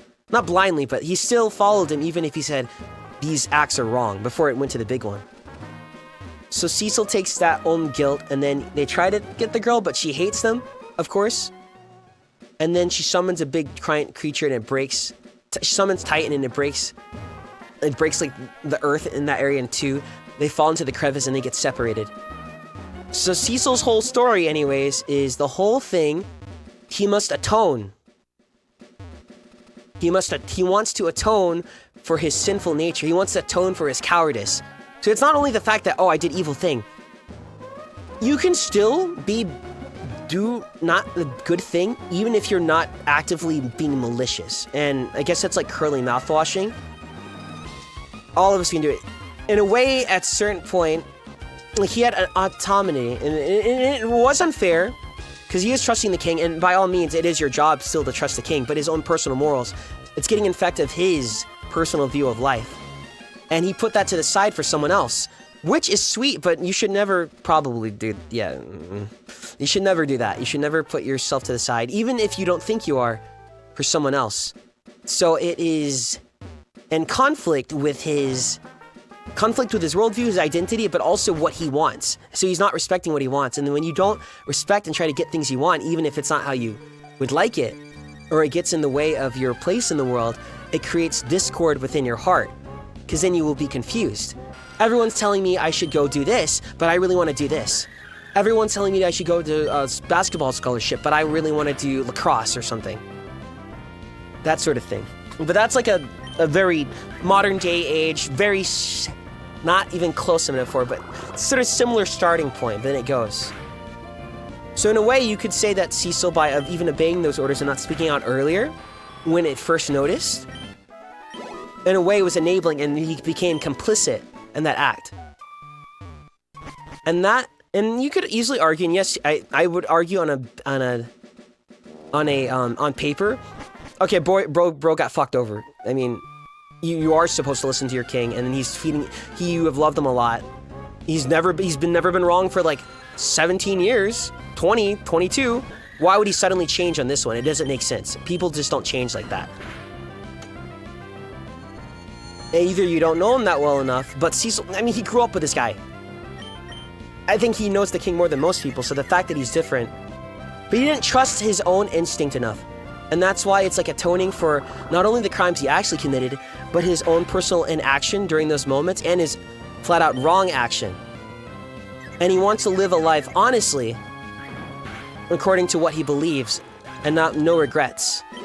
Because then that will give him the most inner peace, and then that will, by doing that, he finds inner peace and identity based on himself, instead of it being influenced by his father figure. Well, at first would have been fine, and in a normal world would have been fine, but there are cases where people act like that, and there are also cases where there's outside elements of why the king is different so suddenly.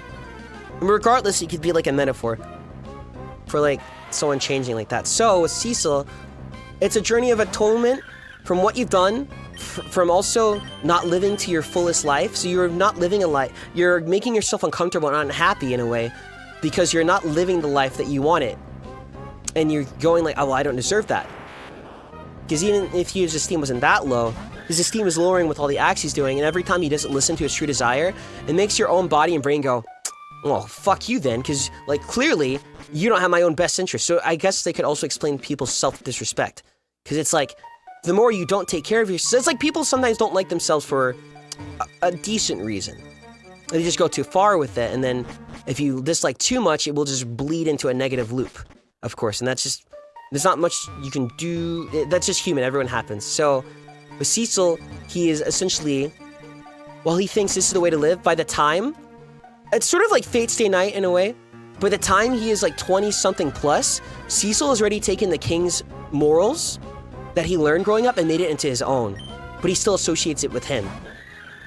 He doesn't think, it's like, I'm not a good person because of me. I'm a good person because I just was raised that way.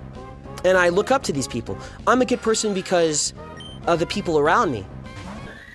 But for Cecil, he had a good heart beginning because he naturally developed those things, yes, but then he kept keeping those good traits. He didn't have to listen to his king father. He didn't have to do that. There are many people where their parents are good and they do everything good on paper, but then, you know, just some people just don't want to listen. That's just how it be, but he didn't have to. But he made a conscious choice to listen, and then he didn't respect the fact that he did that. And that's where the internal discord is, because he doesn't know that he already is, his morals deviated heavily with what the king's doing now. He's not respecting himself by actively going against what he wants and what he knows is wrong. And then he has, and when you're complicit like that, and also have had, when it's like, he has done many good things, Cecil has done many good things in his life, but then with the most important parts, you feel like you personal fumbled, even if on paper you're not like the one there, you're not the victim. Because that's important to him, it still matters to him, even if, like, yes, Cecil can make excuses like, but the king, he lied to me! Even if there's very good reasons for it, he wouldn't lie to you, and reasons why you shouldn't not listen to him. Like, at this point, Cecil's smart enough and he didn't respect his own intelligence to realize something was wrong. Yeah, yes, he's betraying himself. But he doesn't know that his self has already been made. And I think that's what Rosa was trying to tell him. Ironically, Rosa and Cecil, his two best friends, Rosa being his lover, and that's why your friends can see more easier traits in you that you think don't exist. And you're like, no, because of course you're stuck with your doubts and everything. Ooh. Your friends can see from the outside how you are pushing yourself. So, the himself that Cecil was betraying, the good man he was developing into, Rosa can see that because she's from the outside. She has a different perspective. Even if he's like, well, you don't know me, you can't, even if you only like me, so you only have a good trait, like a good view of me, so of course you'd think that. No, she loves you. She grew up as a childhood friend and got to know you as a friend first, then fell in love. So it's like double whammy, so she can see that in you. The reason why Cain, as like logical as he is, the reason why he likes Cecil and is jealous of him, that would not work. He would not feel threatened in any way, in that way, if Cecil actually wasn't all that. So while Cecil on paper was doing atrocities, deep down Cecil has a good heart. Cain, on the other end, you know, he's had his own jealousies and then not speaking for himself also. So it's in complete denial. Cain also, he's just following to what, it's like, you're the Cain Highwind name, so you need to be doing this. And he also wasn't really personally raised by the king like that, the way Cecil was. So Cecil absorbed more of the king's morals, whilst Cain was raised by the world and environment around him and his family. And with that said, that's also what, basically Cain is the shit. He's like awesome, Asinian, also, Dragoon. That guy is cool, Aura Farmer. He would not feel intimidated in that way. And it's specifically being pointed out. That is because of, well, yes, he gets Rosa's love. There's that, but also because Cecil is just, he believes a better man than him. If Cecil wasn't that in the first place. So it's kind of like, it's a harsh lesson people have to learn. You're hearing my list come up. That sometimes people like you for a reason, even if there's other reasons for it, or people have their biases, or they project something onto you, or maybe... That's not fair. I forgot to take that off. I'm keeping that on. I need you. I need you. I'm never gonna letting you go past 19. No way. We're not taking that rule into account. That's unfair. I was yapping. This guy isn't taking accountability after he talked about Cecil. But I'm a cute boy streamer, so I can get away with it. Anyways, so there's that. That is all. That's like Final Fantasy IV's thing. It's atonement for not only what he has done on paper to the world, but atonement for himself to grow into a person that he is proud of and he can have confidence in without anyone else influencing it. So it's like real confidence and pride. I'm good, not because people tell me I'm good. I'm good not because I had the fortune of being raised good. I'm good because I chose to be good and I had messed up and I chose to put myself back on that path and find those reasons for myself. So it's very nice. And then Final Fantasy IV was the first Final Fantasy to have characters speak more. Very good. Very good, very good. But also when doing that, Cecil will have to confront, because the whole thing was like, okay, so I'm taking people's lives, but now he has to get into the fact when you're trying to be a hero, great, you still can't save people or get through to people. There are some people that you cannot help, and there will be multiple characters at many points in the story that he can't really get through to them. Except for very, like 2 or 3 that he can get through fully, and he can only get to them because of the work he's been putting on himself. So it's like he doesn't get to them just because he's good. It's like if someone can calm you down when you're like panicking, but it's because of all the hard work and effort that they put, so they have experience. So because they have that, they can accurately navigate the situation more. So that's what Final Fantasy IV is about. Very interesting. And there's many other characters. There's like Edge, he's funny. You probably like him. There's Edward, I like him. And then at that point when he meets every people, Cecil gets to help people at some point and help them overcome their own despair because he's overcome his. While also finding out new information that puts his old information he knew about himself on a light. So it's like, okay, now I'm learning about myself in new ways and I'm making this new foundation, but is that worth it if I can't actually help anyone with it?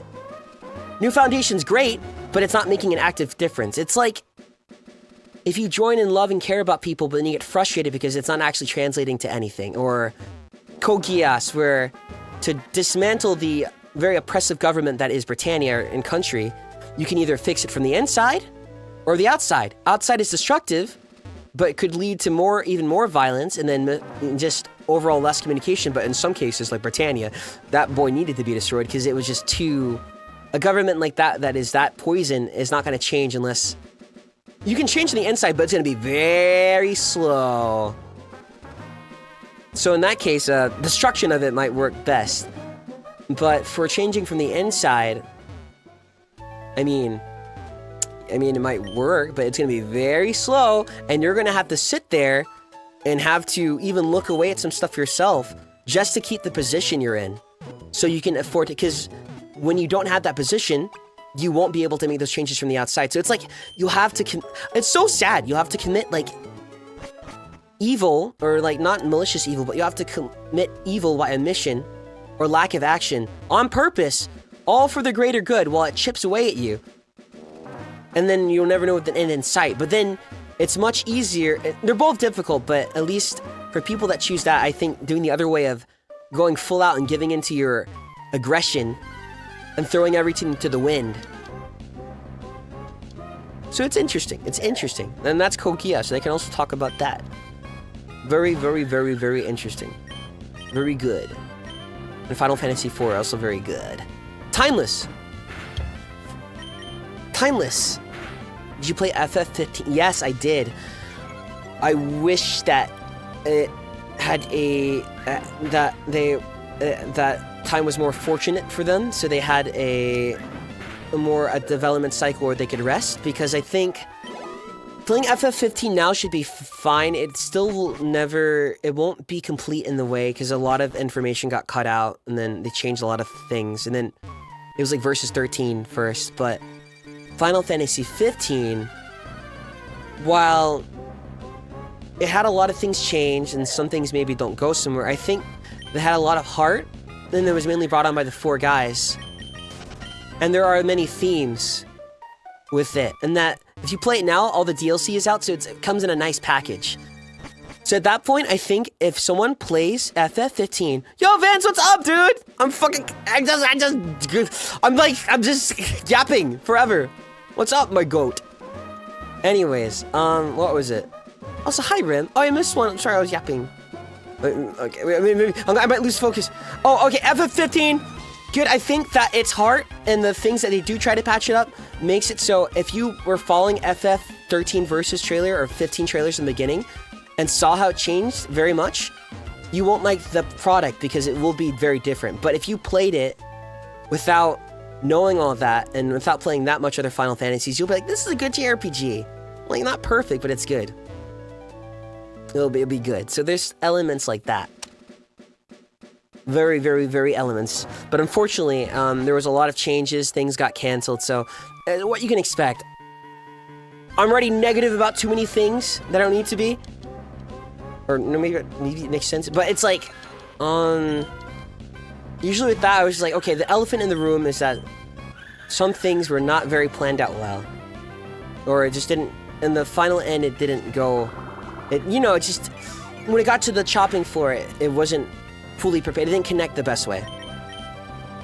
But I just focus on the things I go, well, it did have this. Maybe it's half full thing.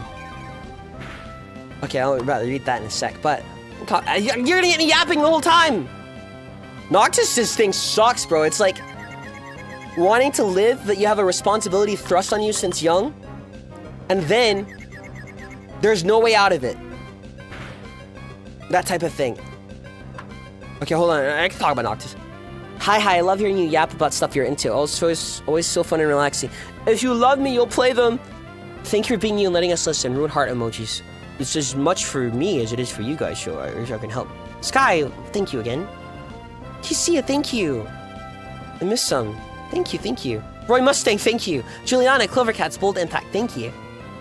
Noctis. I mean, it's kind of, it probably will be relatable to people. Okay, well, Noctis is a character that has royalty in a line of people where you have a huge dude. You're going to be king, but there are also some, we'll just say notes on that, where it's like, you'll be king, but you will be sacrificing a lot of things for this. So it's like he has no control and agency on his life, as a prince probably would not have it. You are being told to do this, and I think people can relate with that in strict families where they're like, you will become a doctor. This is what the plan we have out for you. So I think people can relate with that with Noctis. Noctis has, and then also his mother passes, so that was also a big hit. He can't really connect with everyone. He's gate-kept from interacting with people, and his father has the best intentions, but his father also knows how important the duty is, so it's like the father has to train his son in this way. And he hates it, but he knows, like, the burden that all the kings bear by doing this. So unfortunately, he knows that, so while he hates doing it, he has to prepare his son for this, because if he has too many attachments, when it's time for a king to act, he won't be able to act. A king has to act before and protect others. And he has too many attachments, it adds extra stuff. So his father sort of, you can tell that he doesn't really want to, but he tries his best, and also has his own complications, and probably learned from his father. You can tell his father's a bit nicer than some of the old kings. The first king was an asshole, by the way. Well, the one that looks like Noctis, who was kind of an asshole. Anyways, Noctis, you can probably relate with that with families that are strict. You have to do this. You have this upbringing. You need to become doctor. You need to become this. Everyone in our family is this. You need to go to this. So, Noctis, his only relief was a girl around his age, Luna, who he could really connect with, and his friends. And ironically, one of them is his bodyguard, another one is his bodyguard, and one of them is like another friend of him, but eventually they're all bodyguards for him. But he really connects with these people and he loves them more than anything in the world. And he cherishes them. It's like he has nothing else. And because he has those friends, it makes the oppressing thing that hasn't really set in, that what his duty is as a king, really set in yet. So when it's time for that to actually happen and stuff hits the fan, because Noctis, I mean, he's used to loss, but it's like, he's already used to not having things. So now he's losing, he's having things, and people will say, oh, you have things. Oh, you're rich. You're the prince. You have everything. But he doesn't have what really matters to him. aside from his friends. And they're so little, and they could easily be taken away. They're bodyguards, bro. They can easily die in the line of battle at any time. So there's no, like, safety net. He already lost his mother, too, and they fight, like, multiple beasts. The whole Final Fantasy 15 world is running full of monsters everywhere, to the point where there's only small towns and then maybe big cities, but there's not that many. So it's a screwed up world. You know that you will have to live up to the expectation. He's not that immature, but he will have to live up to that, and it hasn't really fully set in yet, and he knows it, but it's like he's not ready to let go. He wasn't given a chance to have a normal childhood that others would have, and the joys that you get from that. So he latches on to what he does have, and unfortunately he loses, like, things over the course of Final Fantasy 15, or there will be complications or confrontations with people that he loves. And so basically, man, yeah, unfortunately, because how things are, you have a duty, you are not really allowed to have a personal life. So Noctis's thing with that is his friends, really, and his brothers. And then, I think at a certain point, Noctis has to come to realization, like, okay, this shit's serious. And it kind of sucks. It's kind of like being told you have no choice in the matter. And you know it's right, and you know everyone's telling you to do it, and it's good. So you should care. You're helping the world, but it still goes against what you want. You should help the world, but the world doesn't really help you. These aren't the people that you form bonds with. But then he also learns throughout Final Fantasy 15 for, like, guns and PCs, and just by spending time with his brothers to appreciate people around him more, and also he wants to save the world to protect them. So there's that, but eventually at some point he gets bad news, like, yeah, so this shit is serious, you don't really have a choice in this. It's like a bitter pill to swallow, where I think if I were told that, I'd be raging. It's like, there's nothing really to say, it's just an unfair card. There is no, oh, you could have done this or maybe, it is literally, no matter how you spin it, if you think Noctis is dumb, or Noctis is a brat, or Noctis is cool, no way you spin it, it is an unfair card that he didn't ask for, that he received. But what's nice about that is that Noctis takes power back with that, even though it's such a harrowing thing where I think most people would break down and go, what? Well, that's not fair! That's not fair! Why? With love for his friends. So he makes peace with the fact that he won't get access to certain things by using his love for his friends to motivate him. So it's like, so now instead of saving the world just because you should, you gotta be a good person. You're the prince, blah, blah, blah. Everyone telling you that you need to. You save the world because that too, and you learn to why you should save the world, but you learn to save it for your own personal reasons too. So it's like, going from, you should be a doctor because the paycheck is good, and then you're saving people, and you're like, you're saving people, yeah. But then after you become a doctor after a while, and it gets really harrowing with everything you're dealing with, because a doctor's a tough job, you will go, to take power back in it, you'll find your own reasons. So it's like, even like, this patient is going to die, it's just how it is. And I have to deliver the tough news to them, so that is terrible. But then you resolve to yourself, like, you know what? I cannot change things, but at least I'll do this. So sort of like Cecil, I will make do with what I can, and I'll at least try this, and make peace. Yeah, noble for the right reasons instead of being told it. But that's my Noctis. I didn't even know I knew this much about Noctis to this degree. This is funny. I have 15's not even my bag like that. I like it. It's a very strong FF for me. It's not the greatest, and I like a lot of other Final Fantasies. But I just appreciate heart where there's heart. So very good. Yes, very good. Good luck finding the order to play it through. The prequel movie, I guess, but I mean, I watched that after. I watched it after because it's a prequel movie, but then a lot of those characters don't really, like... It's like, some of them, yes, will be dead, but some of them won't show up just because, like, there's multiple people working on different projects, so there's canon, and then, like, hey, you'll make the movie, and maybe, like, people up there will know that this stuff happens, but then the people working on the game will be like, what? Wait, what do you mean? What do you mean this happened? We don't have this! But it's just a natural consequence of how things will go when there's multiple different projects, and then they did their best to patch everything, I would say. Because if there was no effort, I would have seen it. And I wouldn't be speaking positively about its aspects if there was no effort. And then they didn't try their best to patch it together into something that it can be loved. But I don't, if you want it FF15, it's a pretty fun game to play. I would just watch Brotherhood. Final Fantasy 15 Brotherhood and then play the game. And then for me, I just watched the prequel after. The prequel does have like world building stuff, but then you might get attached to people in the prequel, and then the entire game you'll be like, where was oomph? Where's oomph?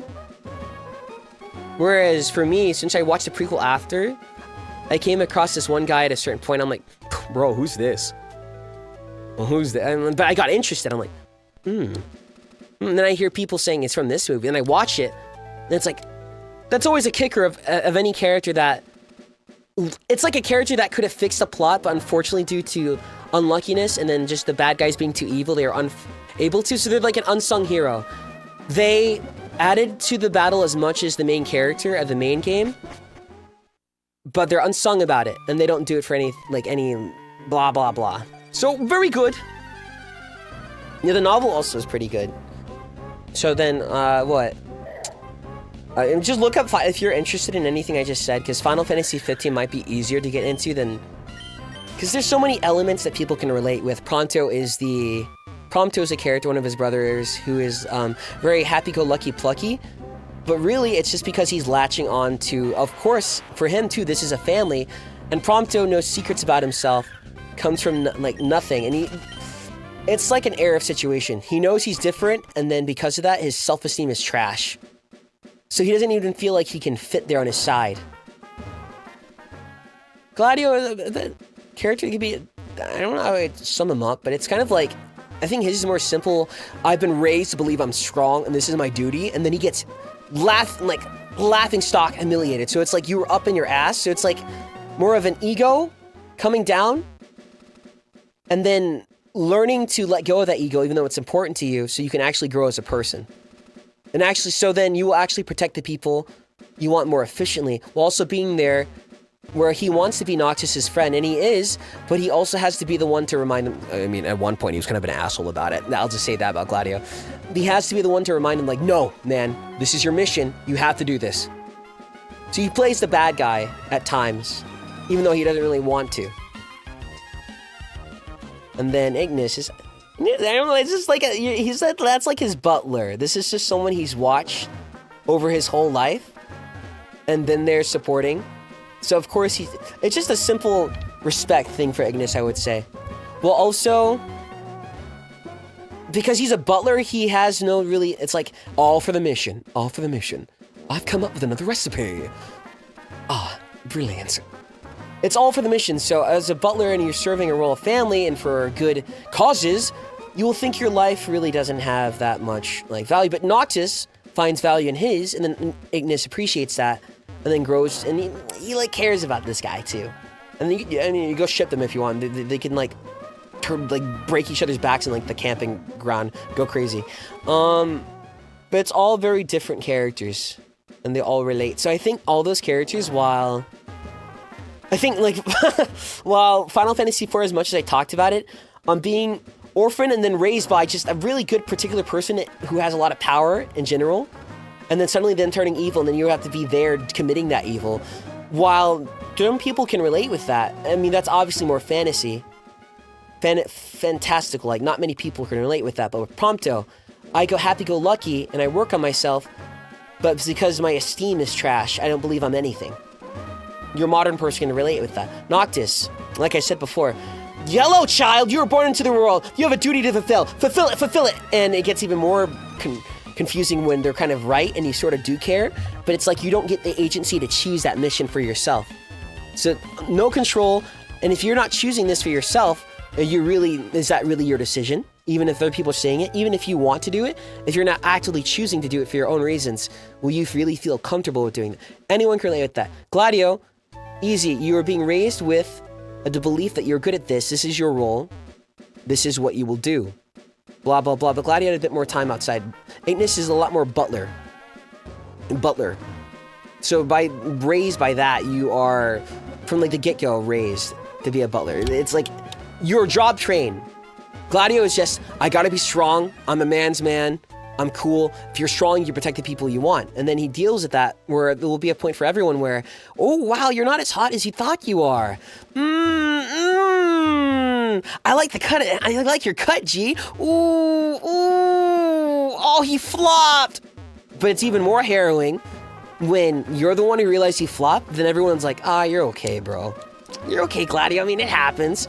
But for someone who knows the weight of his true role, that he has to be pushing Noctis, and his whole life has been strength, it's a very harsh bubble to break. And that's relatable. It's like even like if you're the mom friend of the group, but then you do something that's really selfish, or if you know yourself for being like, oh, I'm good at this, I'm good at helping people with this, or art, even something like that. I'm good at art, and then art block, and then all the complications that come with art. I'm good at singing, then you meet people that just outclass you in singing, and everyone's like, oh, it's okay, bro, but you know it's not okay because you know it just personally bothers you. No matter even if people say, like, you don't have to beat yourself up, you still don't like it. So I think Final Fantasy 15 might be easier for people to get into. Also, it's not like pixels or chibi models.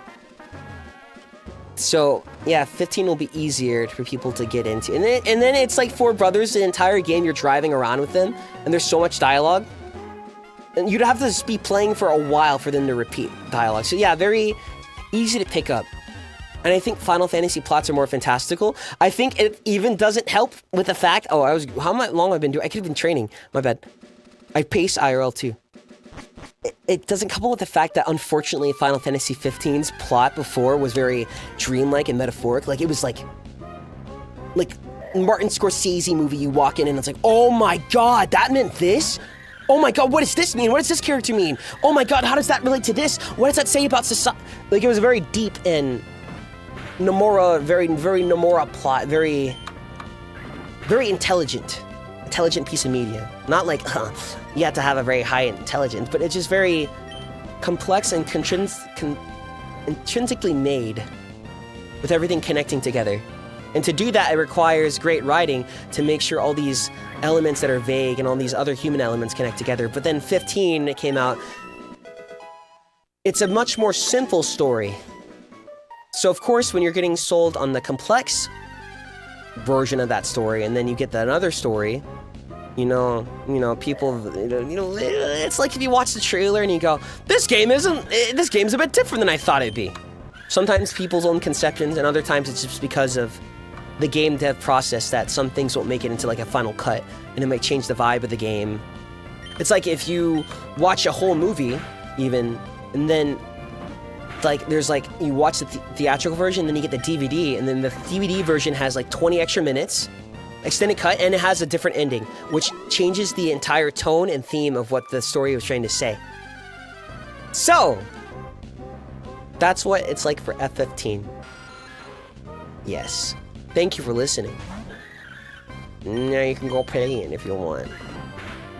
I mean, I play it right now. I think I need something like to play F15 right now. I need something to like brain focus on and just not think. But unfortunately, I already played it before. Ugh. I will figure out what works for me. My chest. Ugh. Zuba, I thought that was a shiny for a sec. Thank you for sharing. You will listen to my interests! Thank you. Oh, you're sucking for me. No, it's Final Fantasy. I could talk about Pokemon to a degree, but Final Fantasy is all very complex. I can talk about almost every one of them I played. 6, I wouldn't be able to do. 5, I need to go back. 3, I need to go back. It's easier to see what the story and themes are trying to say because the characters are like the mouthpieces for it, even if people don't realize. If the characters are more flat, not that 6 is flat, that one's just because I haven't played it, but like 1 through 3, 2 has characters, but it's a bit different. It's hard to explain. 1 through 3, 1 and 3 especially, the characters are more like kind of blank slates. And 1, they don't talk. 3, they talk, but not too much. Not enough to have like a discernible personality, even when they remake it. So I think when there's no characters being the mouthpiece, you have to look towards the dungeons and bosses themselves. 14? No, you're gonna get me. Hmm.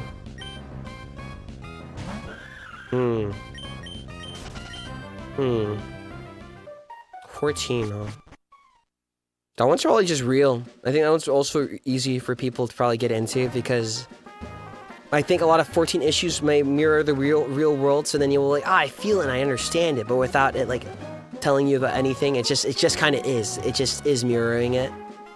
Then you have a silent main character that you decide the personality, but that main character is like, they kind of put the emphasis on it, and by that, it's like, they put the emphasis, so yes, you are Mr. Amazing Everything, but then here are the bad things that come from being Mr. Amazing Everything. Congratulations! You had but see, with Noctis, he was born into it. FF14 guy was just like, I'm just a regular adventurer, but then, whoa, now you got clout. Okay, solve this for us. And then it becomes like an Spider-Man-esque thing where not absolute power, but great power comes great responsibility. So even if you're getting tired of being thrust into this role, and people are putting you as like a hero above all, and then they're not respecting you because of it, because they have you on a pedestal. It's like, Noctis at least sort of knew it, and he got grown into it. So it's like, that's all you've known, and it sucks. I don't know, Naruto-Sasuke situation. Naruto had nothing to begin with, and Sasuke had everything and lost it. Both are very real pains. So, with Noctis, kind of nothing to begin with on paper. Except his family. His brothers. And then over the course of the game, he learns to appreciate more people. Maybe it's not like the best way, but for the most part, that's what the story's trying to say. And then FF14, it's like, I think it's even more relatable because he's silent. Most people would have that reaction too, but it's like, la la la, I have my own life, but here you are shoved on with some noble goal. But then the pressure keeps escalating. Keep doing this, you need to save us, you need to save us, you need to do this. You don't get a life of yourself anymore, so it's also very traumatic if you had that experience of something. It's like if you're losing something, or never had something, both very real pain. Yeah, the FF14 person doesn't really get seen for who they are. They're thrown into squabbles and fights that even they probably don't know fully what they're thinking, and have to figure it out. And then also will be responsible for their own share of bloodshed. So there's also that. It depends on the expansion. I can't say A Realm Reborn, because even A Realm Reborn... A Realm Reborn is more like all the nations have they're all stuck in their own ways, and while they think they're doing the right thing by sticking to their policies, to bring true world peace, or really, because like all their issues also are existing because they're at war with each other, or at times, or just like they have their own factions and stuff like that, and their own personal things inside each city-state. And they're also all getting influenced because, like, yeah, it sucks to deal with that on your own, but hey, it's like if your neighbor's there, you want to help your neighbor out. They all could, if they come together and, like, really work to it and actually think about, here are these old strategies and books and policies we've been following. Are they actually helping us? Does me hating this guy because of this actually help us? Is me looking down on these guys because they're goblins, does that actually help us? So ARR is more of, you world build, see how the city is, and you see how these places are all tearing themselves apart for their beliefs. Old Daw is a bit corrupt. Limsa is just, I don't even know how to say it for Limsa. It's just kind of, Limsa seems selfish. Everyone for themselves. Gridania is very stuck in ye old tradition. And then Ishgard is like, I don't even know, it's like tradition there too, but it's also like history. And then, I don't know how to explain it, but A Realm Reborn of Final Fantasy XIV is the first expansion. But, it's... what was it? Oh. Yeah, so it's just pointing out, it's pretty much world building, pointing out all the issues that all these places have, and how they can grow. And there will be people, unfortunately, getting in the way of that. It's very, very... How do I say it? Because some there are simple solutions, or seemingly simple, and others there are year-old. It follows more to like Ishgard with that, but people do have beef, or they're not easily going to change. And as long as there are these other things that are directly festering the wound, or making the wound fester, they cannot grow as people, or better. So it's like they think their policies are helping, but really their policies are just hurting their own people. And then you could probably think that for pretty much any place. So I think FF14 will have that. So number one, you have someone thrust a responsibility that will seemingly noble. They don't like something about it, and it can be a lot of weight to have expectations of everyone around you. You also have a world that... The world of FF14 isn't evil, but oh boy, does it need a lot of work. And I think people can say that about the current world.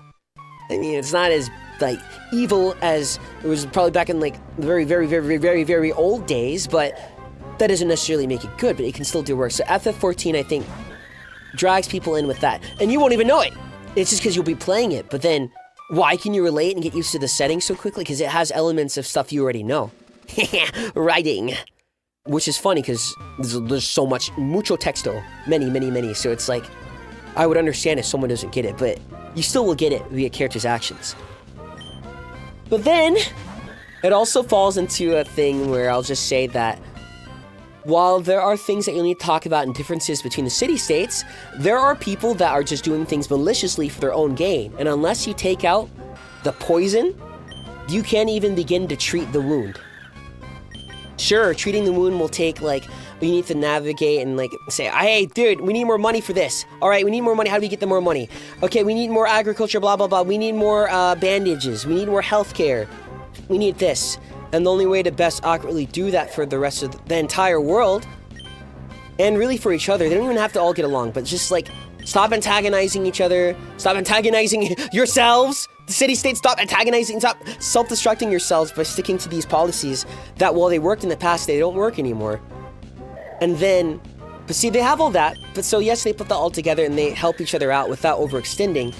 The world can be a better place, world peace for Eorzea, which is what the world is called. But, unfortunately, there are very malicious people in ARR. And unless you deal with the poison, you can't even begin to change. You can heal someone up as much as you can, but they're still poisoned. They're going to die because of the poison. So you gotta rip it out at the roots, type of thing. So, nothing. There's that. But then I'll just sum it up. Each arc is different. Heaven's Word is like about a feud between two races, the Elizans and Ishgardians, and then dragons. And unfortunately, both sides have definitely hurt each other. So there is a bit of tension there because of that. So it's not like a misunderstanding. There is exact, like, reasons why each place hates each other. But at some point, it's in the past, and they're only keeping it all alive just because of, well, you killed my father, I'm gonna kill your father. Hey, you kill my father, I'm gonna kill... It, like, keeps going back and forth. That's what Heaven's Word's about. And then your main party members are that is you, a dragoon who hates dragons, and then Yazael is like an Elysian lady that supports dragons. So then you are the neutral party. So really thematic writing, and it's why it's my favorite. Because you have a party members that... Because in ARR, you're kind of coming and going everywhere like you're a celebrity, because you are. But for the most part, in a Heaven's Word, you're sticking with that party up until a certain point. So the themes are reinforced through the characters and the mouthpieces. Kind of like FF4! And you get to see each side of it, and then see which side is like, okay, yeah, this sucks. But like this point, hate, for this hate's sake, isn't going to help anything. But there's also their own poison. Because Heaven's Word's main thing is like a little history revisionism. So then that too would be a poison, but then it's a different poison.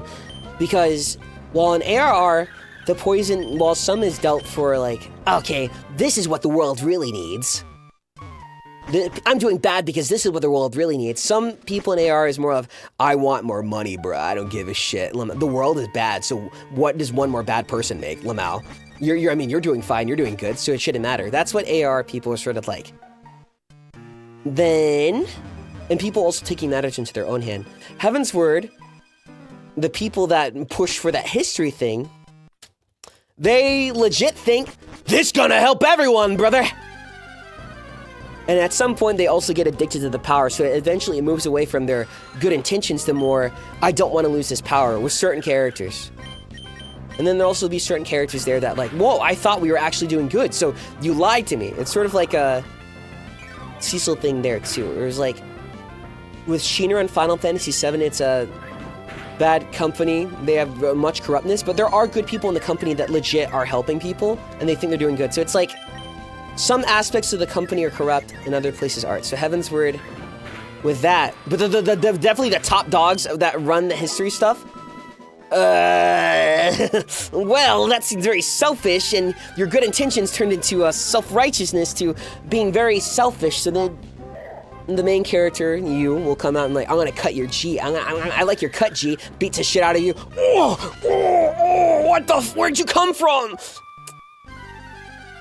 And it's nice, And then Stormblood is like taking back liberated countries that people previously didn't help.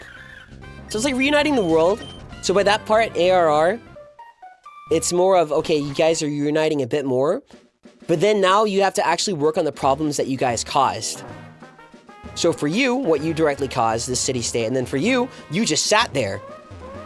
And if you want to also maintain good connection, if you actually care about people and doing good, because if you care about people in the world and do it in a good way, that will also follow to your people. If you practice being good and choose to be good, you will treat those around you good naturally. You won't really need to worry about it at some point. Whereas if you run from the truth and say, I'm doing good, or make excuses, and your bad actions pile up, and surround yourself with bad people, so and so. It's like adults are adults, definitely, and definitely less influenceable more than children. But you still can be influenced by your environment and the people you're around. So if you like echo chamber the same thoughts, whether they're good or bad, that will have an effect on you. So there's that. But FS Stormblood is like them coming together to liberate something that they were like, bro, I'm not touching that with a stick. That place is done. Like, let's move on. But there's still some stuff you can do. It's like trying everything you can. And I didn't even play Stormblood that much. I just went over it. Apparently I skipped it, but I went to read it and I was like summarizing. I'm like, But then also you meet people that will do things for the love of the game. So there's that. And then also in Stormblood, there's also a bit more of, look, I know there's this going on, but there's also this going on. You can't easily, like, you can't just go play the hero. You have to pay attention to the world itself. And then Shadowbringers is like, I don't know, it's like so easy to explain. But I think all the first 3 expansions can relate to people, and whether it's like in a massive scale or your own personal scales, with the character's emotions. Shadowbringers is like, it's like the equivalent of having a duty thrust on you. But in that world, there are characters that, it's kind of like an apocalypse. And you have one character who's kind of like an asshole, but they, unfortunately, in their deranged mind, they actually think they're having good intentions. But while you're trying to do that and trying to protect people this way and take control of what remains after, and because this main issue in the world hasn't been dealt with, it's like you're poisoning the lake bulge thinking that you're saving it, type of thing. And you have to help people fight back and get back from like learned helplessness and stuff like that. Because in Stormblood, it's, I mean, Alamigo has been taken over, so I don't think there's learned helplessness from that, but it's like, it's more of, it's understandable if you're taken over why you would stop wanting to fight back. It's hopeless, that type of thing. Whereas, like, Stormblood is a complete disaster.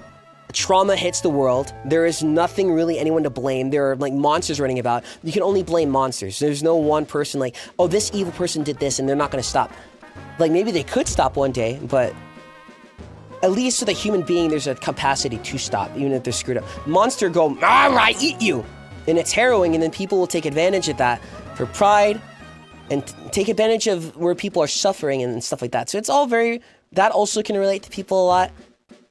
But by Shadowbringers also, you will relate with the characters. The character's been running around like as a fetch quest. Monkey. Ooh, do this, do this! So I think by that point, the main character, because they have development even if it's just you and you make your own stuff, but they obviously have a development going. But at that point, they're more of finding out who they want to be. One, a role is thrust onto them. And ARR, Chapter 1, a role is thrust onto them out of nowhere, a change of life, and there are good things about it, but then you have the rug pulled out from under you. Oh wait, so, yeah, you know the thing about Hero? You're like our chess figure, by the way, Lamau, and you can't do anything. Lamau. Then Heavensward is trying to get back from that and go, wait, okay, I need to find myself. What am I gonna do? I can't let these people push me around. And then you also set into a setting of two opposing forces, which can also relate to AR. So Heavensward gives the main character a chance to really think for themselves. And also it ties into the Dark Knight quest, which is famously known in that game for them diving into the fact that everyone treats the main character like a little lapdog and no respect at all. Shallow, surface level. And also your own growing frustrations with that. And that there's no coincidence Dark Knight is in Heavensward. So it's all about finding yourself. And now, so it's like, okay, one, I have this thing thrust on me, and then I lose all of it, and I have to regain myself. Then while regaining myself, it's like when having two different party members, it's like being a child and having two different parents with two different views, and you have to choose for yourself where you're aligned, or maybe somewhere in the middle. And that's probably where that Warrior of Light goes. And then 3 is, okay, now I have more confidence in myself. I've actually gained confidence by speaking out for myself and standing up for myself by this point a bit more. I'm making more friends. I have made a good impact on helping the world. I'm helping people. I'm good.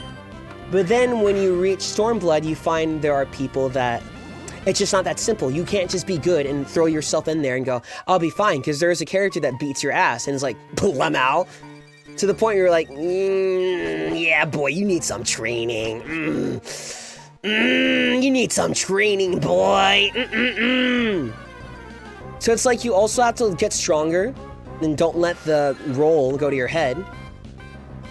And then you also have to learn that different problems require different solutions, which you sort of learned in the first 2. But in 2, it was a bit easier because like some of the people once you got aside the opposing factions, aka dragons, and then the people, once you got that aside, there was only like a kind of a very selfish people left. So it's like, while they may justify everything, they're a lot more maliciously inclined, so it's much easier to justify yourself and handle that. It's like, okay, I just beat the shit out of the old man that is like being an asshole, and then is withholding all these rules, is keeping all these rules in place. So there's that. So it's a bit easier. It's a simple solution. But then there's so many other elements when you get to Stormblood where you have to not only become stronger, you have to speak to the heart. You can't just go beat up the people. Now are you not only connecting people, because in Heavensward you connect two people that sort of make an impact on the world, and you influence other people that can make that change to make the change. But here you are actually probably the one who has the most power in this situation to make the change. Then you're finding out, oh, I don't have the power, now I have to go to a different light. And then Shadowbringers is like that. And then Endwalker is like,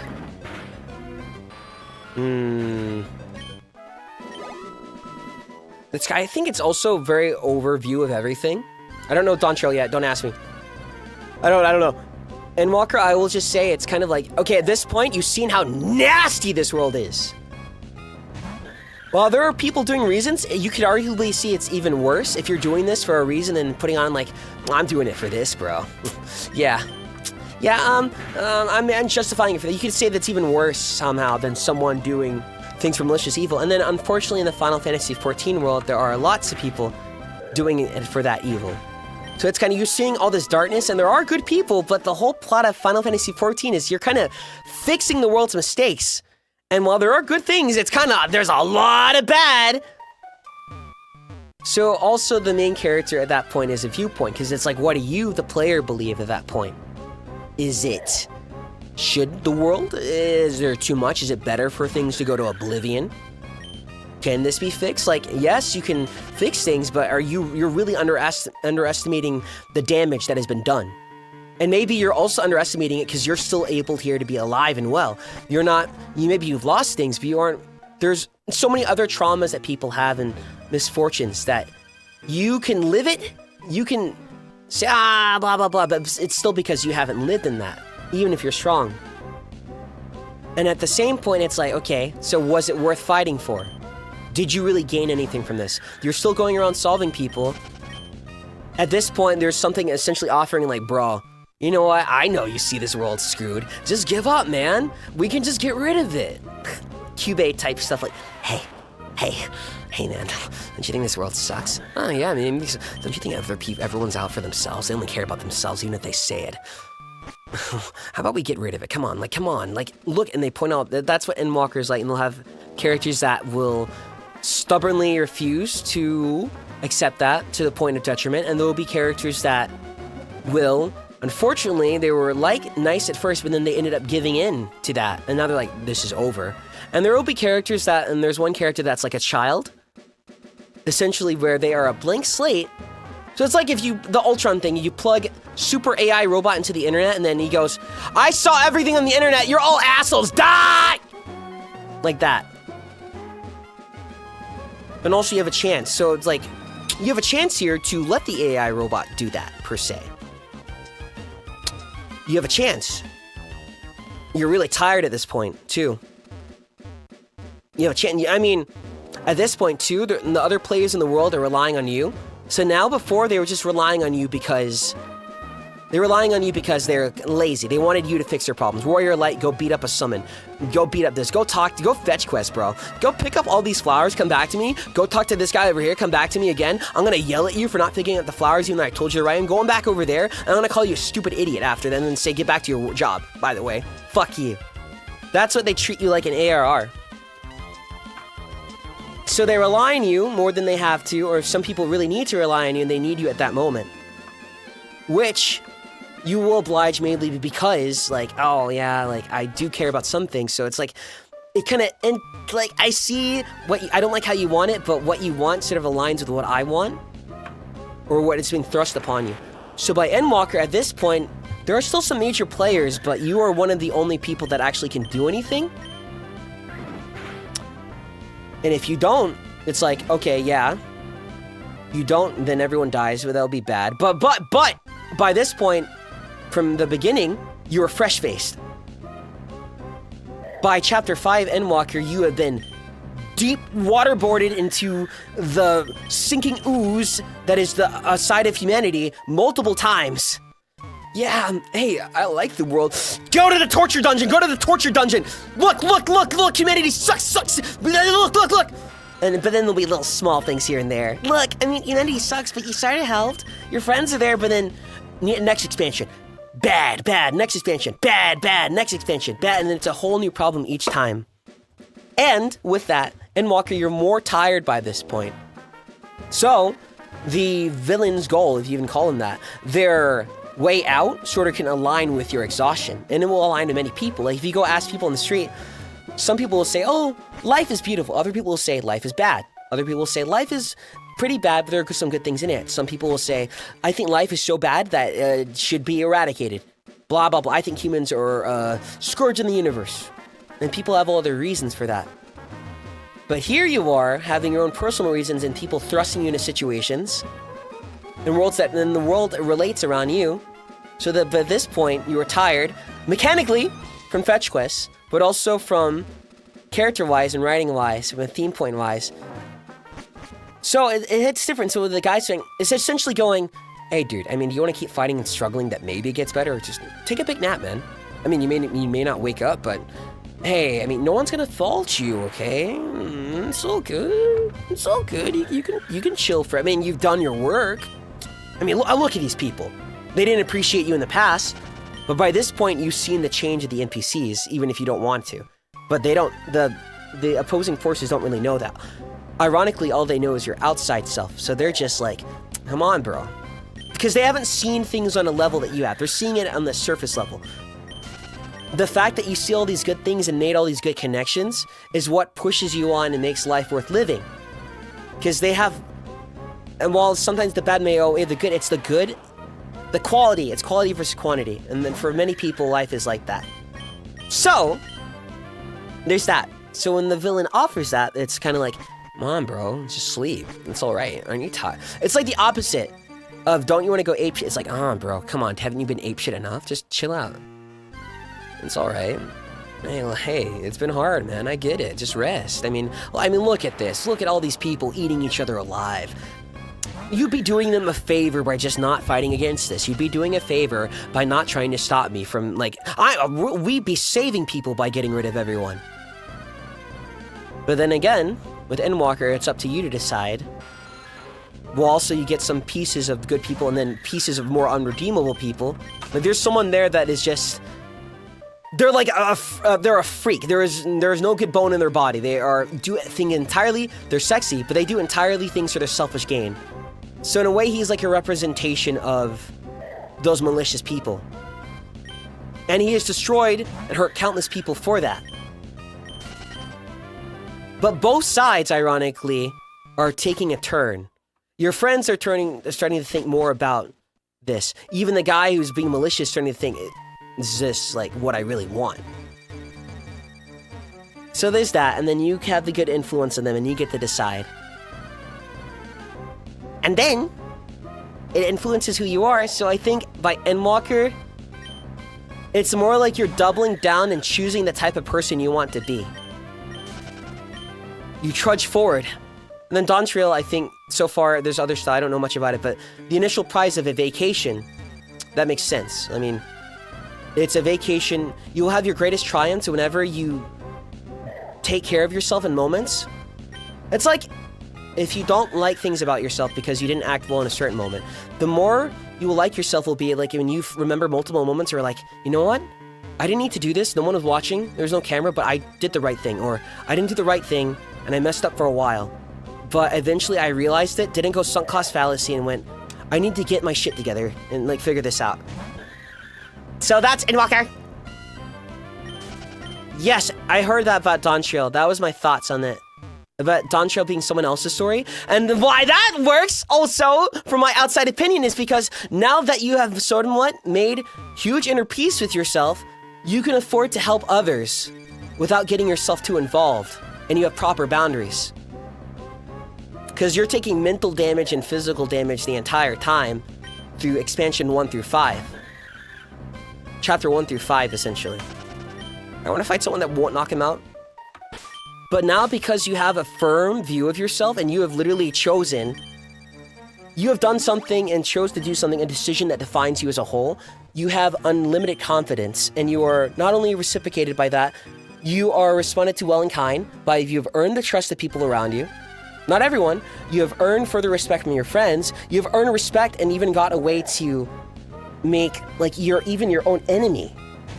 Like me. So it's like, you have taken the worst of your situation, taken power back with it, with having all this stuff thrown onto you.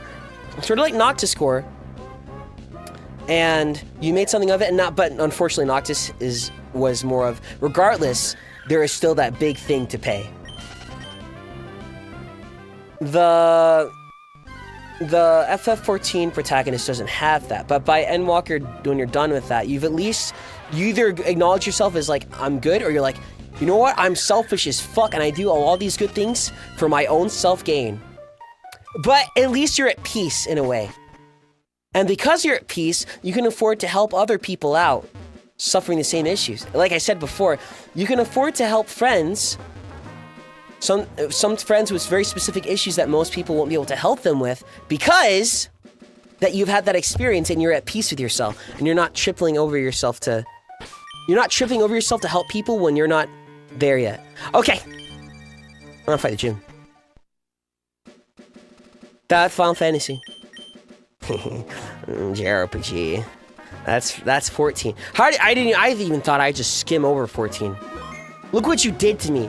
You did this to me, by the way. Now you have to note that I say that, but then I just talked about the accountability.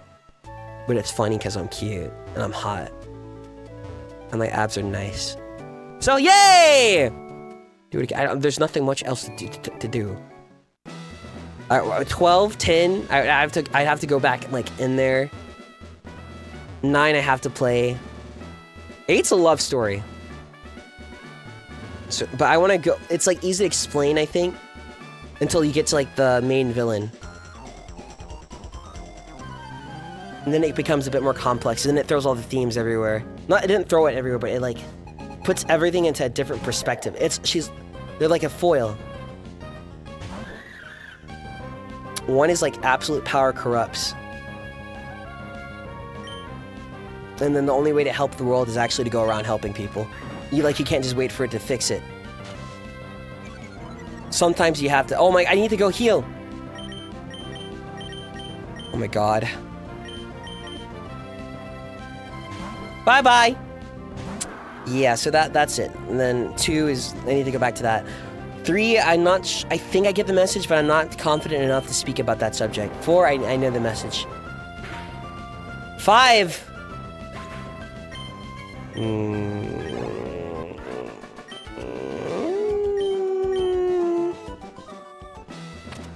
Kind of like many different people from all different aspects of life coming together. Oh, shit. But I need to go fully into that. It depends. Certain characters have more, like, thematic ties. If I can say, Bart, the main character of Final Fantasy V, is a guy where, like, I think his dad died young, and he's been literally traveling around hobo-like on his chocobo. So he has freedom and everything, but he never even had a life. There's no social elements. There is no upbringing really to be had at a certain point. It's you and your chocobo against the world. So it's like, you don't have a life, you don't have a personal life, you don't even have a social life. You're just wandering. Whereas the villain for FF5 has a purpose, but he won't budge on that because that's what I want. This is what the world needs. So Bart is about finding his purpose in the world, in my opinion, through connections with other people. And it's like kind of like, because X-Death is stubbornness. Bart is like open to new opportunities. All his party members offer different perspectives, and he's sort of like the neutral guy in there. And he kind of like, it's like that. That's just mainly for a foil comparison like that. And there are other characters that theme. 6 I need to fully get into. It's kind of like, 6 is kind of like, with Kefka, it's kind of, Kefka was made by the world. It kind of is kind of society Joker-like, because, but also Kefka has his own things. Kefka has his own things going on. But he was definitely influenced. It's like he's an asshole and he's doing terrible stuff and kind of was a dick beforehand anyways, but he very much was made worse by either by enabling by other people or just flat out no one stopping people when they're just doing bad shit, or like, he's like a, I forgot what his thing was. But he's a consequence of the world looking away. Kefka is the consequence from the world looking away from the smaller issues, going, that's not my place, I shouldn't rock the boat, blah, blah, blah, type of thing that people will probably do depending on where you are. We'll all make excuses not to. And Kefka is a natural chaos consequence for that. For both parties. Because you're trying to work on it now, okay, you're late, and then also there are some people that cannot be reasoned with. And then also, for other people, it's like, you thought you could shove that under the rug. So Kefka is literally that, and he's like chaos incarnate for that. Because at this point, this guy not only has his own reasonings for doing everything, he's just like, I love it for the love of the game, Lamal. So there is like, and ironically, I think with some FF6 party members, a lot of them are, some of them are sus. So you're meeting people that have sus backgrounds and stuff. And you personally disagree with them, the characters will disagree. But then you learn to accept, like, okay, there's some middle ground here, but there's things I won't accept. But okay, I can get through to people, we can all come together. It would also fall into like that F14 thing, the poison. But that poison was created by the world. Kind of sad. But that's 6, that's all I know for that, from that. I don't want him to die. From that perspective. 7. easy, I don't know. You just, it is, I wonder what Final Fantasy VII's about.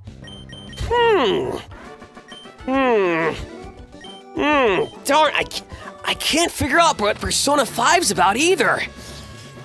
I surely wish they wouldn't make games like this. Ah, man. I hate games that talk about stuff like this. Good thing Persona 5 never talks about it. Brother. And then, let's see. 8, love story, but it's also kind of like...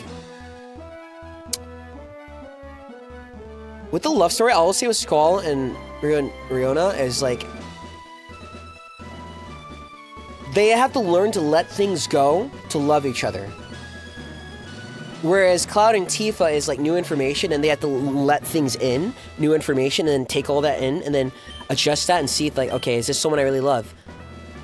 Scholar and Noah, they all have their baggage. They have to let things go to really progress as people, even when it hurts, and to really grow past their little rut or whatever they're in, especially Squall. So it's like Squall is already naturally distant and edgy, but by the end of it, I mean, you can't really change that if it's his temperament, but he'll be more healthy about it. He'll be compassionate when he needs to. So instead of being edgy to everyone, not opening up, he'll open up to people when it's right and when they deserve his attention and when it matters the most, instead of putting the energy back out there. But then the FF8 final boss is someone that, well, very understandable, aside from like, I don't know all her story. This is someone that can't let it go. So it's like a nice foil. A very nice foil. These are people, you have your main party needs to learn to they're all learning to let go of something. Especially Squall. The FF8 villain is someone that can't let go, and at this point is so deep into it that it's all they know. So it's like that opposing force. FF9, I don't know, I gotta get into it. Kuja's sexy. FF10. I need to play the rest of it. All I know is the main character and his dad. I know that.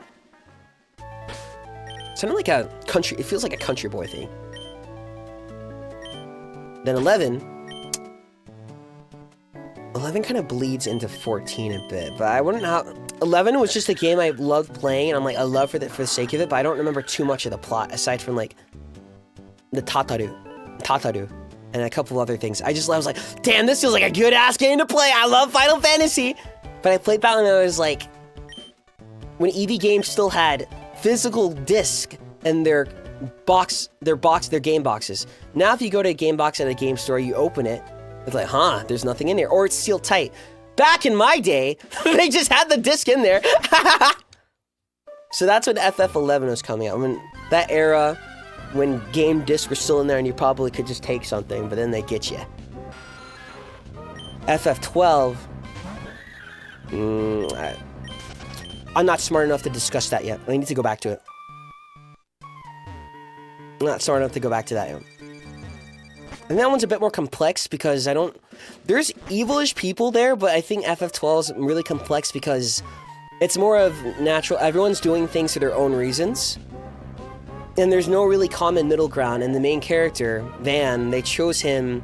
I like Rex better! Van's alright. Okay, I was trying to level up more. I went up here without thinking. Van is like an empty slate-ish character that these like opposing factions are going against each other, but they all have their own reasons for doing it, but they refuse to see middle ground, and probably, yeah, finding the middle ground would not make anything better for them. And maybe it'll make it better for them, like, way in the future, like, years and years later, but, like, would you want to wait and give your back to the enemy and change things against people that you're arguing against? Just for the sake of maybe things will get better? And then that pushes them even more to not really understand. So that's what I remember FF12. And then it's like an empty... He's like a... Also, Bathlier's sexy. He's a point between that. So he's the audience surrogate.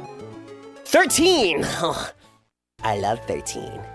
That one's easy. It's a bunch of people that all have their own regrets and things that they're not working on. And they actively push it away. They're inside and they carry about. And they're like, oh, whatever. But it's secretly tearing apart at them. But in this case, they don't even really know that it's tearing apart about them. They think they're fine. Cecil FF4 knows it. Every FF13 party member, they kind of like, everything's fine. And then eventually, but just because of outward forces and people taking advantage of, the priest and just people, they're naturally evil people. These people, the party members all, especially with the gift/curse they are the ones who have the opportunity to stop these people that are abusing said things. But they can't do it until they face their demons, because their demons make them lash out at each other. They argue with each other a lot. They split up a lot. And there's such a mess that the bad guys can simply just go, bruh, you guys aren't even working as a team. FPS, 2 FPS teams. One is acting as a team, and the other one's acting as a team, but suddenly they start arguing with each other. Who's gonna win? I don't think the guy yelling at the rest of his party, God, guys, get it together, is going to really inspire morale. Maybe in an off chance you're fighting randoms. But for the most part, if there's a bigger force back there, it's just going to let everyone destroy themselves. So the people who have no power can't do anything, but then you have power, but you're too busy, you haven't got your stuff on. But then it's different people, all very different walks of life, learning to understand each other and then learning to, trauma bond, and learning how to heal from each other's experiences, even though they're not the same. They have similar, thoughts and feelings. So it's like, you and I have very different trauma, but the main thing remains, not about whose trauma is worse, it's more of, oh, you feel like trash, don't you? I do, it made me feel like trash. Okay, I can't really understand where you're coming from. I haven't lived your life, but I can throw you basic empathy. Yeah, I'm sorry, I can understand that you feel like, it's like, yeah, it's good. Yes, yeah, and that also with the themes. Because by showing empathy with each other and actually getting each other to open up, they can use that power of empathy to fight against the villains in such case, which are people that have no empathy because they are jaded on worldviews. They are like the party members in a way. But they didn't work on their own personal trauma, so instead of looking internally, because it's too scary, they looked into the abyss and blinked. So instead of that, they make grand notions of, I'm doing this for this, Lamau, the world belongs like this and blah, blah, blah. But really, it's just, they're trying to make sense of a world, but how can you make sense of the world if you haven't made sense of yourself? Type of thing. Okay, there you go. And then 69, I haven't played it up. Clive Rosefield is sexy. I'm gonna destroy Brawley right now. I have to. If I don't, my team is getting wiped. Please, allow me to use routes! I'm Brawley, 2 for gym leader. I've been churning rough waves with these parts, and I've grown tough in the pitch black cave. So, you want to challenge me? Let me see what you're made of! Look, he has blue hair. He's like Super Saiyan Blue. Thanks for listening to me. Mwah, mwah, mwah. I'll give you that. Okay, that's it. No more than that. I mean it seriously. Thanks for listening. I do appreciate it. You don't have to. But also, I talk. I like talking. See, I do something for myself as well. Bro, die! Gio kalala, papa nada. Tosos Gio! Die!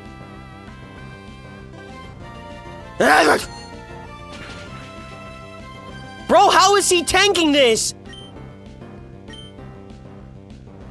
It's so nice to hear you be passionate about stuff as background noise. It's oddly, admirably attractive.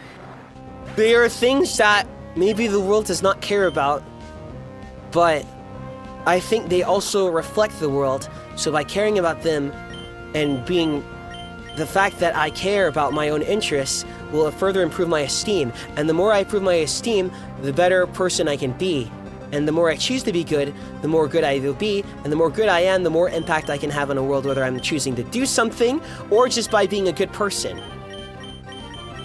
And the good person doesn't always mean like you get people to side. Sometimes you have to speak up and stuff. I don't know. Yeah. That's all there is to it. Again, I'm not no positive self-guru. It's literally a case of me going, yes, you could be evil, but even like logically speaking, it just kills you in the long run, so why bother? Logically speaking, it makes more sense to do this, because in the long run, you take less damage if you're being nicer and like actually kind, but not nice to everyone. Being kind when you need to and also self-respect. Just, it makes more logical sense. So I don't like positive talk in a way for like, we should love each other. Why? Because you should. Bleh! I'm not that. Gross. I know Jesus either. There are some people Mr. Flayon would very much beat up. No sad backstory for you. Punch, punch, punch. Oh my god. I know Jesus. I have my qualms. And plus, I'm quite attractive. And he was too, but it's different types. It's wrong to compare. That's it. But I know no negative Nancy either, negative little I think maybe at my core I am, but I don't like it. If I will be negative, I'll only be Like, just because I haven't properly dealt with the emotion yet to properly get to the point where I can look back at it and go, this won't have power over me or something. I do it for love of the game and less damage over time, because I think doing a certain way with yourself or just doing things that will harm yourself and others, you may think it's helping you, you'll get the easy solution, but then in the long run, well, it's like, everything seems fine, then everything will burn down, you've hurt so many people at that point, and then you'll have nothing. And because you've been doing stuff that you aren't proud of, you will have no confidence. And how can you live without confidence and love? It's not even a self-love thing. It's literally, do you think a cat cares about it? Bro goes, I want food, meow, meow, meow. Do you think a lion cares when he's in the wild about his self-esteem?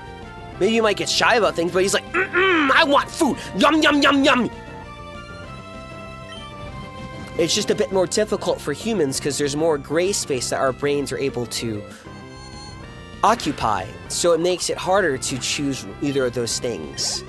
But I think, logically speaking, the gray space, if you play it right to your own rules, it will help in the long. That's it. Again, not self-positive guru. I hate people that talk overly positive or say it gross. I hate people that are overly positive when it's not the time to. All right, I say I hate, but I'm being like very loud about it. Basically, I don't vibe people do that. I don't vibe people who do that. I don't vibe people who are negative either for everything. Blah, blah, blah, blah, blah.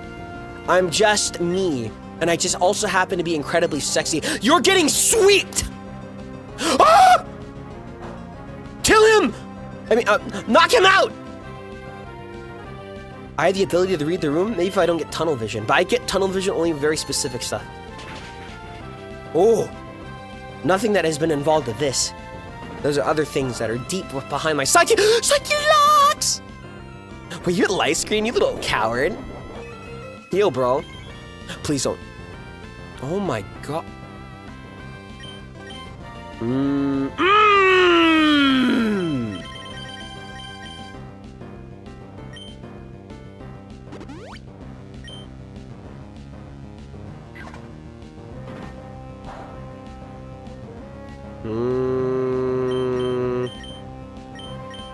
So, my choices are, I swap out, someone else takes a hit, and they fight. I have no healing left for Runlia, but if they can lower their HP at all, in whatever way, I can send my baby boy back out there. And just confusion. But I don't think confusion, even with light screen, I don't know. I don't know the actual scaling. I don't know if that confusion will knock him out. Because then, yes, he'll be weak for someone faster to knock out. And maybe if he's faster, they can tank a hit. But then I will lose one of the biggest heavy hitters of my team and my oomph.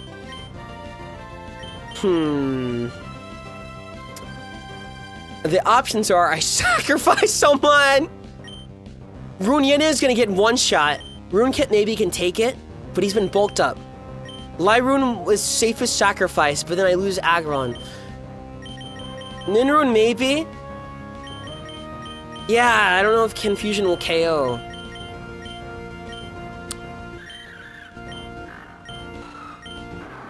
No, brother, you have good defense.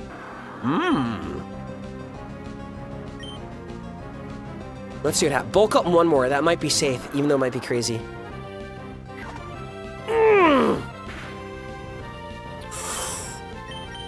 Okay. I think I would have to sacrifice someone to get the kill. Someone's gonna get knocked out. No one tank? I don't think anyone can. Let's see, okay. Defense 31, 57. So this is probably the most tanky. Defense 24, but 51 health, but only 24 defense. And no resistances.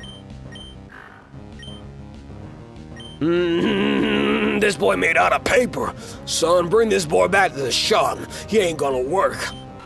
This boy made out of nothing. He never had a day on the job. Back in my day, we used to work 60-hour jobs and not complain about being used. And then, Bro could take him, but if he gets hit. So my options are, and then one of them could miss, by the way. ground. Oh, but look here, soft sand Barbie movie. Hey, you want me to explain this to you? Yeah, this is Pokemon. So this is Marsh Stop, and all these defense stats they correlate to how much damage they can take. Yeah. And soft sand, that's an item that Pokemon can hold. Pokemon can hold items. Yeah. I'm really glad you're listening, by the way. Soft sand can improve ground power, so that would give Mudshot a good shot. But the thing is, Makahita, well, he looks like a dumpling. He's not weak to ground because he's fighting, yeah? So over here, we have Mudshot, which will reduce his speed, but honestly, bro's already slow, so it's not gonna do much. Did you know that? Reduces speed, therefore in this term, speed can go down by up or down by 6 categories, so up 6 times or low 6 times. So, Mudshot, if I use this, has a chance to miss. Yeah. Hey, do you like such a nice guy like me explaining to you? If you reduce his speed, it'll bring it down by 1, but he's already pretty slow. But then when we use it, right, it'll be a bit buffed because of the soft sand. Did you hear me? Do you like listening? And then over here we have Water Gun, and maybe that might have Stab, but it's not gonna work. And then you have Rock Tomb, which has lower accuracy and will hit decently, but cut speed. It's really the best option would be I'd let you choose. Wait, let me tell you what the best option is. Mudshot. I think it's ours. Someone's gonna die.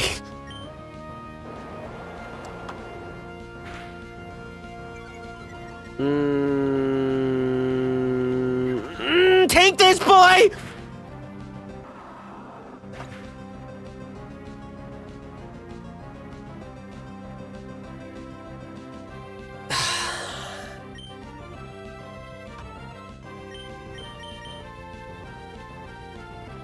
I'm sensing a super potion and I'm about to be mad.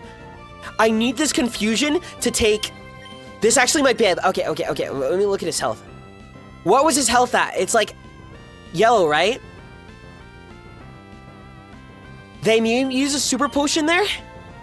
And okay, so the super potion will probably heal him almost nearly all the way if they have it. So after that, they use it. Of course, they use confusion. But if confusion doesn't take at least half health, it's gonna get us next turn. So it's, do I take that risk or do I send another Pokemon in?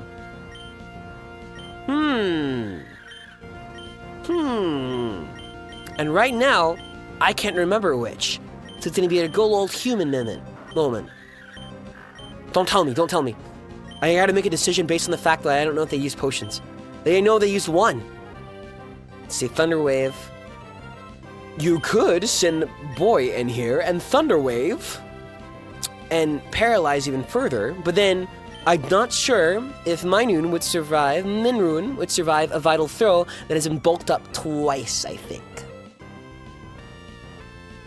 With high attack stat from him, high attack move power, defense isn't that great yet, and HP is good, but then no resistance, so Brother will get fumbled. Not happen. I mean, this is an option too. You could send him out. Sand attack, but then you're still gonna get your ass handed to you. Who invited bro? This could be a sacrifice, but if I lose them, I'm gonna... It's probably the safest option. I don't think that's low enough for a potion, so it should be fine. Okay, thank God! I think if it was any lower, it'd be over. But see, now that we saw the health bar, the minute we saw it, it'd be... Aren't you glad that you had a nice guy like here, and a nice guy like me here to teach you? Isn't that awesome? Isn't that awesome? That's really cool, huh? I'm so smart. Anyways, that's why I think you should look at people's actions instead of their words. And I'm not speaking like I'm a saint. My actions aren't perfect. But when my words are weak, I try to make my actions better. And then by the time my words are strong,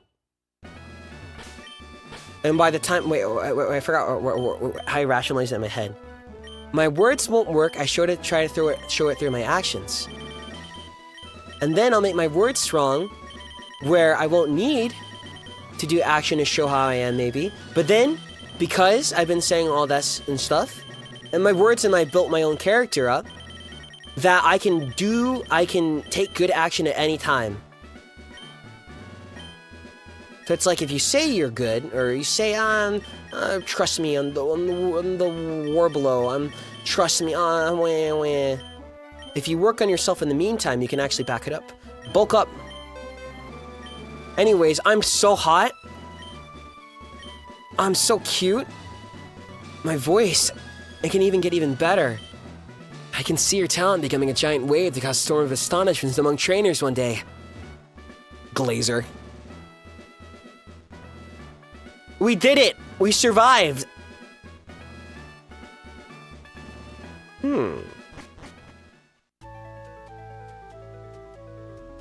Boy, who you looking at? This is renowned. Are you getting an itch to fish? Oh, would I? I hear you, and I like what you're saying. Jesus, I stayed up way too late. Although, thanks. I would say I benefited very much from this today. I think I may have forgot a couple of things, so that sucks. But I would say I benefited from this, hopefully. I will not need to stream as long, because it's fun too. But it's good when that's the only complication. So thanks for watching. Again, if I'm not comfortable, I won't want to stream, and then much less yap. So thank you. That means that things are being put in place by either myself and other people. Because I'm not dumb. I'm not dumb. If there's like hidden meanings or something like that, I can sense it. I'm smart. So thank you. I can only be safe in earnest places or attempts to be earnest. I can appreciate that. There's other underlying things, I will always sense it, and I'm very smart. For better or worse, I wish I was more dumb, actually, and make my hotness appeal go up. Because when you're too smart, there's lots of expectations. But the truth is, smart people are smart in one way, but then dumb in a lot of the others. Okay, which sucks. Okay, bring me a slate port, real quick. You want to be a himbo? It's easier if you don't have much to work on. If you're too smart, you'll be aware of everything, and then also, that's the thing with smart people, and I think why people probably get anxious in general. It's your brain is noticing too much, and not everyone's brain is different. And then probably it doesn't help that we will put people on the cross probably for even like simple things at times in the world. So it's like it will reinforce that. Oh, what? Roxanne, I didn't even think about it. Too much insight. I think people suffer more from all of this, lots of stuff, because there's too much information, and it makes sense. So I think in the old days, there's a different type of problem back then, but it's not comparable to compare people from back in the old days and people now, because it's just completely different. You were raised completely different. And if you take either party and you make them trade places, both are going to get cooked. People from modern age are going to get cooked from back then, and then people from back then will get cooked in the modern age.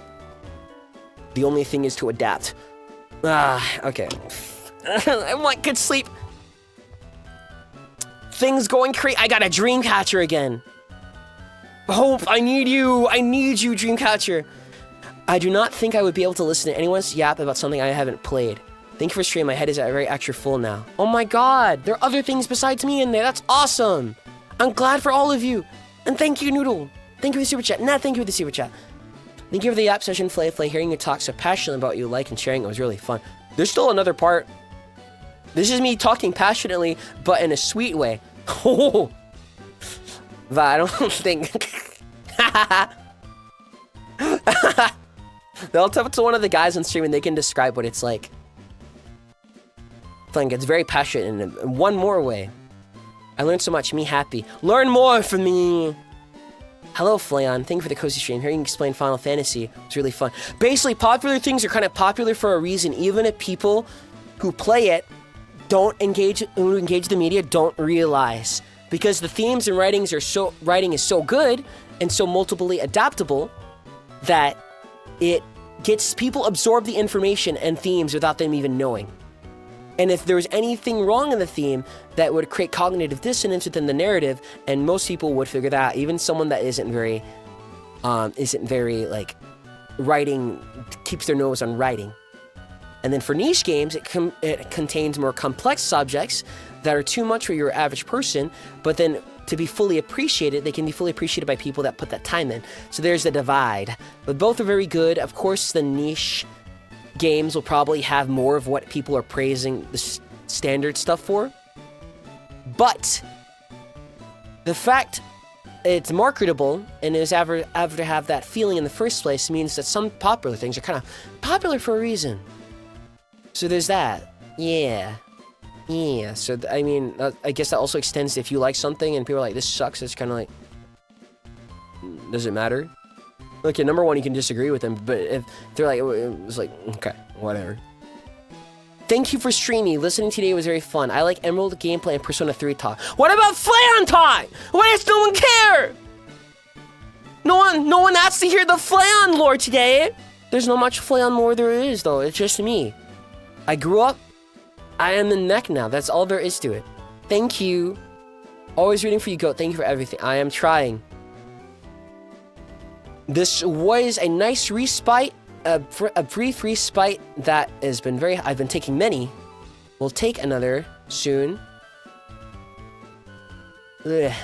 I will have to travel a bit next week. So there's that. But this is a nice brief respite. A respite. It'll be nice. I'm trying to focus on the fact that it's one. So thank you. Thank you for the stream. I love listening to your analysis. There's always something new to consider and exercise in my brain. Take care. Oh my god. Just like the way I exercise your brain every time I talk? Ooh. The sound of my attractive voice? I understand. Everyone in the world's in love with me. This is awesome. Okay. Thank you for watching. I'll see you later. I'm gonna just put Hollow Knight tomorrow. Hell, I might not even stream anything tomorrow. A karaoke Saturday I would like to do. If I don't do it, it just might be just because I need to pack a bit. And can come back when I don't have any big pressing matters. Thank you, Nino Hamo. I've been listening during my shift and it was really nice company. I love listening to you talk about anything at all, so this is nice. Thank you. I hope you'll enjoy the stream. Thank you, Mai. Thank you, everyone. Thank you for watching and for talking. Again, thank you. Thank you to lurkers. I know you're there. You don't have to say anything. That's okay. Thank you.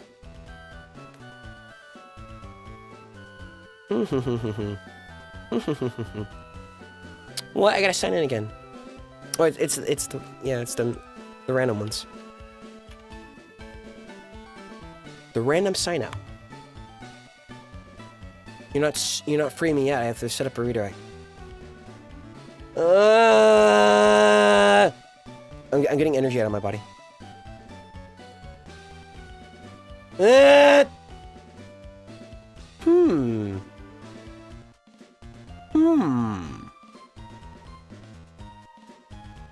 Do I not redirect to Ryoma again? Whatever, twice in a row. Because last time it was ending, right? Okay. Flay, bye-bye. I'm here in Slateport City. Pause it. Yeah, listen to Slateport City vocal remix. Thanks for watching. Flay, bye-bye. See ya. Flay, bye-bye.